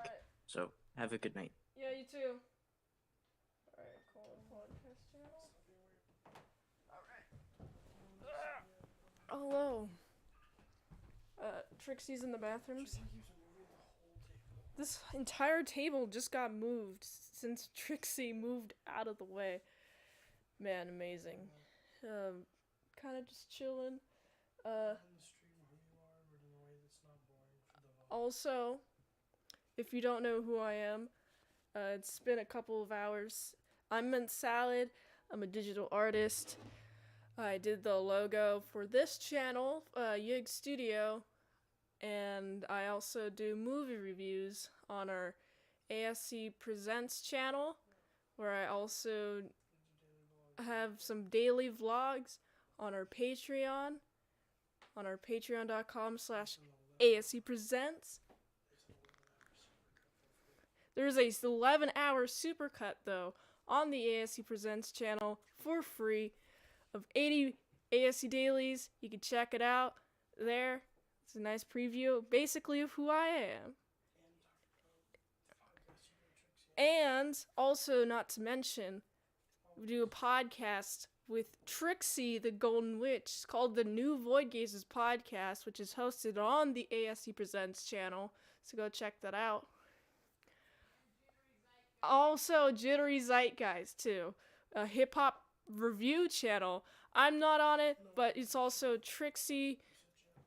Not hip-hop review podcast on the ASC Presents channel with Trixie the Golden Witch, and you got legendary hip-hop producer Cranberry Dave, Riley, and Bad Eater, so go check out those channels. And now I'm just seeing hello everyone. And oh look, you got Trixie the Golden Witch is here. I promise to God, I literally squeezed my bladder. I didn't even smoke more pot before I came back. That's how badly I wanted to entertain you people. Negent, you're still there, right? Is that what you want to go by? Negent? No, he's there. He's in the call with. Looks like you can talk. Yeah. Hello? Yeah. Negent?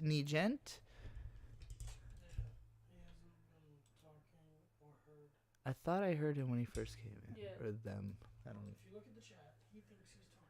He's not. I'll just Mint, figure out what's going on. Check the permissions, make sure they're correct. Yeah. Okay. Negent, we can't hear ya. All right, they've dropped from the call. They've come back. Hello? Hello? Hello? Hello. Yes, there you go. Hello. How do we pronounce your name? Negent. Negent. And what pronouns Yeah. would you like?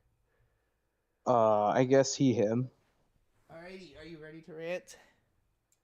I don't know what to talk about anymore because I know everyone's tired.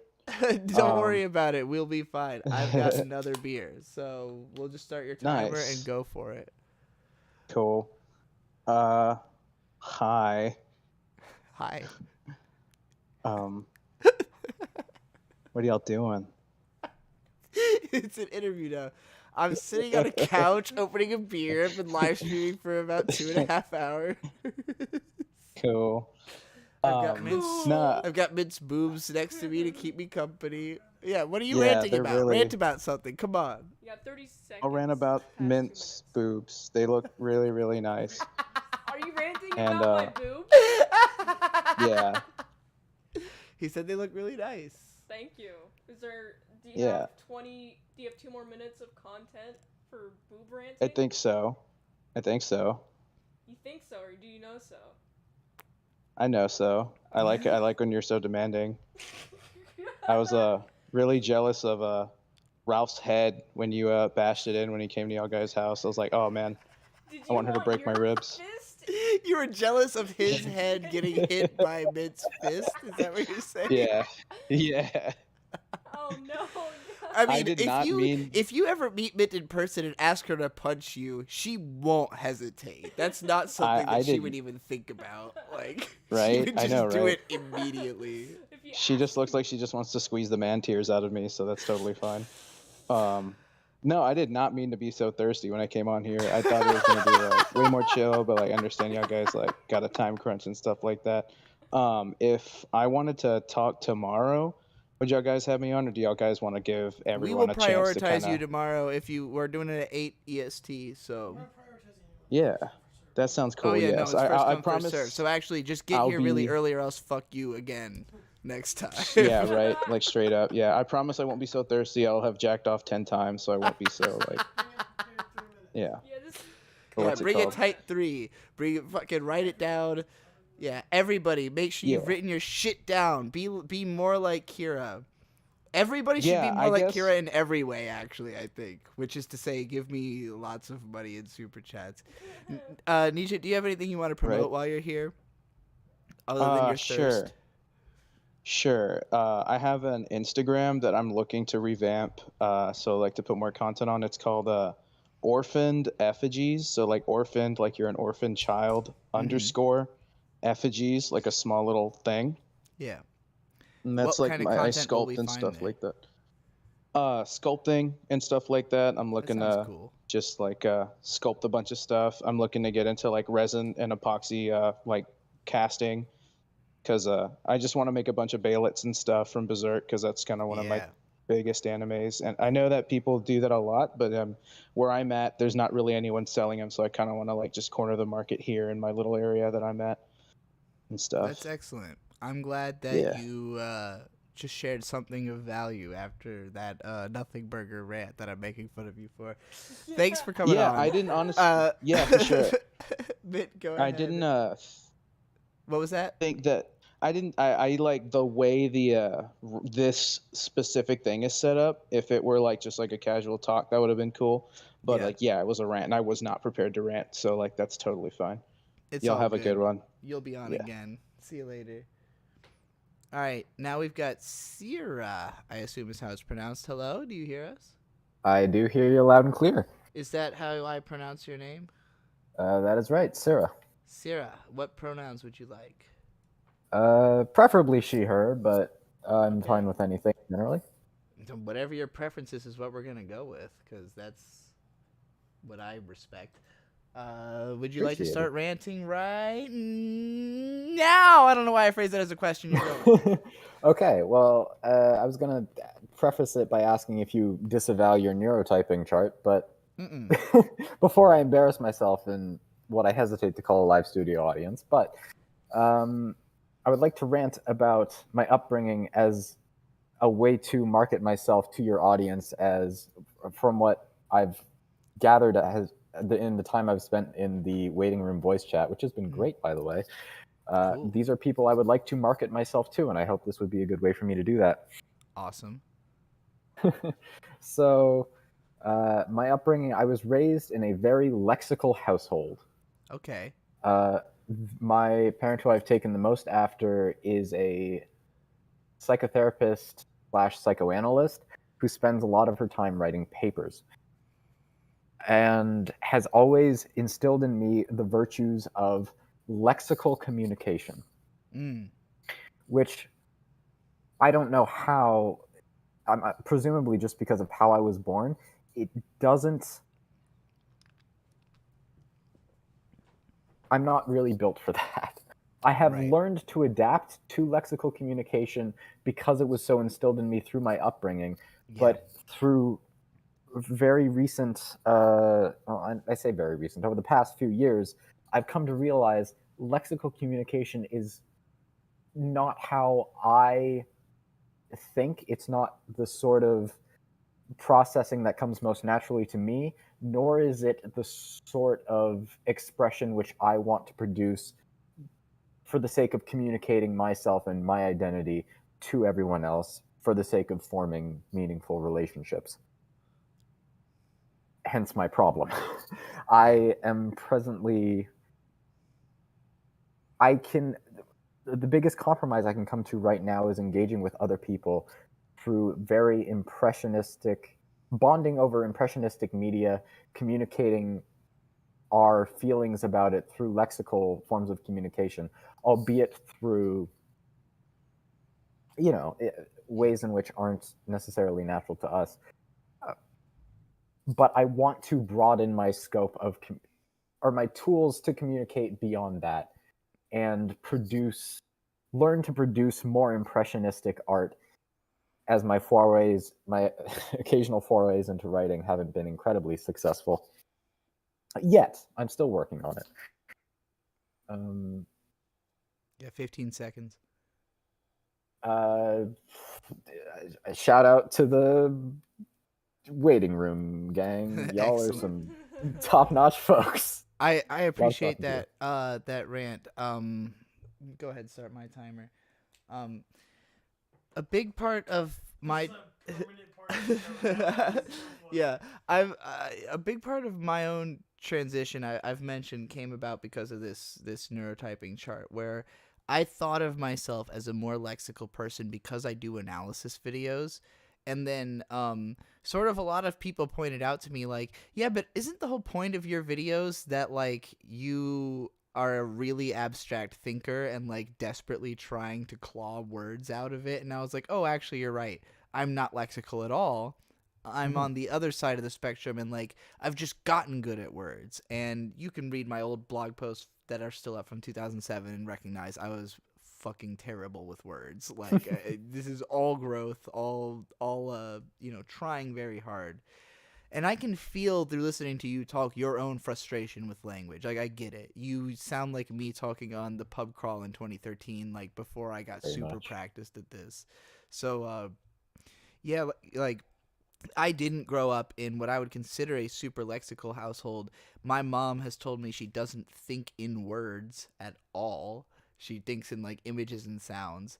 So like, but my mom is extremely expressive, and she tells these very vivid stories about, the impressions that she has of things. So, I grew up in a storytelling environment, but the stories that are being told are very impressionistic.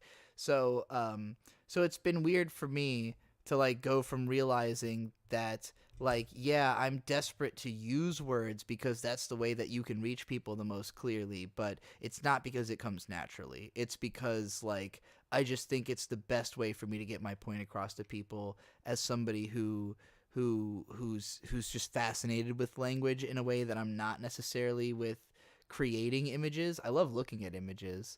But like even like just living around mint salad has shown me what an artist looks like, and I'm like, that's not me. I do words. I just don't do pictures. I do pictures enough for her to readapt them into words. So yeah, I appreciate that. I appreciate the struggle, and I guess I'll ask: do you feel like you found sort of satisfying connections to express yourself around? Like, do you feel like you struggle all the time, or is it just with your family and like your past sort of?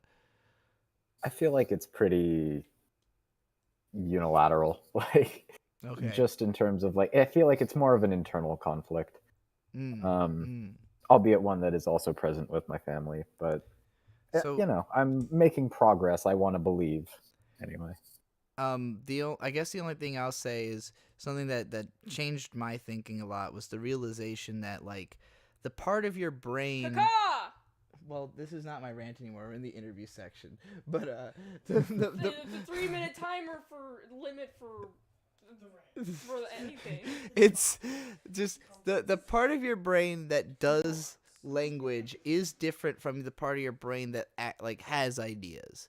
Like your language center is translating other parts of your brain. So in a way, like nobody is really like right off the bat thinking about things in words. It's more like your brain can be really fast at translating itself, But like the words are never a fully accurate like parsing of everything going on in your mind. It's like just one stream. It's one calculated stream of interpretation, but there's other shit going on. You're taking in lots of data you're not forming words about, that you're not saying anything about. And I think more people need to appreciate that like words are very far from the end all be all. Thoughts are far from the end all be all. I think people who have thoughts in words think very highly about those thoughts in a way that is that they don't even realize that there's people who are like having profound realizations that don't have words involved in them, Yeah, like language always obscures more than it reveals. Yes, exactly. Do you have anything you want to promote before we move on? Kind of a long shot. This isn't my work, but I want to promote this so that I can hopefully get more people to talk about it with. But Jack King Spooner's most recent game, Sluggish Morse Pattern Circus, is an impressionistic masterpiece, and nobody is talking about it, and it's driving me up the wall because I've never heard of it. Nobody has. Don't feel bad, but hopefully I want more people to get a handle on it. He also, one of his more well-known works is Dujana. So if you've heard of that game, I haven't. He's a very interesting creative. I would say if you look at his, I guess, creative catalog, and it seems like the sort of work you'd be into, give his work a shot. It's very like psychedelic. I'll do sort that of things. for sure because I love psychedelic work. Perfect. Thank you very much for calling in. We're going to move on. Can I have one more question? Yeah, real quick. Sorry. So I subscribed a year to your Substack. Does that mean if I jump in rants, if I jump in streams with rants, can I get rants? Sure, I guess. Just All right, remind cool. me who you are and that you did that, and I will. Yes. Will do. All right. I'll pass it off to Weeb Machine. Great guy. Peace out. I don't think so. Weeb Machine. How's it hanging? Is that what you Hello. want to go by? And what pronouns would you? I prefer weeb. Most of my Discord friends call me that anyway, and any pronouns are good. All right, Weeb, are you ready to rant? Sure, yeah. I really want to talk about Stop this. making jokes, you time Nazi. All right, your timer's starting. Go for it. Okay, so here's the deal. I do love and respect my parents. They're great people, and they've done a lot for me in my life. And I love them. Oh, wait, no, I already said that. And they love me. I feel like they love me too, and they care for me. They try their hardest, is what I'm trying to say. But they don't always make the right choices or say the right things. So basically, my thing is, I've worked really hard my entire life to get to where I am right now. Just to give like a quick rundown, I'm basically a second-year med student in a pretty prestigious university. I'm not trying to toot my own horn here too much, but it wasn't easy. And plus, I got into like a certified scholarship thing. I'm not going to get into that either. But it wasn't easy, is what I'm trying to say, like the point I'm trying to get across here. It wasn't the reaction I expected from my family, but I feel like they just take all of this that I've done. Not for them, of course. This was just more for myself, but I feel like they take it for granted.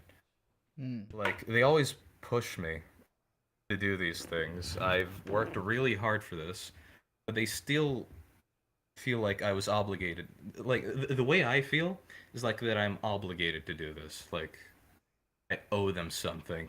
And maybe that's not the case, but that's the way they make it seem.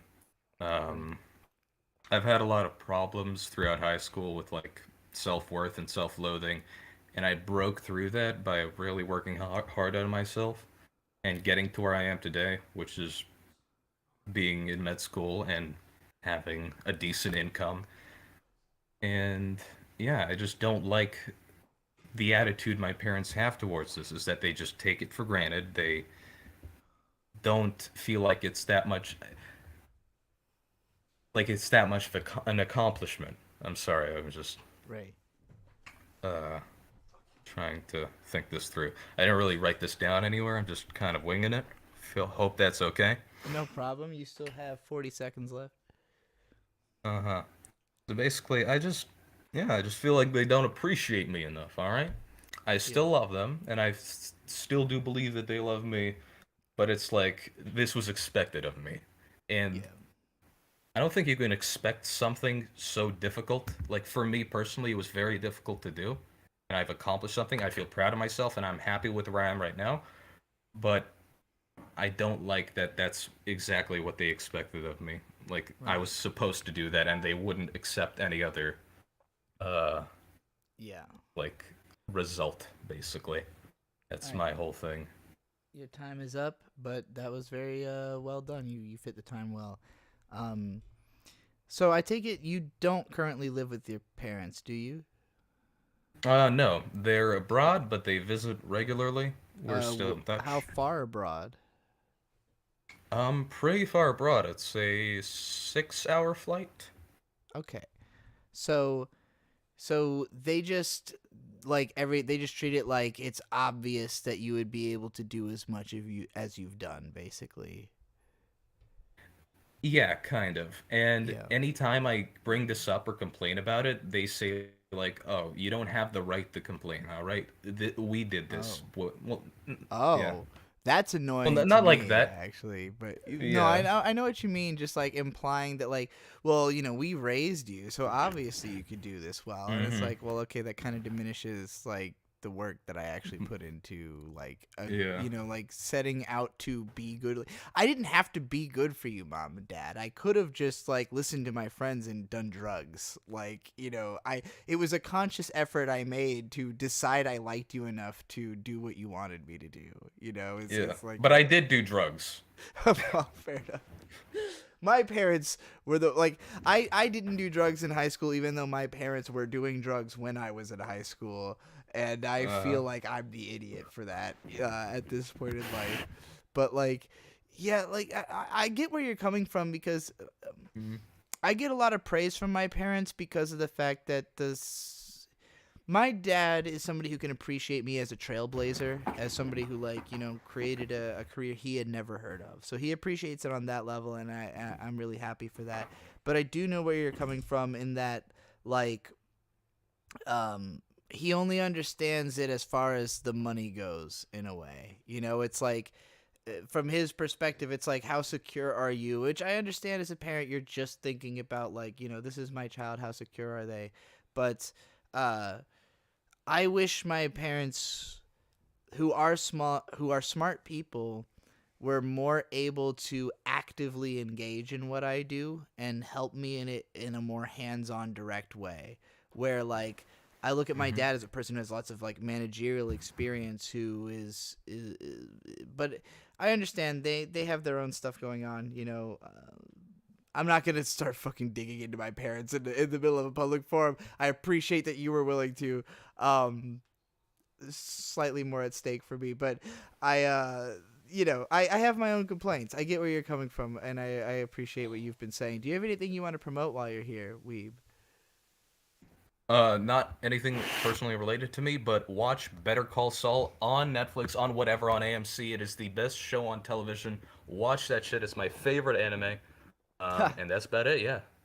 All right, thank you very much for calling in. I appreciate the rant. I'm going to read a couple super chats before we bring the next caller in.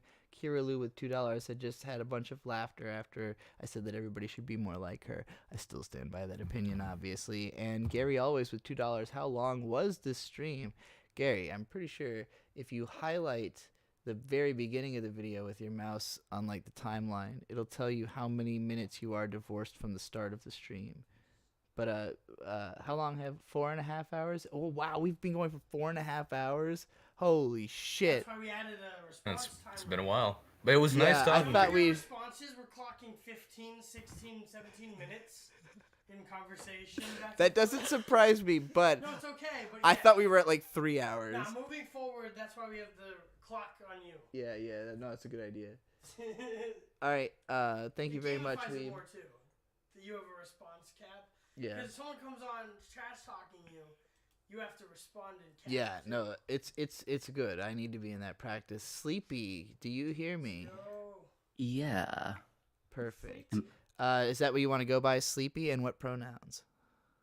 Sleepy's fine, and she, her, please. All right, we are going to start your timer. Go ahead and rant.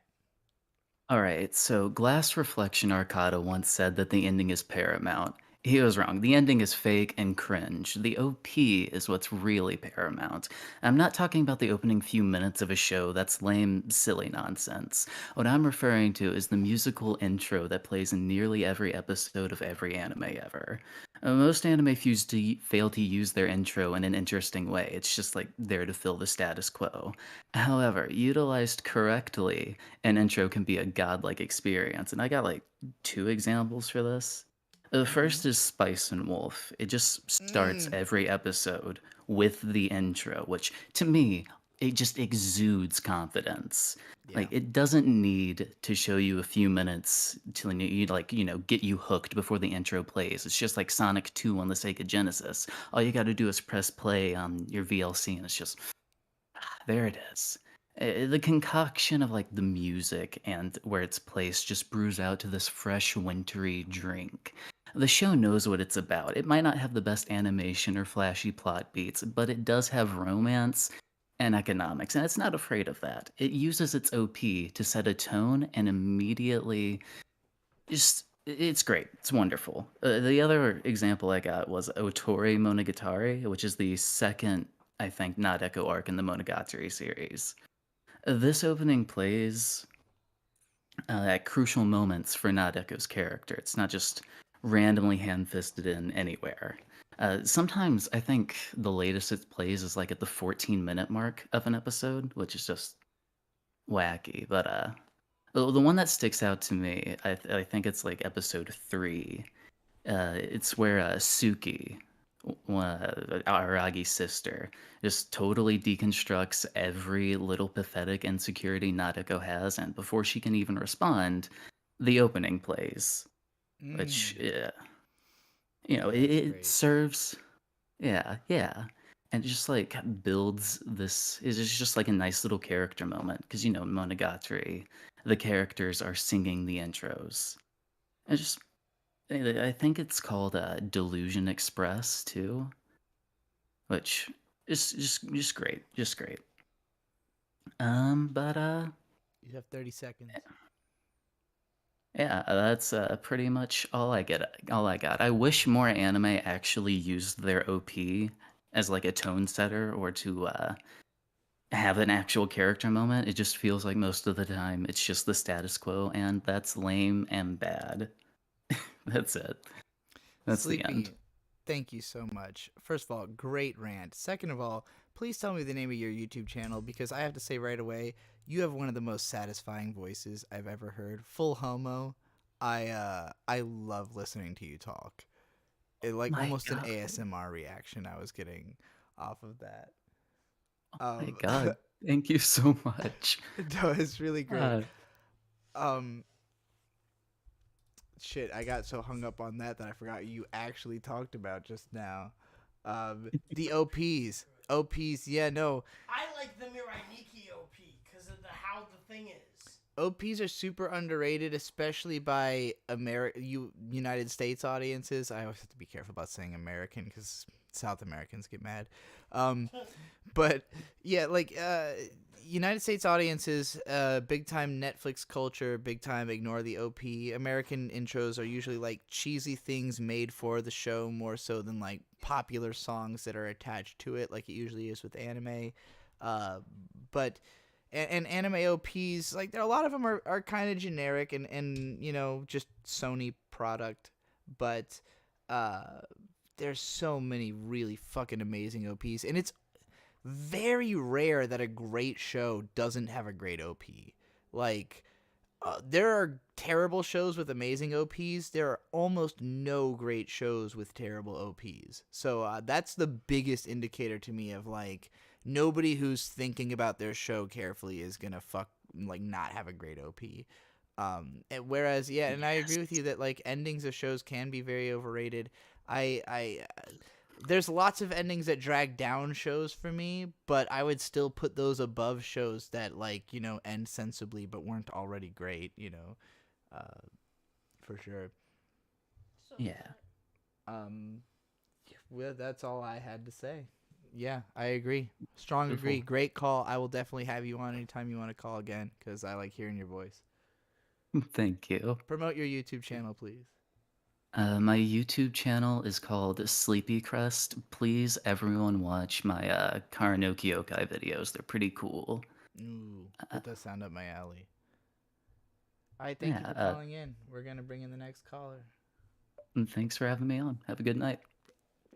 Will do. Mint salad. Oh, straight is offline. Okay, so it's then Ethan is next. Ethan is coming in. I wonder if this is Munchie's friend, Ethan. Be sure to at people. Ethan, you are in the call now. You seem to not have anything active though, so go ahead and activate yourself and let us hear you. Hello, hello, Hello. hello. Hello. Do you want to be? Do you want to be referred to as Ethan? And what pronouns would you like? Uh, he, him, and yeah, Ethan's fine. Alrighty, you ready to rant? Ready to go. Alright. So That timer. Go for it. all right. So I've been the media leader at my church in the media department for 2 years now, and I'm recently about to quit. And looking back at it now, I've realized that it's just been a bunch of nonsense the entire way. I was never trained on how to do this stuff. I've just been watching YouTube videos to learn how to use the programs and everything. And as much as I try to request things or trying to help people and train people to do these things, uh, the church has not helped me at all. It's just gotten worse now, to be honest. I could go on and on about all the crazy things, sneaky stuff happening in the background. People people going to my personal Facebook. That's a whole nother story right there. And it's just been a bunch of nonsense. I had a good team with me. The team ended up being destroyed because of new leadership. So now it's like it's really just me and this other person. And I tell my friends about this, and they ask me like, "Why haven't you left a long time ago?" And I guess it's because I knew that if I left, the church wouldn't have any way of how to um, do their live streams or anything. So I felt like it became less of volunteering and more of I have to do this because no one else will, which is dumb. It's not very my responsibility to do that. And it took a while for me to actually realize that yeah, it's not my responsibility to that. It's not anyone's responsibility but theirs, and they'll be able to take care of it. It's not me. I'm not the media team. I'm just a guy who said yes. So yeah, I feel like a lot of us, a lot of people, we probably say yes to things, or we take on more than that's not our own. Like maybe in a job, people keep going to it even though they hate it because they feel like they're the only ones who can do it, or feel like they have a responsibility, to put more and more into it when it's like it's not their responsibility to do that. I guess that's about it really. I could go on more about the church. A lot of nonsense. So much people being placed above me, even though I'm the media leader, and yet I have to train them to do the job. So much things. So much nonsense. So many people not understanding how media works, how live streaming works. Yeah, it's been a nightmare. It was fun at first, but then it's slowly become just so stressful. And I'm glad to leave. I'll have more free time to do the things I actually want to do, like go back to making videos and hang out with friends again. For the 2 years I've been volunteering there, I've only had 2 breaks. One of them was when I had COVID, and the other one was a well-deserved vacation, but I had to make extremely long tutorials on how to do things for the people at the church. So, yeah, very happy to leave and be done with that. Sad to see it happen this way, but yeah. Good rant. Man, when you said I'm just the guy who said yes, that really to me like cut to the heart of what you were kind of going on about here, because like you said like nobody even trained you. It's just like you were the one who was willing to do it, and so you ended up learning, and so you ended up training other people. And like I'm just gonna say, like, society is run by people like you. I encourage you to like, honestly, like you were saying, like if you leave this church, if you're not the person in charge here, then nobody's gonna be able to do it.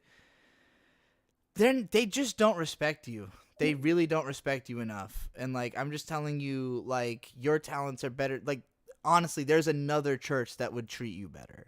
Like even if just within church, like and even within society, like I think someone like you who is willing to learn things for the betterment of your community, like you're the kind of people who every job is dying for.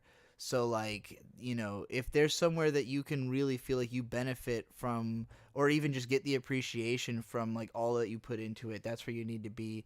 There are certain businesses that are, that are more respected for things like that I've had experience with, where I see people who have talents like yours who can really thrive in certain environments that actually appreciate that. So like, especially with churches, I feel like there must be another church in your city that could use you, that would actually appreciate what you're doing, because it sounds like just the infrastructure of where you work is not doing it.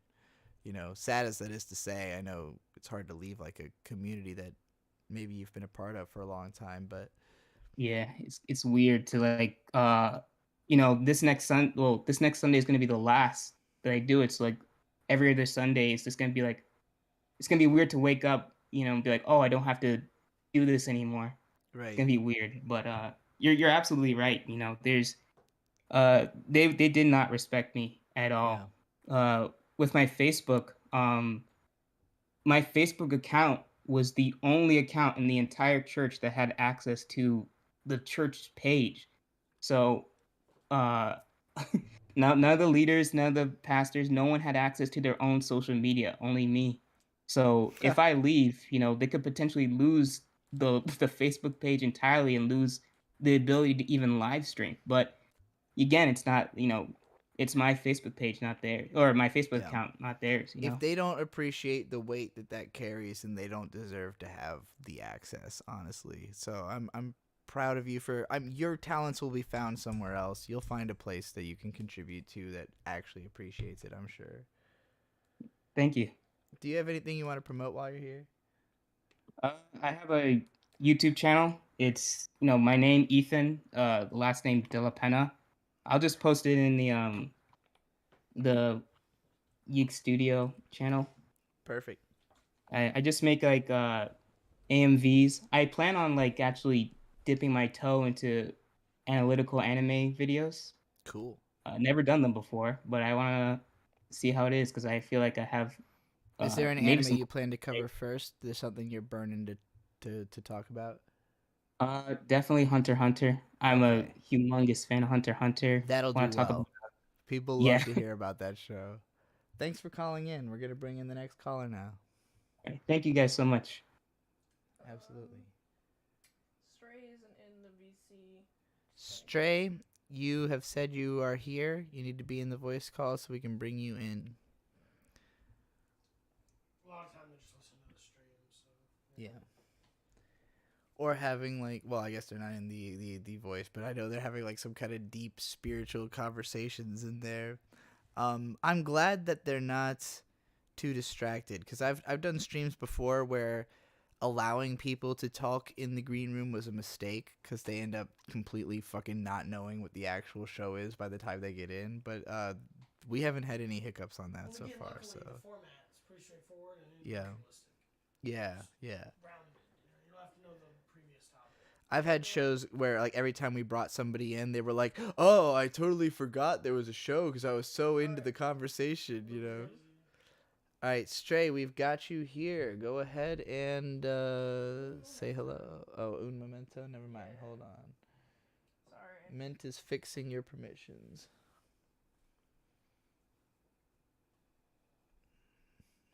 There you go. Stray, hello. You should be able to speak now. You there? Stray? Is that the name you want to go by? Stray, yeah. You might have to leave and come back to the call, because we don't hear you right now. If you hear me at all. Stray, yeah. You ever seen Wolf's Rain? No, I haven't. It's an anime about wolves who appear as In the rain? humans. Sometimes. They're looking for paradise. And they're all pretty boys, but they're also wolves. So sometimes you see them depicted as just wolves, and sometimes as people. And it's very ambiguous and trippy. Cool. Yeah, try figuring. They've left. Maybe they're about to come back. We'll find out. We're going to give them like 20 seconds, and then if this doesn't work out, we'll move on. Stray. I hope everybody in the chat is thinking about the opening theme to Wolf's Rain right now, By Yoko Kanno, the bass queen. Stray has not yet come back into. Do you have to move them back or something? Or They're not even in the voice I'm chat. just trying to see who I can bring in, which is nobody on the list because nobody's in the chat. Nobody who's on the list is in there at all. Yeah. So. Yeah, at the next person who's on the list. Stray. Stray is typing. We've got Jumpy in here now. Oh, so let's see. Stray. Nope. At each person on the list and see how many I know of them. Captain Leo wanted to be taken off. Dirt. Come away, young man, where the ground is red and you need a mass to breathe. Though it's been so hard, but your luck could change if you just roll up your sleeves. We've tried our best to warn before, but it didn't get you far. Now we're here again to wish to mend your agonizing scar. Open eyes, young man, vigilantly hands, and a heart prepared. Deacon says you're next at mid-salad. She's last. We will lose much more in the vicious war, past and present. How does Jumpy keep ending up back in the call exactly? He had the server. He had that role. But The time to come can be altered some if we listen to our song. Though we sing in vain and the fact remains, there is nothing can be done. Who is anyone still here who wants to be on? Ba ba ba ba ba ba ba ba ba ba ba ba ba ba ba ba ba ba ba. keep riffing. We're biting our tongues, an apparition awoken with an urge to wound and occupy. Whoever said this was easy? Her Majesty's massacres on the fields of hell. Jimothy, doctor, you're being brought into the call right now. To the call. All right. Dr. Jimothy, do you hear me? Hello. Hello. It is Jimothy here. Hello. And you are Trixie, aren't you? Yes. Are you coming from Australia? No, I'm coming from a disgusting and terrible place, much worse than Australia. Oh no, is it New Zealand? Even worse. Oh, well, okay. Your accent was too pleasant to be New Zealand. So what is it? It's the tea country. I suffer from a chronic illness called being British. Ah, okay. You have a very Australian-sounding British accent. I like the sound of it, though. You ready? I to have heard rant? that before. Are you ready to rant? I am very ready to rant. You see, you see the satellites and the space junk. They are taking away my moonwalk, and all the time satellites are being launched up into the atmosphere, and they just leave the junk up in orbit for other shit to crash into. And the space junk, it goes everywhere. Before you know it, we're not even going to be able to go into space anymore, and the internet is going to be sent back to the 70s, and we won't have a way to send furry porn to each other.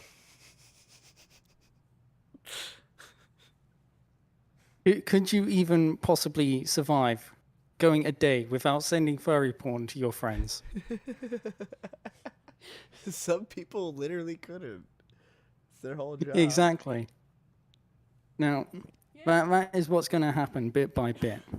These satellites, they keep breaking up and they keep breaking, and bit by bit, we're not going to be able to go into space. We won't be able to fuck the aliens. We won't be able to make robot maids on Mars, because it's not as impressive if we do it on Earth, really. And what the hell is that? Sorry, I just saw a bird out my window, and you know these birds, government drones putting you on blacklists, all of that. Yeah. And so, if we lose all these satellites and lose the internet, first of all the furries will die, and secondly, is it true that everyone in this Discord is a furry? Probably. It's a pretty safe bet if you're a fan of me that you're at least implicitly a furry. I see. Yeah, everyone here is going to die. Well, everyone here, yeah, correct. You're a furry. I mean, everyone here is going to die. That's also a correct statement. Yeah. I mean, true, but some sooner than others. Also correct. Speaking. Yeah, you might want to check inside your walls. Oh no. For what? What's gonna kill me from inside my walls? It's the wall. Quiet little monsters creeping through my bedroom wall. I'll fall for you. This is a song. Anyway, are you done with your rant? You still have 40 seconds left. No, I'm done with my rant. All right. Thank you very much for that one. I like the sound of your voice. We'll definitely have you on this show again.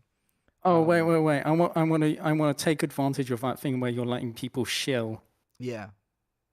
Okay. Jimothy World Building, nice and shitty YouTube channel. There's only one good video on there so far, but I'm working on some new ones. I'm gonna make shitty videos about 2 stories I'm working on. Are you familiar with the anime Planets, I think it's pronounced? I'm not. Let me take a note of that. It's spelled like planets, except if there was another E between the T and the S. Okay. It's a show about people who clean up space junk. Like the whole show is about your rant. It starts off with a scene where like a nut ends up hitting the like glass pane of a ship that's going to the moon and kills everybody on board. And so it's this big tragedy that creates this necessity for blue-collar space workers. So the whole show is about a cleanup crew that just picks up space junk from destroyed satellites and shit to try to prevent tragedies like that. And it's a really great like social commentary series. The manga and anime are both worth consuming and are both very different, but they're both extremely good. So highly recommended. I'm actually really surprised you didn't know about it since your rant was about that subject. But yeah, it's literally on that. It vividly paints the portrait of what you're saying. So, Holy shit, one of my stories starts with that basically. Billion aliens come to Earth and 500 million are dead before they've even landed on the planet. Oh, that's great. That is a really strong start to a story. Can we find your stories online? Was that what you were promoting just now already? I was promoting my YouTube channel, Right. but I have made the scripts for some videos I'm working on public. I'll just put them in YGG's studio channel. Cool. The YouTube channel is Jimothy World Building. It's But a I terrible meant your- place full of terrible things. Whatever fiction story you have that starts off with all the aliens dying. Do you have is any of your fiction online? Can we find it there? I'm working on it. I have made a world anvil actually, which is just Dr. Jimothy and Thick Shrek. I made 2 accounts to get around the article limit. Amazing. All right. Well, I enjoyed having you on. We're going to bring on the next caller. Thank you very much. See ya. And remember, I'm inside your walls. I've got fucking quiet little voices stuck in my head after hearing that. Quiet little voices. Yeah. This show is going to create a generation of writers, I think. There's a lot of people with like half-finished manuscripts calling into this show, I've noticed. So I'm excited to see. We're all going to have I'm going to have to stage some kind of fucking writing race to make these people complete a book. Cuz I struggle.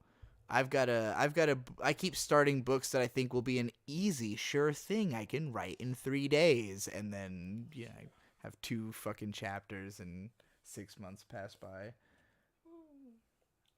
Now we're just waiting.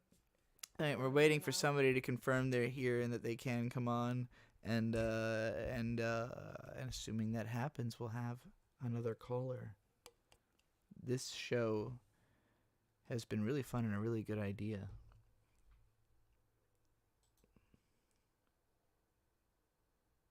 This person seems to be trying to call me directly. That is not the goal, Inra. You need to join the call into the podcast part of the Void Gazer Discord. Yeah, okay, you've already told him. I'm also getting friend requests. Oh, absolutely.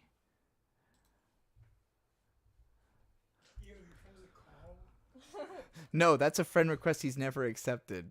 That was yeah, he's never accepted any friend requests on Discord. Shout out to Kira Lou with the $3 going to bed. Thank you for the stream. Thank you for the super chats, Kira, and for the great call. Look forward to have you. Yeah, show up tomorrow at 8 p.m. EST if you have time. By all means, we'll have you for another rant. She gets to be our first regulars. Yeah. I think I've probably told like 5 or 6 people that I'd have them on again. Perfect. Yeah. Let's get it going. Alright. Oh, what? We had someone for a very brief second and then they disappeared. Stay there. Stay. Be good. What happened? Inra, can you hear me? Hey. Hello. How's it going? Is Inra how you Hi. want to be pronounced and referred to? Inra is fine. I don't have any preferred pronouns, though I go by she usually. Okie dokie, are you ready to rant? Yeah, so in your recent Berserk video, you were talking about how it was about sexual assault and stuff, but Yeah. there was a moment where you were like, whenever I'm feeling depressed or fucked up, I just draw women without their limbs vomiting on the floor, and I thought that was really cool. Thank you. I'm so glad somebody brought that up. Yeah, I bring that up because I fucking specialize in that. I have carved out such a niche, and I've just been going like site to site under anonymous accounts, just posting really fucked up shit, and I've attracted a bunch of like armchair psychologists talking about the appeal of that. And I mean, there is a word for it, wump, but I hate that word. And I was just wondering, like, how do I put this? Fiction as a means of externalizing trauma, like getting a sense of catharsis out of that. Have you experienced something similar or analogous, or do you have any thoughts on it? Because people also describe like feeling a rush of endorphins or wanting to protect the person. Mm-hmm. I guess that's all I really have to say. I mean, fan fiction is so self-indulgent that there's really no filter there, so it's kind of the best place for it. Yeah, I'm excited to see your work and to get your links because it sounds like something I would enjoy. Yeah, I definitely have experienced that. I've talked about, so I sort of infamously one time outed myself as like a massive lolicon. And it's funny because I wouldn't consider myself one still. I actually don't look at any lolly anymore. I've actually reached the point of being like kind of repulsed by it, which is funny because I was such a defender of it once. But like it really was a matter of like regaining something where like I got into pornography when I was 8. And it was a very meaningful thing I got out of it. That like it for me what I've come to realize through studying this and really thinking about it a lot is what I got out of pornography is I saw women being elated. It was like just women in a state of such absolute like catharsis that looked extremely fun, and that meant something to me from like a very early point. And like the pornography I sought all growing up was very much focused on feminine pleasure, and that was a big part of sex for me when I started having sex at first. That's and the worst part of sex. but that was the intrigue for me, was like it, and I, for a while wouldn't even look at anything that had dicks in it, wouldn't even like, and so like the stuff I'm saying in that Berserk video about coming to appreciate like why monster rape is appealing, like is that my timer? Yep. Really? I've been going for 3 minutes already? Yep. Jesus Christ. Oh. Well, yeah, just to summarize, just the fact that like understanding the appeal of monster rape for me was like being on the opposite side of the spectrum from where I started. Like something that I couldn't have even looked at when I was 14. It would have been so repulsive to me that I would have been like had nightmares about it for days probably, And by the time I was in my 20s, it was something that I was like absolutely fascinated with. So, yeah, I've come around on that, and I definitely think I draw limbless girls because it's about a feeling of lack of control. It's like when I'm in a position in life where I feel like I have to do what I have to do and I Hello? can't do anything else. Can you hear me? Yes, I still hear you. Can you hear me? We seem to not be able Hello? to hear. Inra can't hear us anymore.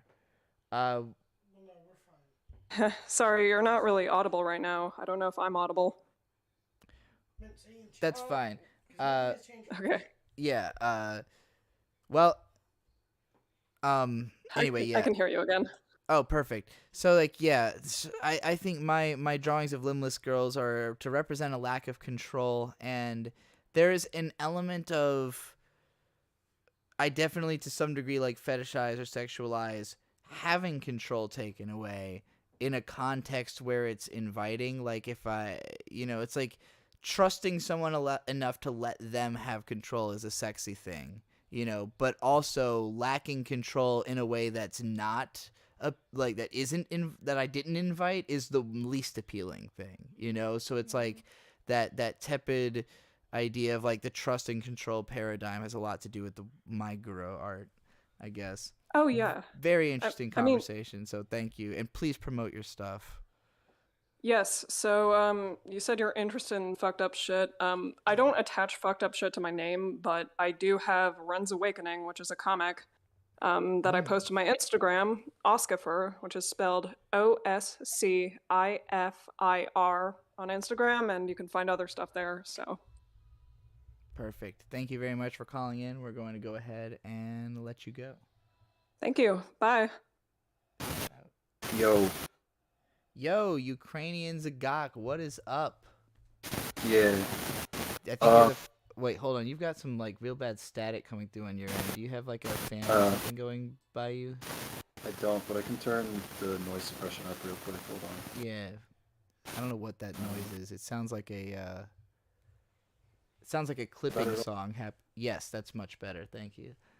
What do you want to be referred to as in what pronouns? Real quick.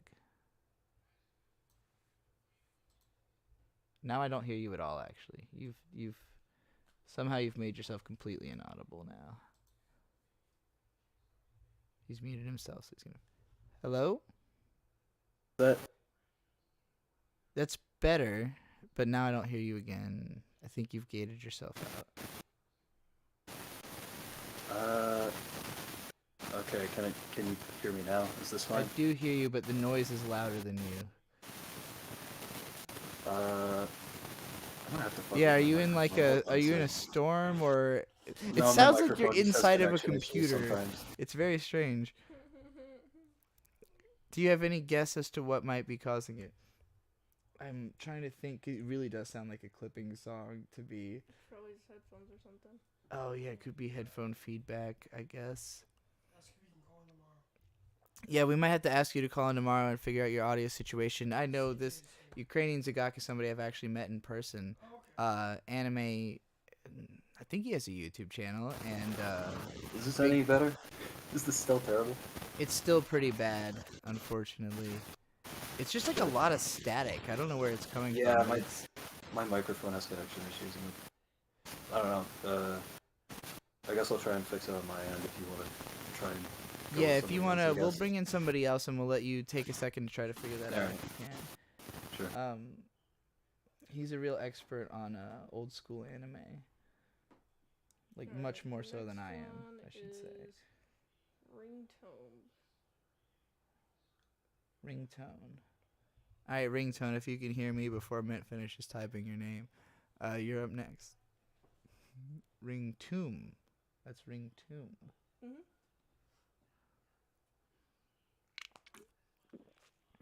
Ringtone.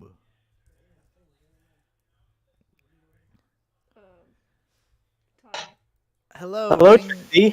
It's a pleasure to meet you. Hello. God. All right, I'm just gonna go lightning round with a couple questions of mine. Before Is you that do okay? that, what would you like to be referred to as and what pronouns? You can call me Ringtomb or Ringo. He, him pronouns. All right. All right. Let's Go start for it. light. How's the Eureka 7 video going? Going, well, aside from these 16 upload attempts that have failed, it's going fucking great. Yeah, it's going on Odyssey. That's a great answer, yeah. Well, all right. Okay, question number 2. Have you read Umineko, the visual novel? No. I see. It's all right. Question number 3. I think we need to get this set in stone now, since the Trixie era. What is your favorite anime? The anime man did he pulled over 100 people, and you weren't in it, so I need to know right here, right now. What do you think is the greatest anime? What do I think is the greatest, or what's my favorite? All right, I'll answer because when you ask me what do I think is the greatest, the temptation is to say Evangelion, end of Evangelion. When you ask me what's my favorite, those ones kind of had the most impact on me. It's hard to say. I love Sangatsu no Lion. I love Shirobako. I feel like I almost am not old enough yet to say. It's a weird feeling where everything I love I have something wrong with at the same time. And so it's but at the same also every time I watch everything I love it even more. I find something I didn't discover before. So the anime I've watched the most times is Fooly Cooly. There was a period where I started to get jaded to Fooly Cooly, and then there was a period where I started to be like, no, it's just perfect. I just understand it too well, so it's not mysterious to me anymore, which is something that is valuable. Ava is still a little bit mysterious, but not as much as it once was. Sangatsu no Lion, by virtue of being 50 episodes and I've only seen it once, is still very mysterious. Maybe I won't love it as much as I think I do when I've seen it a few times, or maybe I'll love it more than anything else I've ever seen. That's the kind of that better be anime alphabet S, okay? You saw my profile picture. I am a fan, but yeah, keep it won't be on the first round because it's going to be Shingeki no Kyojin. Oh, that makes sense. Okay, that makes sense. I really want to do that, especially because I think the anime is going to actually finally end right around then, which is perfect. Them continuing to decide not to finish the fucking show has benefited me greatly because it gives me more time to read the manga. But yeah, that's going to be S. But I will definitely talk about Sangatsu no Lion in depth. You don't have to worry about that. That sounds lovely. Yeah, it takes me. Right. I look at my career in the long view, so I understand a lot of anime fans, their peak enjoyment of anime lasts about 2 years. There's 2 years that they really care, and they see all the good stuff, and they want me to talk about it then. And my view is I've probably got another 50 years of life in me, assuming nothing goes horribly wrong. My life expectancy is 76 or so as an American. So, at some point I'll get around to these videos. That's my timer. Do you have anything you want to promote, Ringtomb? Well, I guess not right now, but thanks for letting me on. It's a pleasure to talk with you. Absolutely. Thank you for the great rant topic, and you did well. Okay, bye, Trixie. See you later. Alrighty. Only have a few more to go. Only a few more. Z-Cox said that his is working now. Then we have CJ, True, and Dairon. Okay. Oh, I was looking at an old list of yours. Okay, I'm gonna get, if it works for you, then I'm gonna put this person in here.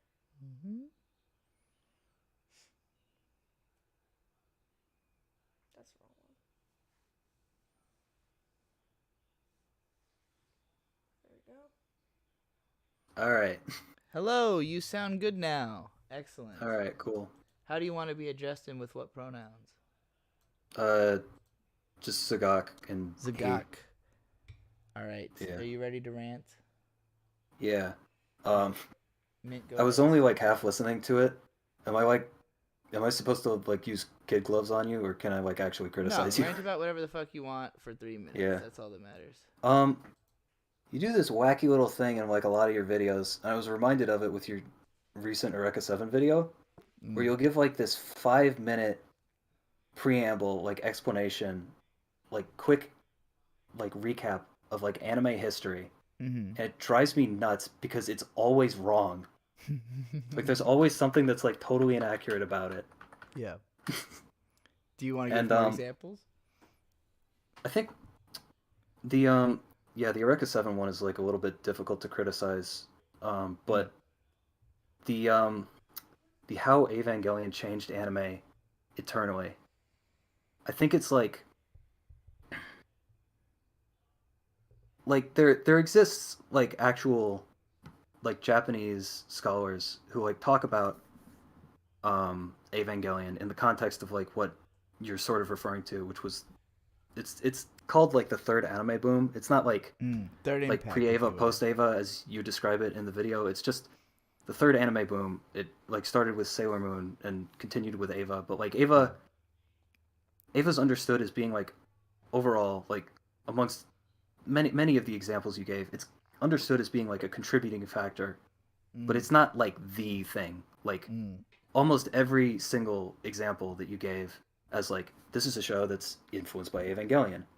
Almost every single one is sort of a gray area where it's like you could sort of argue that it's commercially influenced by Evangelion, but it's not entirely like artistically influenced by Evangelion, or it is artistically influenced by Evangelion, but it's like made under like outside of the influence of Evangelion's commercial influence, and there's just like a lot more to it, and it's like frustrating because it's functionally like I think it's harmful to have the like idea of like pre and post Eva.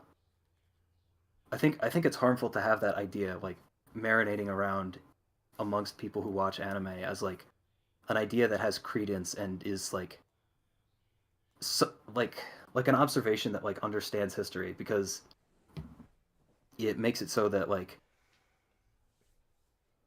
not only does it like damage the shows that came before Evangelion, but it also like it makes every show about Evangelion when You have 18 seconds. yeah. That's my spiel for the most part, I suppose. Yeah, okay. I get where you're coming from here, and particularly with the Ava video. So, my perspective on it is thinking about it almost like a network executive.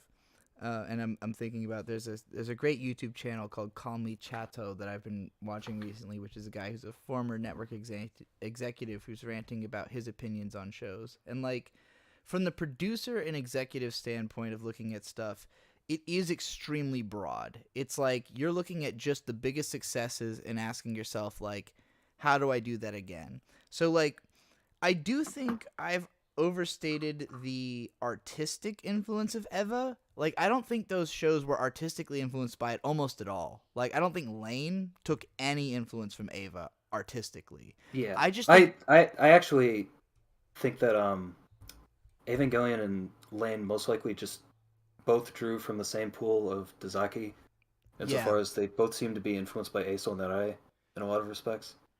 That's an interesting comparison. I still haven't seen Eiso Nerai, so I couldn't even make that comparison myself. I'm fucking woefully understudied on Dazaki.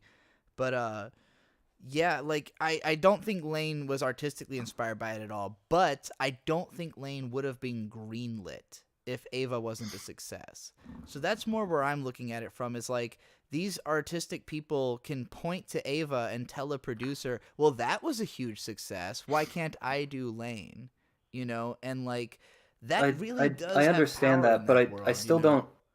don't agree, because like there are other forces at play beyond Evangelion. Like sure, like almost half of the examples that you gave of like Evangelion influenced TV anime is they're all like very early satellite broadcast anime, because like satellite think it has broadcast more to wasn't do a with thing satellite until than it does to do with 1998. Ava?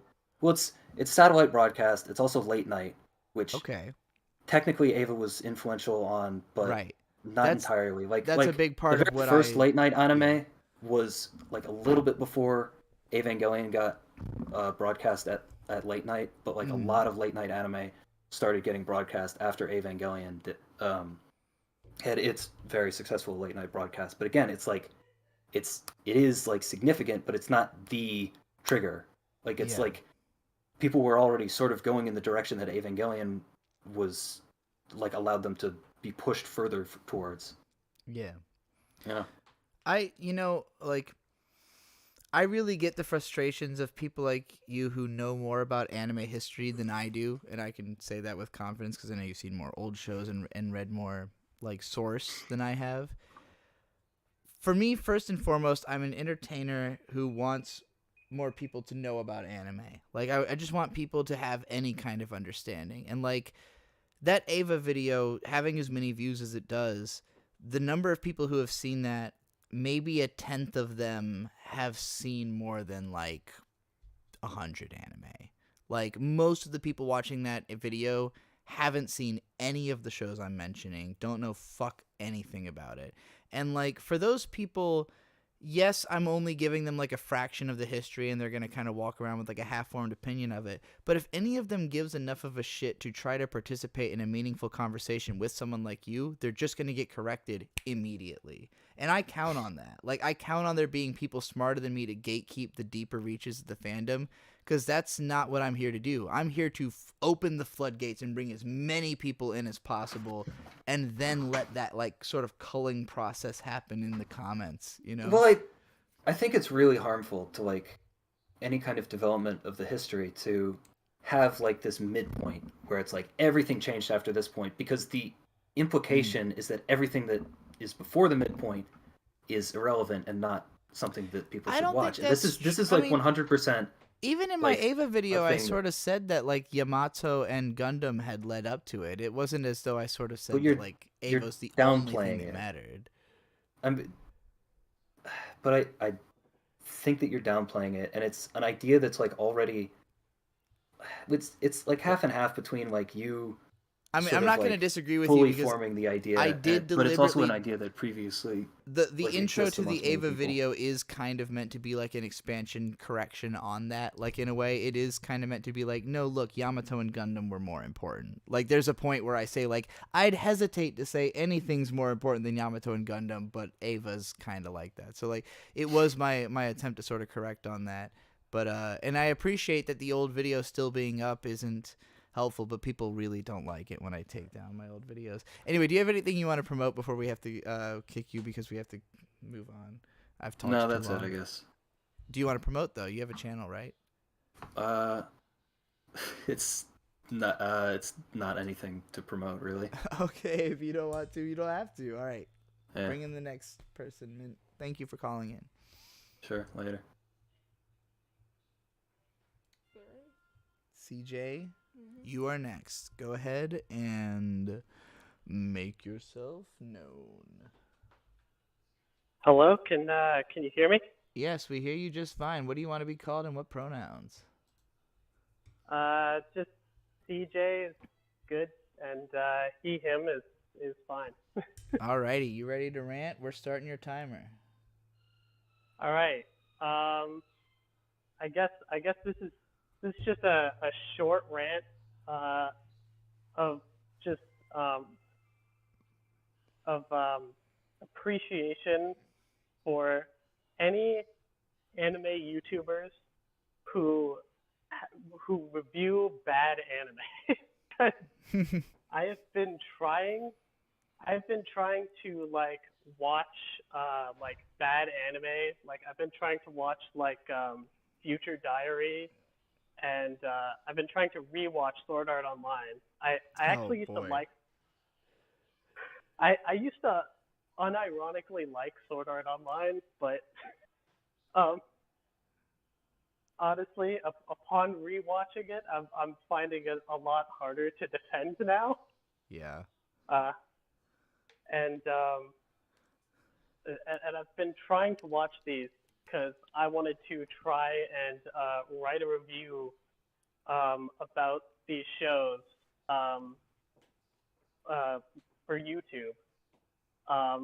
But it is so hard to actually like motivate myself to sit down and to get through these shows.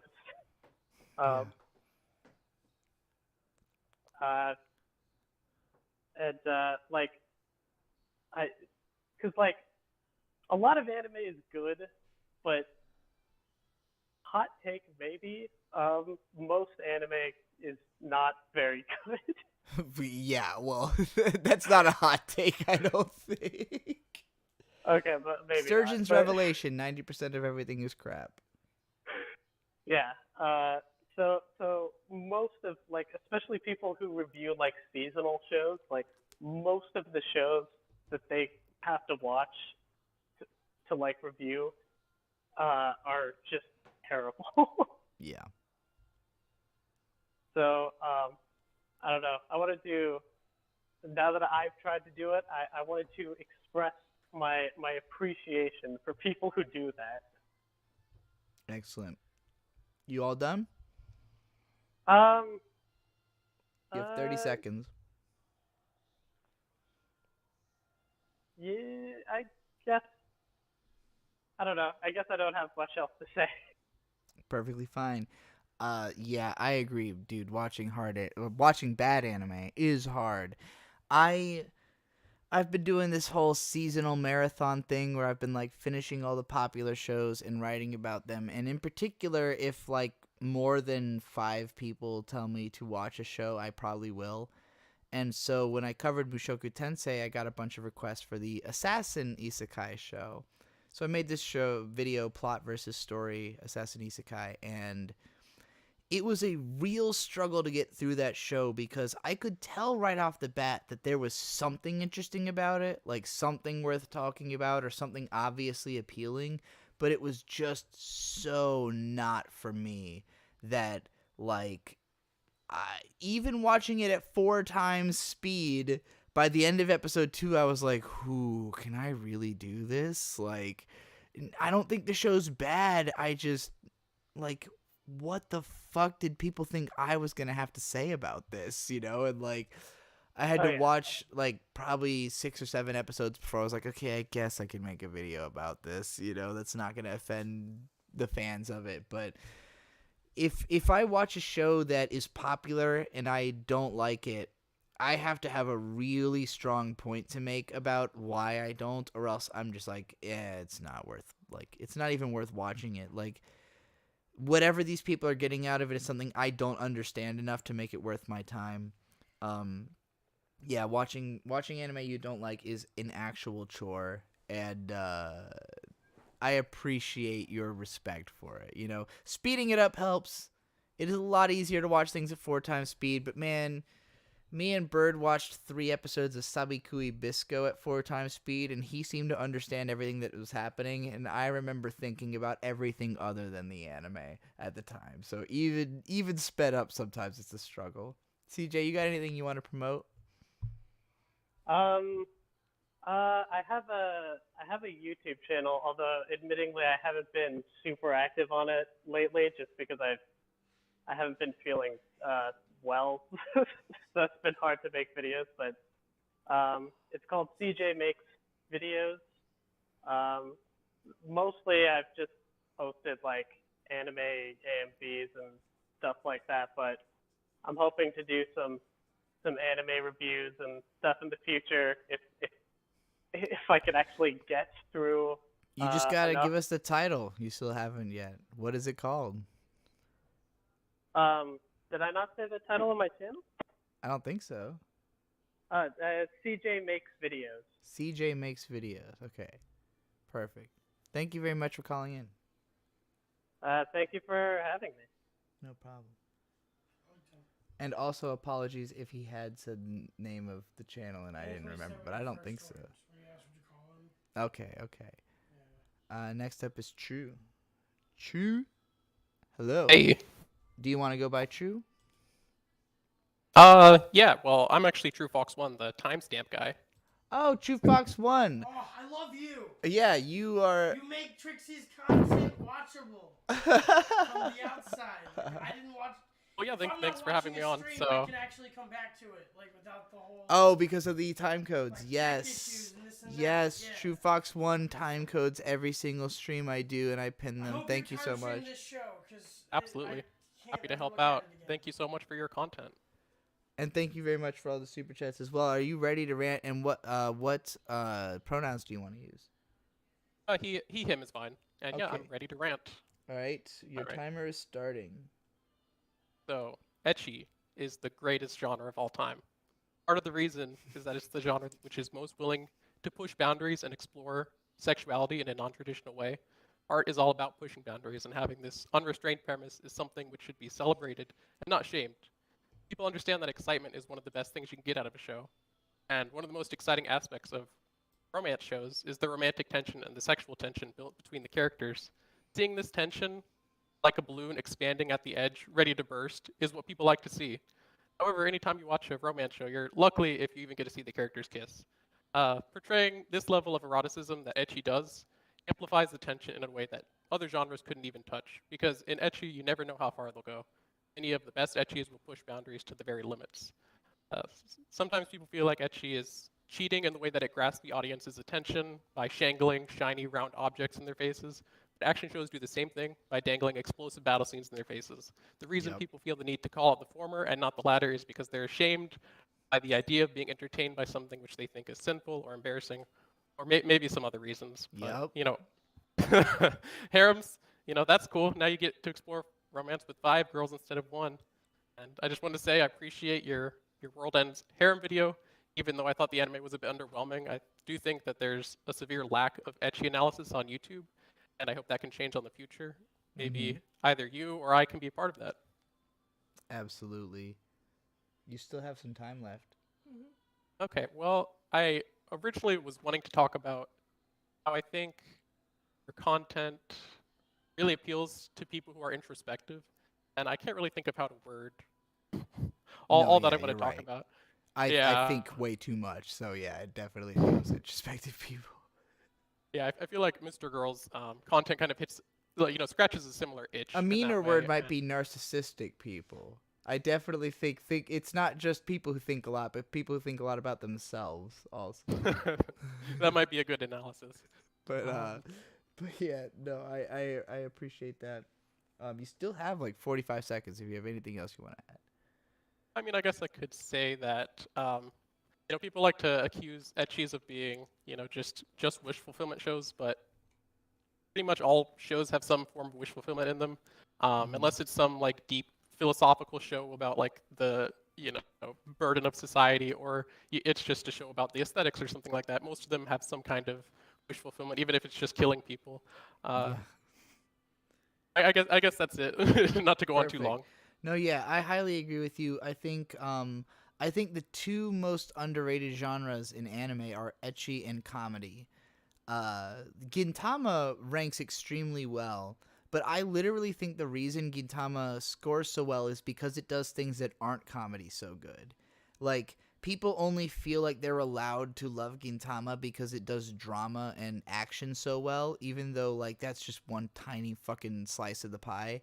And, you know, there's tons and tons of, like, amazing anime comedies that are just ranked so much more lowly than anything that makes you cry or makes you feel hype, because those are just emotions that people, I don't know, respect more, or, like, are more looking for. Maybe because it's stuff that doesn't come out in your everyday life as much. Like, you know, we can find comedy from other places that's satisfying than anime, while being not too dissimilar from it.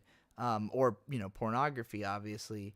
But for me, as a massive coomer throughout my entire teens and 20s, I care a lot about the artistry of it. Like, I don't look at ugly pornography that's drawn, you know, and like something I always struggled with a lot of like fetish porn is that it's just ugly.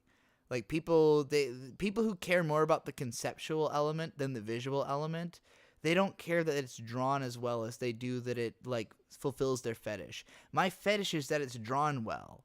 Like, I don't give a fuck what they're doing. They could be, like, tearing each other and throwing their intestines around and raping their brains. Like, I don't care. If it looks really cool, I'll be like, well, fuck, they put so much effort into it. How could I not jack off that? You know, like, it's that Right. feeling of, like, it's the expression of the emotion that grips me more so than, and like, you can really recognize when someone like has an appreciation even just of the human form. Like I think To Love Ru or Toraburu is so popular just because the artist draws women so fucking well. Like he understands what makes women attractive way beyond what a lot of artists do. It's not the tits, it's not just it's the body line, it's the shape, it's how the lines curve. Like it Absolutely. You know, yeah.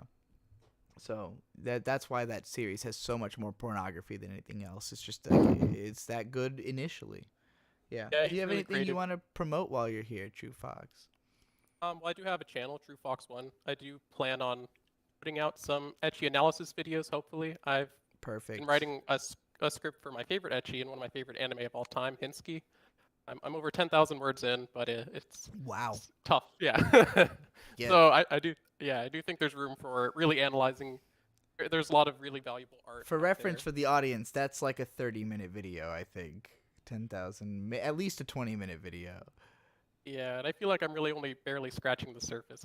I feel like I might need to like cut down, and I don't know. I've been working Make on it multiple but, parts if you have to. People like that. That's Just true. make sure you group them all into one at the end. But yeah, ecchi analysis I think is about to be a big wave. My sexual frustration video you mentioned did really well. And the Mushoku Tensei video, I would also consider ecchi analysis to a big degree, and that's my most successful recent video. It's finally back up, thank fuck. But yeah, thank you for calling in. I will definitely keep making ecchi analysis, and I'll look forward to yours as well. Okay, thank you. Do you want to take a final break before Dairon? Yeah, I'm going to take one last bathroom break, and then we're going to bring in our last caller, our good friend, Dairon Miller. Percent of this chat real quick. And then, hello. Alright. It is I, Mint Salad. If you don't know me, I'm Mint Salad, a digital artist. I've been sitting here the entire time, just hanging out, being the tracker of time and all of time and space and reality. Yes, you can thank me for all of that. You're welcome, by the way. And yeah, you got one more caller coming in. Trixie's taking a little break. When I'm stretching during this, so you know, it's been a while. It's been 5 hours, but we're almost done. Oh yeah, I'm gonna rant about something after Dairon, so stay tuned for that. If you want to hear me rant about something that pisses me off, that I'm always like, hey, why does this keep occurring to me? You know, and it's quite relatable. Hello, Gary Always. Hello, Dairon Miller. Hello. Oh, you know what I made that's pretty killer? Well, I just hit the mic. I made banana bread. Banana bread, yeah, I did. It was made with chocolate chips. And it was also made with bananas. And also made with bread ingredients, such as flour, baking soda, sugar, salt, eggs, vanilla extract. That's all the ingredients I made for my banana bread, and it turned out really good and moist and yummy. And if you want to make some more banana bread, you should go make some banana bread recipe. Just look up moist banana bread recipe, and then boom, you are ready to make some of that banana bread. What you want to do, you want to make sure your bananas are super, super ripe. You want to make sure you kind of fork the bananas. Bananas, you really mash them up, you know, because if they're not mashed, then they're not going to be good. And that's why you also want really ripe bananas, because they mash easier than than not ripe bananas. You know, I guess it's weird. Okay, I have an issue with the term for ripe bananas being used for banana bread, because a ripe banana is yellow. An overripe banana is brown. But just people talk about how bananas are like, oh, just use a ripe banana, like a really ripe banana. And it's like, that's just an overripe banana. You don't just say, oh, ripe banana to something that's like almost decaying. Like, you don't say, like, oh, this is a ripe pumpkin when it is green or almost green. Like, that doesn't make sense. Why? Why? Come on. All right. Oh, hey, Trixie, the Golden Witch is here. Yo, let's bring in Dairon. All right, Dairon time. Oh, whoops. We're about to bring in one of the people that I know that I'm the biggest fan of, that like I feel the most blessed to actually be connected to. Dairon, go ahead and. Hey, what's up? Oh, My name is Daron Miller. What's up with y'all? Yo, we're doing great. I'm excited to have you here. Your fucking verse on Like Gold.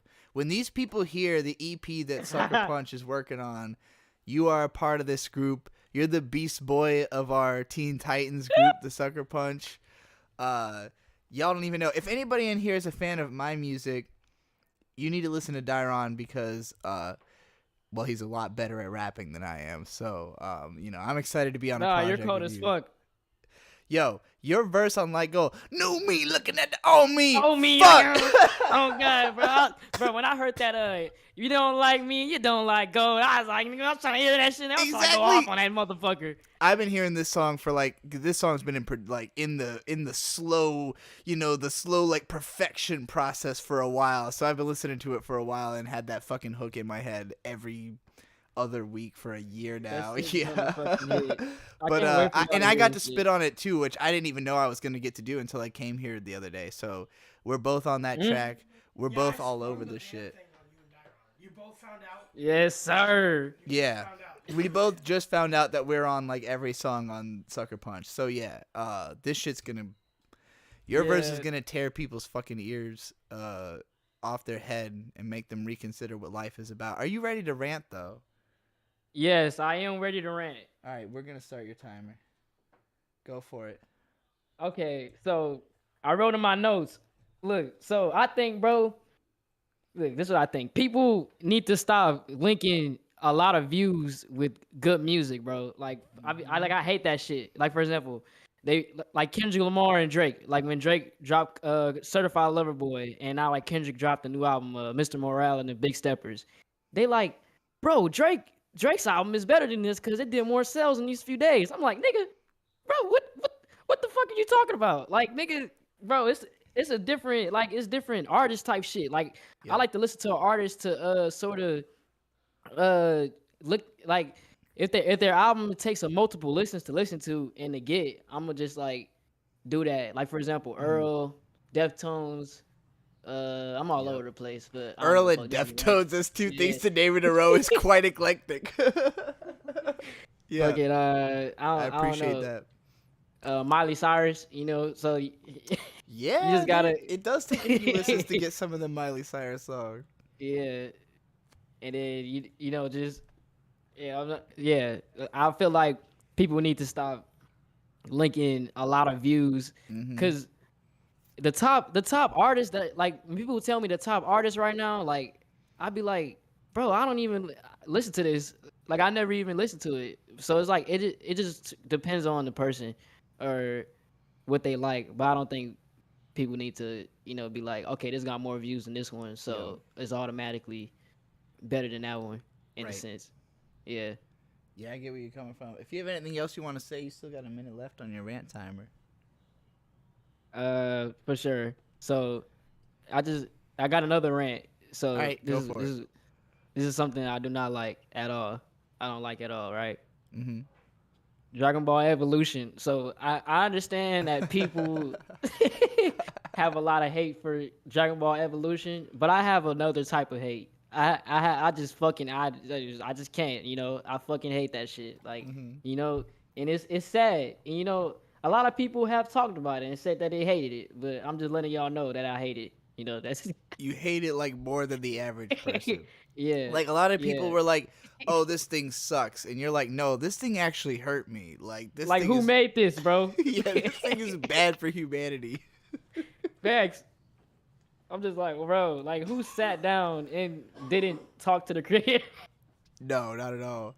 Well, I think they probably talked to Toriyama and he just said, do whatever you want because he likes the money.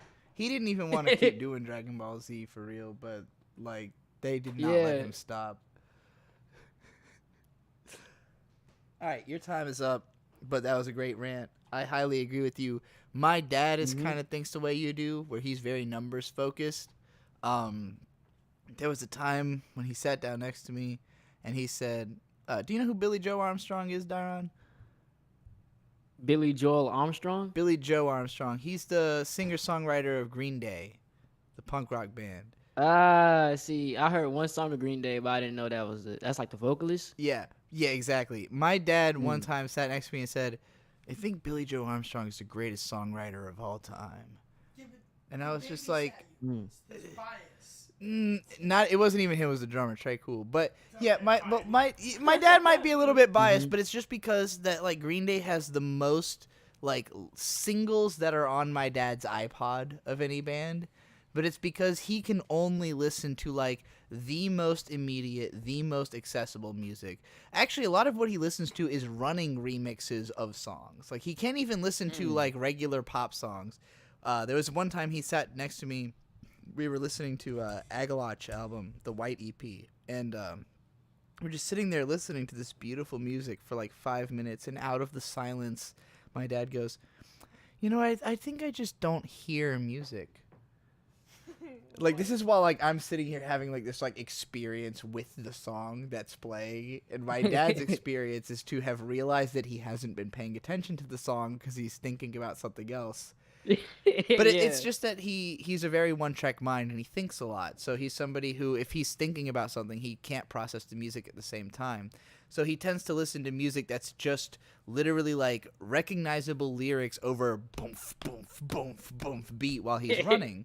And I get it. It's very utilitarian, but like it's funny to me when he even expresses an opinion on music as somebody who seems to have like, and not that he doesn't have a relationship with it, just that it serves such a specific purpose in his life. And for him to make broad statements like Billy Joe Armstrong's the greatest songwriter of all time, when like, Have you heard Jesus in Suburbia? I mean, maybe. I like Jesus of Suburbia a lot, but Billy Joe's written a lot of really shitty songs. Bro, and that's why I would say like nothing is. Well, I'm not gonna. Well, yeah, nothing is better than anything. No, I mean not anything. Yeah. Let me rephrase that. Yeah, No, nothing is better. Yeah. Just to another quote from him one time where like Bohemian Rhapsody was playing in the car, and he was like, "I just feel like there's never been an artist that's ever been as inventive as Queen." And I was just like, "Have you heard of Kendrick Lamar?" And he said, "No." And I was like, "Then shut the fuck up." Like, I listen to you, and I'm like, this is exactly as inventive as Bohemian Rhapsody. Like, this is same level of cultural relevance, same level of confidence and execution and everything. And like, you know, from his perspective, it's like he's just never heard of the guy. And like if I played him the song, he wouldn't get it because he's not familiar with it. He grew up with Bohemian Rhapsody. It's a fact of life for him. Like he didn't ever have to understand it. He's just heard it 10,000 times. He hasn't had to hear Kendrick Lamar 10,000 times because he hasn't been young in the time that Kendrick Lamar has been popular, you know, where I got introduced to him through, you know, friends who listen to him and you know, have that experience now. But for sure, like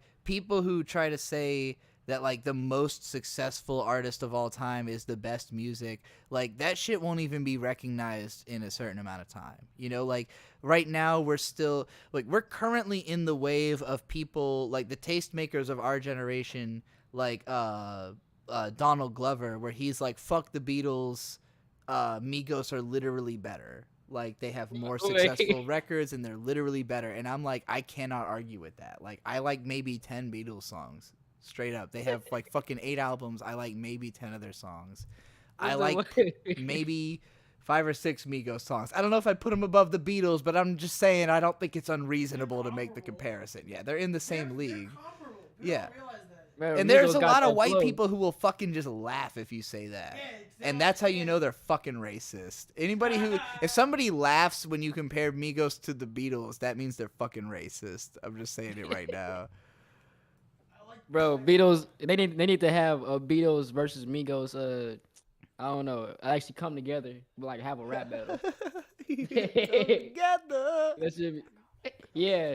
It's gonna be Anonymous called- says, "A, what has Kendrick done that is so great though? I'm not trolling, but what has he done that's different? Rap about how violence is fuck? wrong. I don't get Hold it. on. It's about Yeah. Oh What yeah. the What do you fuck? have to say, Daron, about that? Yo, wait, what did he say again? Hold He on. said, "What has Kendrick done that is so great? I'm not trolling, but what has he done that's different? Is it Oh, just so rapping about okay. how violence is wrong? I don't get it."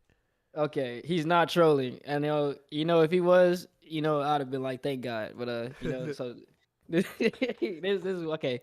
So you got to start off with Section 8, and then work your way up to the new one, and then that's it. That's all I'm Pay gonna say. attention to the Because lyrics is a big part, but he creates a lot of conversation.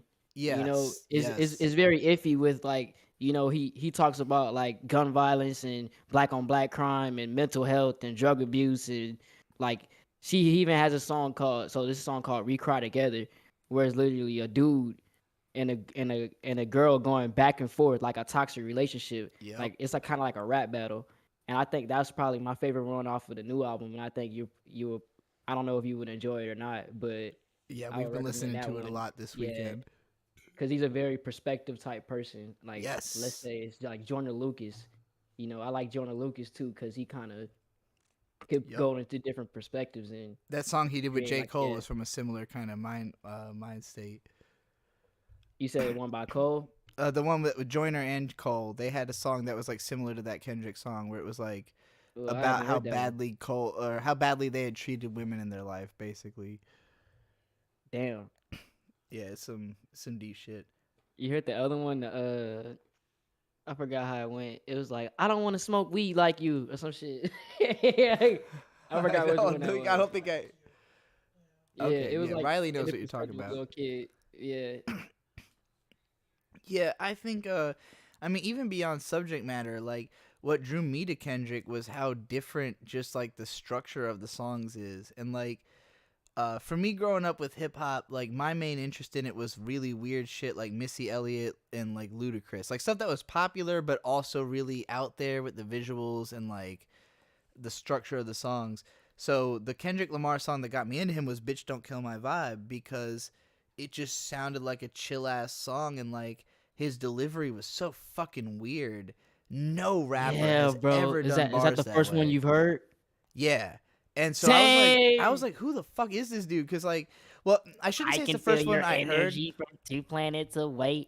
Yeah. I shouldn't say it's the first one I ever heard because before I knew who Kendrick was, there's a video by this guy. He's called, I think, Black Hokage right now. But he used to troll Yeah. people on like Call of Duty and shit. And he would Yeah. like play songs at the end of his videos, and this is like before Good Kid, Mad City. Like just off of Section 80, at the end of one of his videos, he had "When I'm in my city, I feel like my shit don't stink," which I think is from Overly Dedicated. And I remember that really stuck with me, just that bar, and then finding out that was the same dude. Annie Day now says Danny Brown and Vince Staples and Earl Sweatshirt I feel are better communicating through their work. I mean, all those are very comparable. I'm not saying any of them is any better or worse than Kendrick, but he's had more impact than any of them. That's like hard to debate with. Yeah, that's factual. And Anonymous says, I've been trying to listen to more Kendrick. I guess it's cool that he's bringing attention to serious topics. I think he's pretty good. I just think maybe overhyped, no offense. I mean, anybody that you're not the biggest fan of but is like talked about a lot, it's going to seem overhyped. I think Kendrick's appeal is that his albums are so high concept and that like literally he phrases shit so weird that you just can't fucking parse it. Like for smart I shouldn't say for smart people. For people who think they are intelligent, when they can't understand something, it really impresses them. And I know this is part of Kendrick's success, is like people like me listen to it and don't get it on the first listen. Like we have to read it a few times to understand it, and that makes us feel like challenged. And when what you get out of it is interesting, then that even doubles down. And you'll find all these analysis videos that go into like the ridiculous fucking amount of thought Kendrick puts into his bars because it's all he's doing. And like there's lots of rappers who you would think like, oh, they're a rapper, that's their job, but it's like, no, 21 Savage's job is that he looks good in clothes and has lots of tattoos and says 21, you know, like it has a cool voice. Like his job is not that he raps. Kendrick Lamar's job is that he has more perspective in his bars than anyone else, period. Like his job is to have the most perspective of any rapper, and he's really held himself to that task, and he only improves in that regard. I would say his music might be I would say some of his newer albums, some of the music is overrated. Good Kid, Mad City's perfect. You can't complain about that album. But like anything else, you could complain about the beats here and there, it being like too weird or inaccessible or too accessible, whatever. Good Kid, Mad City's perfect. Yeah, definitely. Like he got some weird ass fucking like has like wee woo like. I be Yeah. like yo, and he cop on there like fucked up. Or some, I told you, Mary, not to. I'll be like, God damn, okay, so this is gonna be another one. We gotta, sit down and analyze. Like, for example, that one line on Worldwide Steppers where he was like, I was with my kid looking at the sharks and I didn't want him to jump with the sharks or some shit. I like looking at the shark and I didn't want to jump with the sharks. I was like, what the fuck? Like, and then he was like, this is the lyric, like even a line I forgot what it's something. I'm a killer, he's a killer, she's a killer, bitch. Some we walking zombies trying to scratch that itch. I was like, ugh, like what the fuck? Like this man, like he be just going off. Yeah. And then he doesn't give a fuck, but he'll turn around and say I'm spiritual, like I'm tapped in. It's kind of like, and my friend, his name is Morales, Nelson Morales. That's my friend. We were talking about this yesterday. He was like, bro, Kendrick. I think in the first, he said like he thinks in the first half of Mr. Morale, it was kind of a God complex. Like he was kind of being that character of that. And then later on in the album, he's like, well, J. Cole told you to do this, but he is not your savior. And naming them down, it was kind of like, well, everyone thinks I'm a god and thinks I know everything, but we're all humans. So for us to even say that we know everything is dumb because there's more stuff to learn, and then so he brought that to me. I was like, that's crazy. Like, and that's a good perspective on it. Absolutely. Dairon, I want to know, where are you from? Tell everybody about your background and how you got into hip hop. I was born in New Orleans, Louisiana in 2001. So basically Hurricane Katrina happened, and so me and my people, we moved in 2005. And then so we were in this place, Houston, Texas. And basically growing up, I hated rap. Not hated rap, but I was like, I don't like rap. All they talk about is money, cars, and bitches. I was like 5 years old talking about this shit. And I listening to Skrillex and all that and like dubstep. And then, as I started watching, anime, Dragon Ball Z and all that, I started to like a rock song. It was by Pantera, and then like Pantera Tens. It was like when Broly turns legendary Super Saiyan, and Breaking Benjamin, and like shit like some MS Paint music type shit, like some Let's Draw Iron Man 2008 type deal, and then that's the all on the 2013 playlist. So right, and then there was this one song. It was a Dragon Ball Z song, and it was like a Dragon Ball Z rap, and that's when I first started listening to rap. Like he was like, "I'm Goku, you're just Hercule, Budokai Tenkaichi 3, I'll murk you. I'm a mastermind like Dr. Zero. What is your power level? I'm bet it's close to 0. I was like, wow, nigga. Like 13, like geeked as fuck. And then I was like, I should write a Power Rangers rap. And Hell yeah. I wrote some shit about Power Rangers. And then, it was over my phone and I played it on the computer and then I put it online. And people were like, that shit's ass. Yeah, do you remember any of your Power Rangers rap? Because Riley really wants to hear that. I don't even know. Man. If you find any of those bars, let us know. Yeah. But that's ill as fuck. So it's fair to say that you got in with nerdcore, basically. Yeah. So how did you find me? How did you end up in watching anime analysis videos? Okay, so this is I've loved a lot of anime shit for a minute, and so I was just looking at YouTube channels, Digibro. I mean, you're the only person I really watch besides shit. Yeah. Oh yeah, Double for Anime. For Never World. Yeah, I think that's about. What do you think about For Never World's raps? You ever heard his raps? Yeah. What do you think about the lyric? They're What What do you think about the lyric? Let's start here. I breathe ass and eat air. Because Yeah. I think it's straight bars, if I'm being honest. It's interesting, bro. It's like, what the fuck? Breathe ass and eat air. Like, who says that? Like, yeah, but it's been in my mind for like fucking 5 years now. Cause you could have said breathe air, eat ass, but instead you got on the mic and said breathe air, or breathe ass and eat air. I'm like, yo, yeah, classic. That shit And blew my mind into pieces. I can still that's really hear how I it. started getting into Charles Hamilton, cause like when they made a song, I was like, okay, and then I look back and he got some experimental shit, and then, bro, Charles Hamilton, he has songs from, like, not songs, but albums from A to Z. Like, he never missed a letter. Like, that's how many albums he has out. I was Wow. like, what the fuck?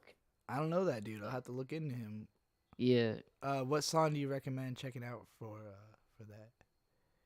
that? It's he was like, someone took my girlfriend away, or some shit like that. Like, That sounds great. God damn. Sounds And then legit. it has some fucking like melodies and shit, like boom, boom, like some experimental shit. I was Sounds like some yo. Zilla Kabi almost. Yeah, that shit was wild. Brooklyn Girls. There was another one that he deleted. I think, or some shit. It was like some Flying Lotus type shit. Yo, Yeah, what's the hottest underground shit people need to know about right now? Okay, if you know the Other than most you, underground who people need to know so about. someone I think that that they should check out is an artist that they should check out is Mike. Mike is Mike? crazy. Just yeah. Mike? Yeah, his name is Mike. M-I-K-E? Yeah, and then How his the producer fuck name is is wait, give me a Googleable name for this person. How do you actually find their music? Mike. So it's in capital letters, and it's until you find his channel, which it's probably going to take like you scroll down just a little bit, and it's going to be the channel called Mike. He's actually capital really letters. easy to find. Okay. Yeah, wow. Yeah, I his guess there's not a producer lot name of is- rappers just called Mike. Well, search Mike rapper. Is that what you searched? No, you just searched Mike. Okay, well he's popular Yeah. then. Yeah, and then he had us a line like that too. Where it's Well, like, I'm keep the talking about name underground, simple. not somebody Yeah. you can just find by Googling them. Who, like, I know you know a lot of people. Who's Dream your- Crusher. Who? Dream Crusher. Dream Crusher. We find Yeah. them where? SoundCloud, YouTube? He's what? fucking nuts. Yeah, YouTube, SoundCloud, all that. He's like a sort of like, he'll experiment, but it's very distorted. Like, he's known for being like having like very distorted music. How would you describe to the people listening right now? Because I'm a big fan of your music, Dyron Miller, SoundCloud. You produce your own shit some of the time, or all the time. Do you produce all your own music? Most of the time. Yeah, and you've got some of the most experimental, fucking crazy sounding production. You are a god tier Thank you. rapper. I'm just gonna say it. I have no other way to put it. I've hung out with you in person. You freestyle freely in a way that I aspire to. That, like, after meeting Thank you, you. I had to start working on my freestyle. Like me and Riley were like, shit, we got to get better at rapping. Like, after we met you, so that we wouldn't embarrass ourselves. Like, your I shit be is feeling really the same good. way about y'all. Like, y'all just have this shit so figured out. It's like, okay, when I'm looking at it, it's like, bro, I want to do some, like, the visuals and the Anything that raps and all seems that, like- figured out from us is all Cranberry Dave. That's just the power of us discovering a great producer, and I'm glad we've got you in our team now too, because because I've already heard his production on your verse of Like Gold. I don't know if you have, but I've gotten that privilege. It sounds fucking amazing. So I'm so excited.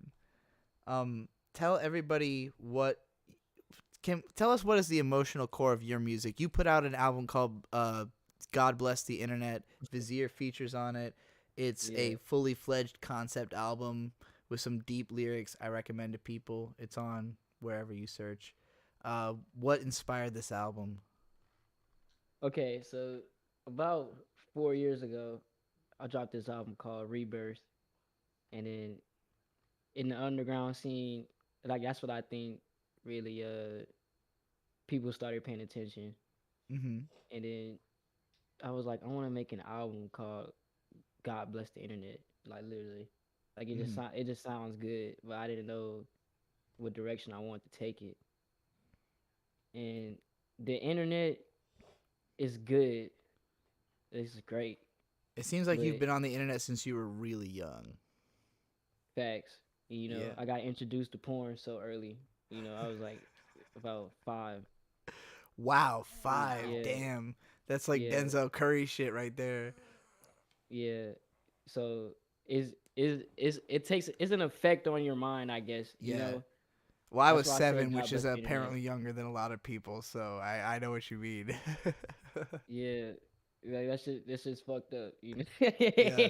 it's But like when you yeah, and I yeah mean, you kind of feel like accelerated where you look at other people and like, how do you not know all the shit that I know? But it's just because like you could be on the yeah internet for 20 minutes when you're 12 and know more than any other 12-year-old has ever known in their life, you know? yeah exactly. And then you know death's going on and like it's being shown like so much in the media. Yeah. It's kind of like like you know how you get a personal death in the family kind of Yeah. like that shit serious. And Yes. then so when it's a death online, like let's say it's your favorite rapper, it's just like you get so used to it. It's like when something happened, like somebody died, it'd be like you know Fuck. shit. I didn't even think Like about because you're so it's like you're a lot younger desensitized. than I am, and I wasn't like rappers didn't start dying as young as they do now until I was a little older. But like, what was the first young rapper death that really like fucked with you? Shit, probably X, bro. That was That yeah, shit me fucked with too. me. I was Yeah, obviously older than you at the time it happened, but yeah, that shit. X was the one that got to me. Juice World really got to Vizzy. yeah, bro. And I Juice wasn't WRLD. even like I Yeah, wasn't a huge fan of yeah, X either. It was that like I saw myself as kind of competition for him, but Look at Me had stuck out so much, and like when he died and the way he died had pissed me off so much. I yes, have bro. my song Who Killin' Him off of the Fuck Off mixtape about that, but like yeah, that was the first one that really put it all into perspective of me of like how fucked the situation is for rappers and for like if I could go back, I would have reached out to X. Like I would have tried to help that kid because I think I could. Like he's a fucking anime fan. I could have talked to that kid. Like I personally feel bad about X dying because I actually think I could have helped him. So, in that way, I hope we all. Facts, bro. I really hope the world goes out of its way to protect Lil Uzi Vert. Like ever since all these rappers started dying, I was like, we just gotta protect Lil Uzi Vert. He's obviously the next one in danger. So Have you heard about that YFN versus YSL thing? no, I don't know what that's about. So what you know, like Young Thug is in YSL and YFN Lucci is in YFN, and they've been going back and forth. Like they've been killing each other, like family members and all that. Like it's like a whole war going on. And then That so sounds it's wild. just yeah, it's just weird. It's like I just don't like I just don't like it. You know, Yeah, no, people need to it's like fucking. yeah, There don't need to be warring. I don't understand why anybody got to create conflict in this shit. Um, yeah. If we're exactly like in we all benefit from each other's existence basically in this sphere. Like it's hard out there for any artist. The more we support each other, the better it's gonna be. And like I think people are coming to appreciate that more and more. We got more like groups forming. Obviously, we got Sucker Punch. Denzel is forming a group with JPEG Mafia and Slow Tie and Zillakami, so that's sick. I think that's the way of the future. Is like we got this to is gonna band be together. lit. Thanks. Thank you so much for calling in, Dairon. We're gonna wrap this up now. You too. Love y'all. Tell us where to find your shit. I believe it's just your name, right? Dairon Miller Yeah. everywhere. Yep. Apple Music. Yeah, all that. Yep. Yep. Appreciate y'all for real. I appreciate you as well. I can't wait to release this fucking album for people to hear your bars. Facts. Y'all gonna love it, man. If y'all ain't even like, you know what I'm saying? Oh you'll yeah. probably subscribe. But if you know what I'm saying? Like, We're come on, waiting bro. for Mitt while she's in the bathroom before she can kick you off. So I'm gonna ask you a couple more things. For sure. Actually, well, I was gonna say like what song should people listen to, but obviously they should listen to God Bless the Internet. Do you have what's your favorite album of the year so far? Shit. You know, so I'll say, whatever, like Kendrick, that one really, I'm still listening to that one, Right. like re-listening to it and stuff. And I think I want to wait till Mike drops his album. That's what I say. Cause Okay. last year, shit, Mike had my favorite one, and then the year before that he did too. Like I'm a serious Mike fan, I'm gonna have to listen to that because I didn't even know all that. I don't know much Yeah. about him, so I'm gonna check him out. Yeah, Mike is one of those people, he'll just, I don't know, he's just amazing, bro. Like experimental. The first song I've heard from Mike is Never Knock. That shit was cold. But yeah, That's a strong recommendation. I'll be checking him out. Have you ever heard of Audrey Nuna? Aji Nuna? Yeah. Nah, I've never heard of them. Yeah, check her out. She's a she's like she's a rapper with a little bit of like a pop flair, but her beats go hard as fuck, and she has a really cool attitude, just like badass chick attitude. Korean girl, from New York. I think you'd like her shit. That's my favorite of the year so far, and I think you would be. We got to get you on our hip hop podcast sometime, because me and Vizier, Cranberry Dave, and another producer who we're friends with called Bat Eater, who we'll probably introduce you to sometime before too long because he would love your shit. We have a show called Jittery Zeitgeist on the ASC Presents channel where we're reviewing hip-hop albums like in a podcast. So if there's an album that you want to review in depth, you should definitely Is that come the on one show. where you're reviewing stuff? Is that which channel is that one? It's on ASC Presents, so it's on Riley's channel, but it's Okay. Yeah, you're thinking of What You're Reviewing, which is my general hip hop review show. Yeah, it's Yeah. dormant because it's between seasons. But we started a new podcast where we started because we met this dude Bat Eater who's a great producer, and it's his first podcast, so he's sort of the host of it. Bat Eater. Do the dance, Sean. Oh yeah, he produced the Sean album. Yeah, anybody who's a fan of the Dick Show, the Sean album that recently came out was produced by this guy Bat Eater, and he's really cool. He's done a great job on our show so far. But the first episode we did an in-depth analysis of Kendrick Lamar's Damn. On the second episode we did Lupe Fiasco's Tetsuo and Youth. And then on the third episode, which we just recorded, we did JPEG Mafia's Veteran. And the next one we could do is going to be about Deltron 3030. But Dairon, we will have you on sometime, and you'll get to pick the album that we review. So just think about an album that you would love to talk about, and we'll have you on to dissect it in depth sometime. Sure, I'm down. Yeah, definitely. Have you heard that new Earl?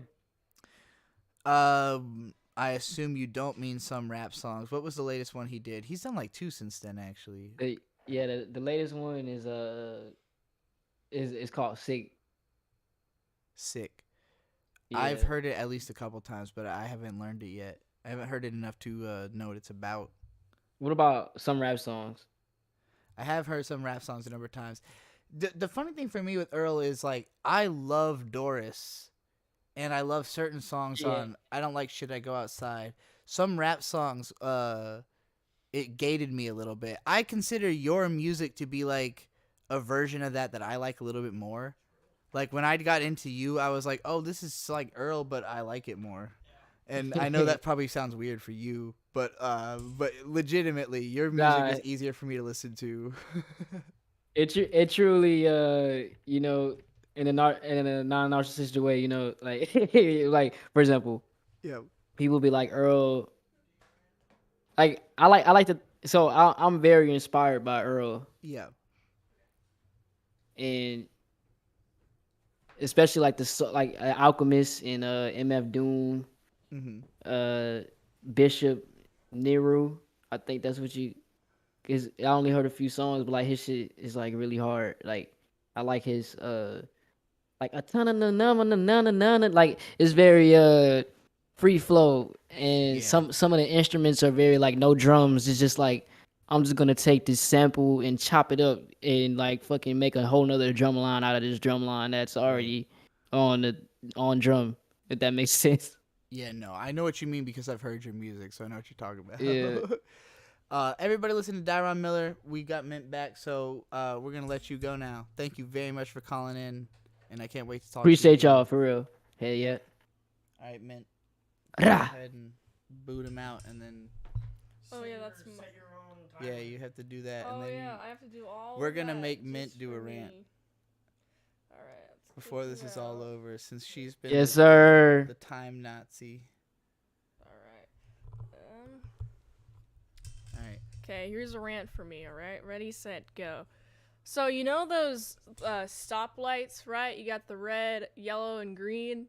Those things sometimes they switch really fast from red to green and then red again, and sometimes they're like 2 seconds, and then you sit there for five minutes.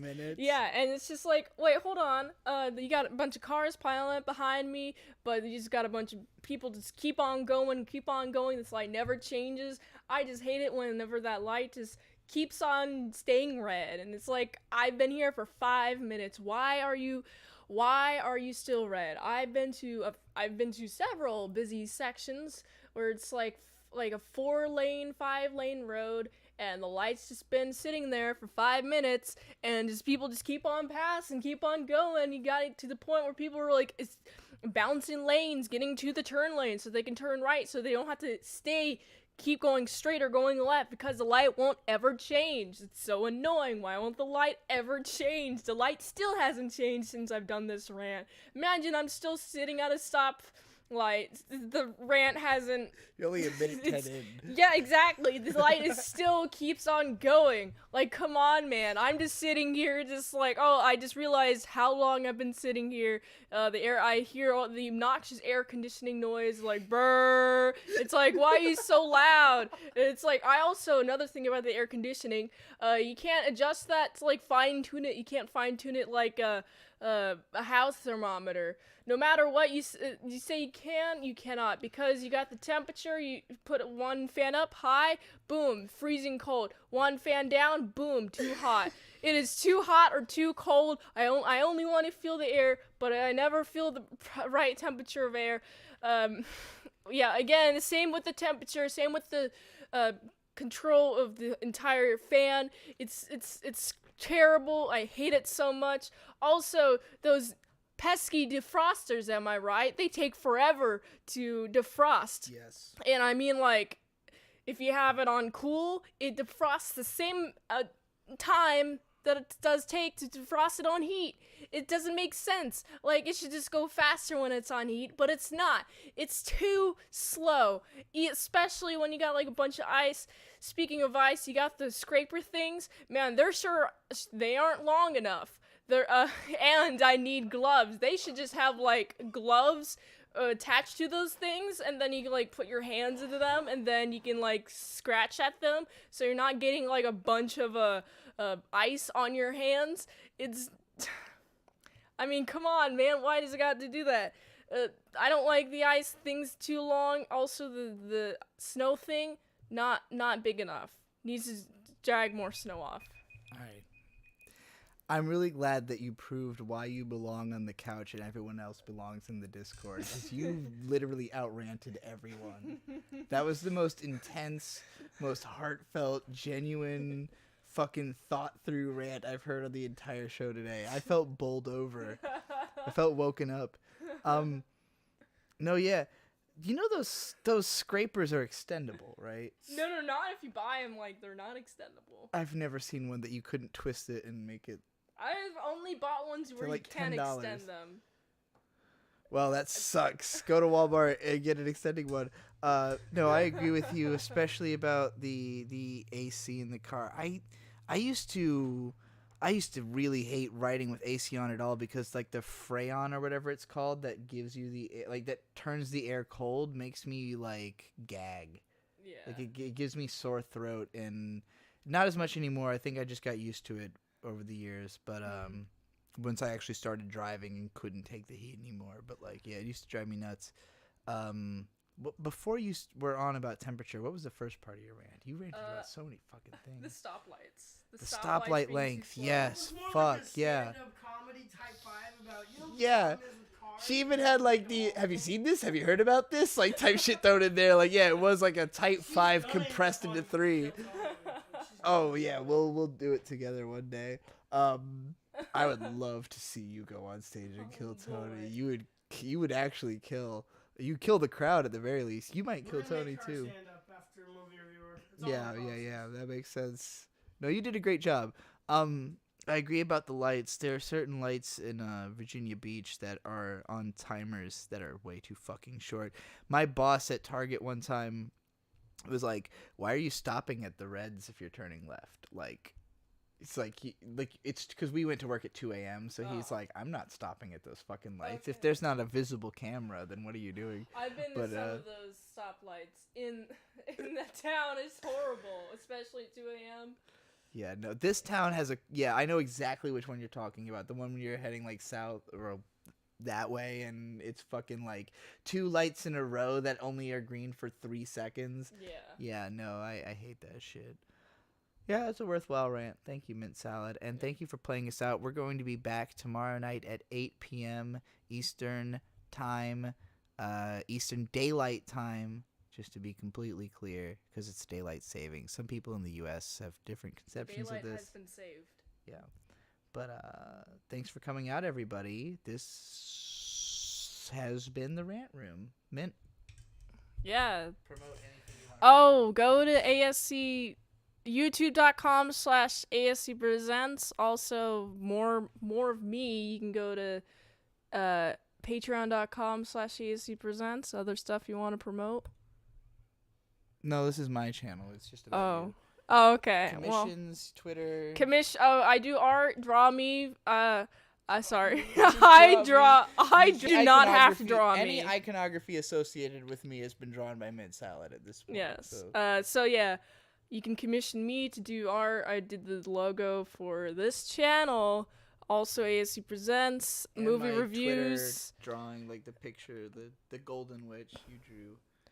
Yeah. You drew the picture that people will eventually be familiar with as the new character that narrates my videos. Okay. Okay. Yeah, that plus I do movie reviews on youtube.com/ASC Presents, and yeah, daily vlogs up on our patreon.com/ASC Presents. And also, there's gonna be some footage of me hanging out with Trixie this week. Yes, I'm in the background already of an already released ASC daily where I help where I'm dancing around where you're talking about how loopy we are before we go to Nashville. You're kind of like a main character.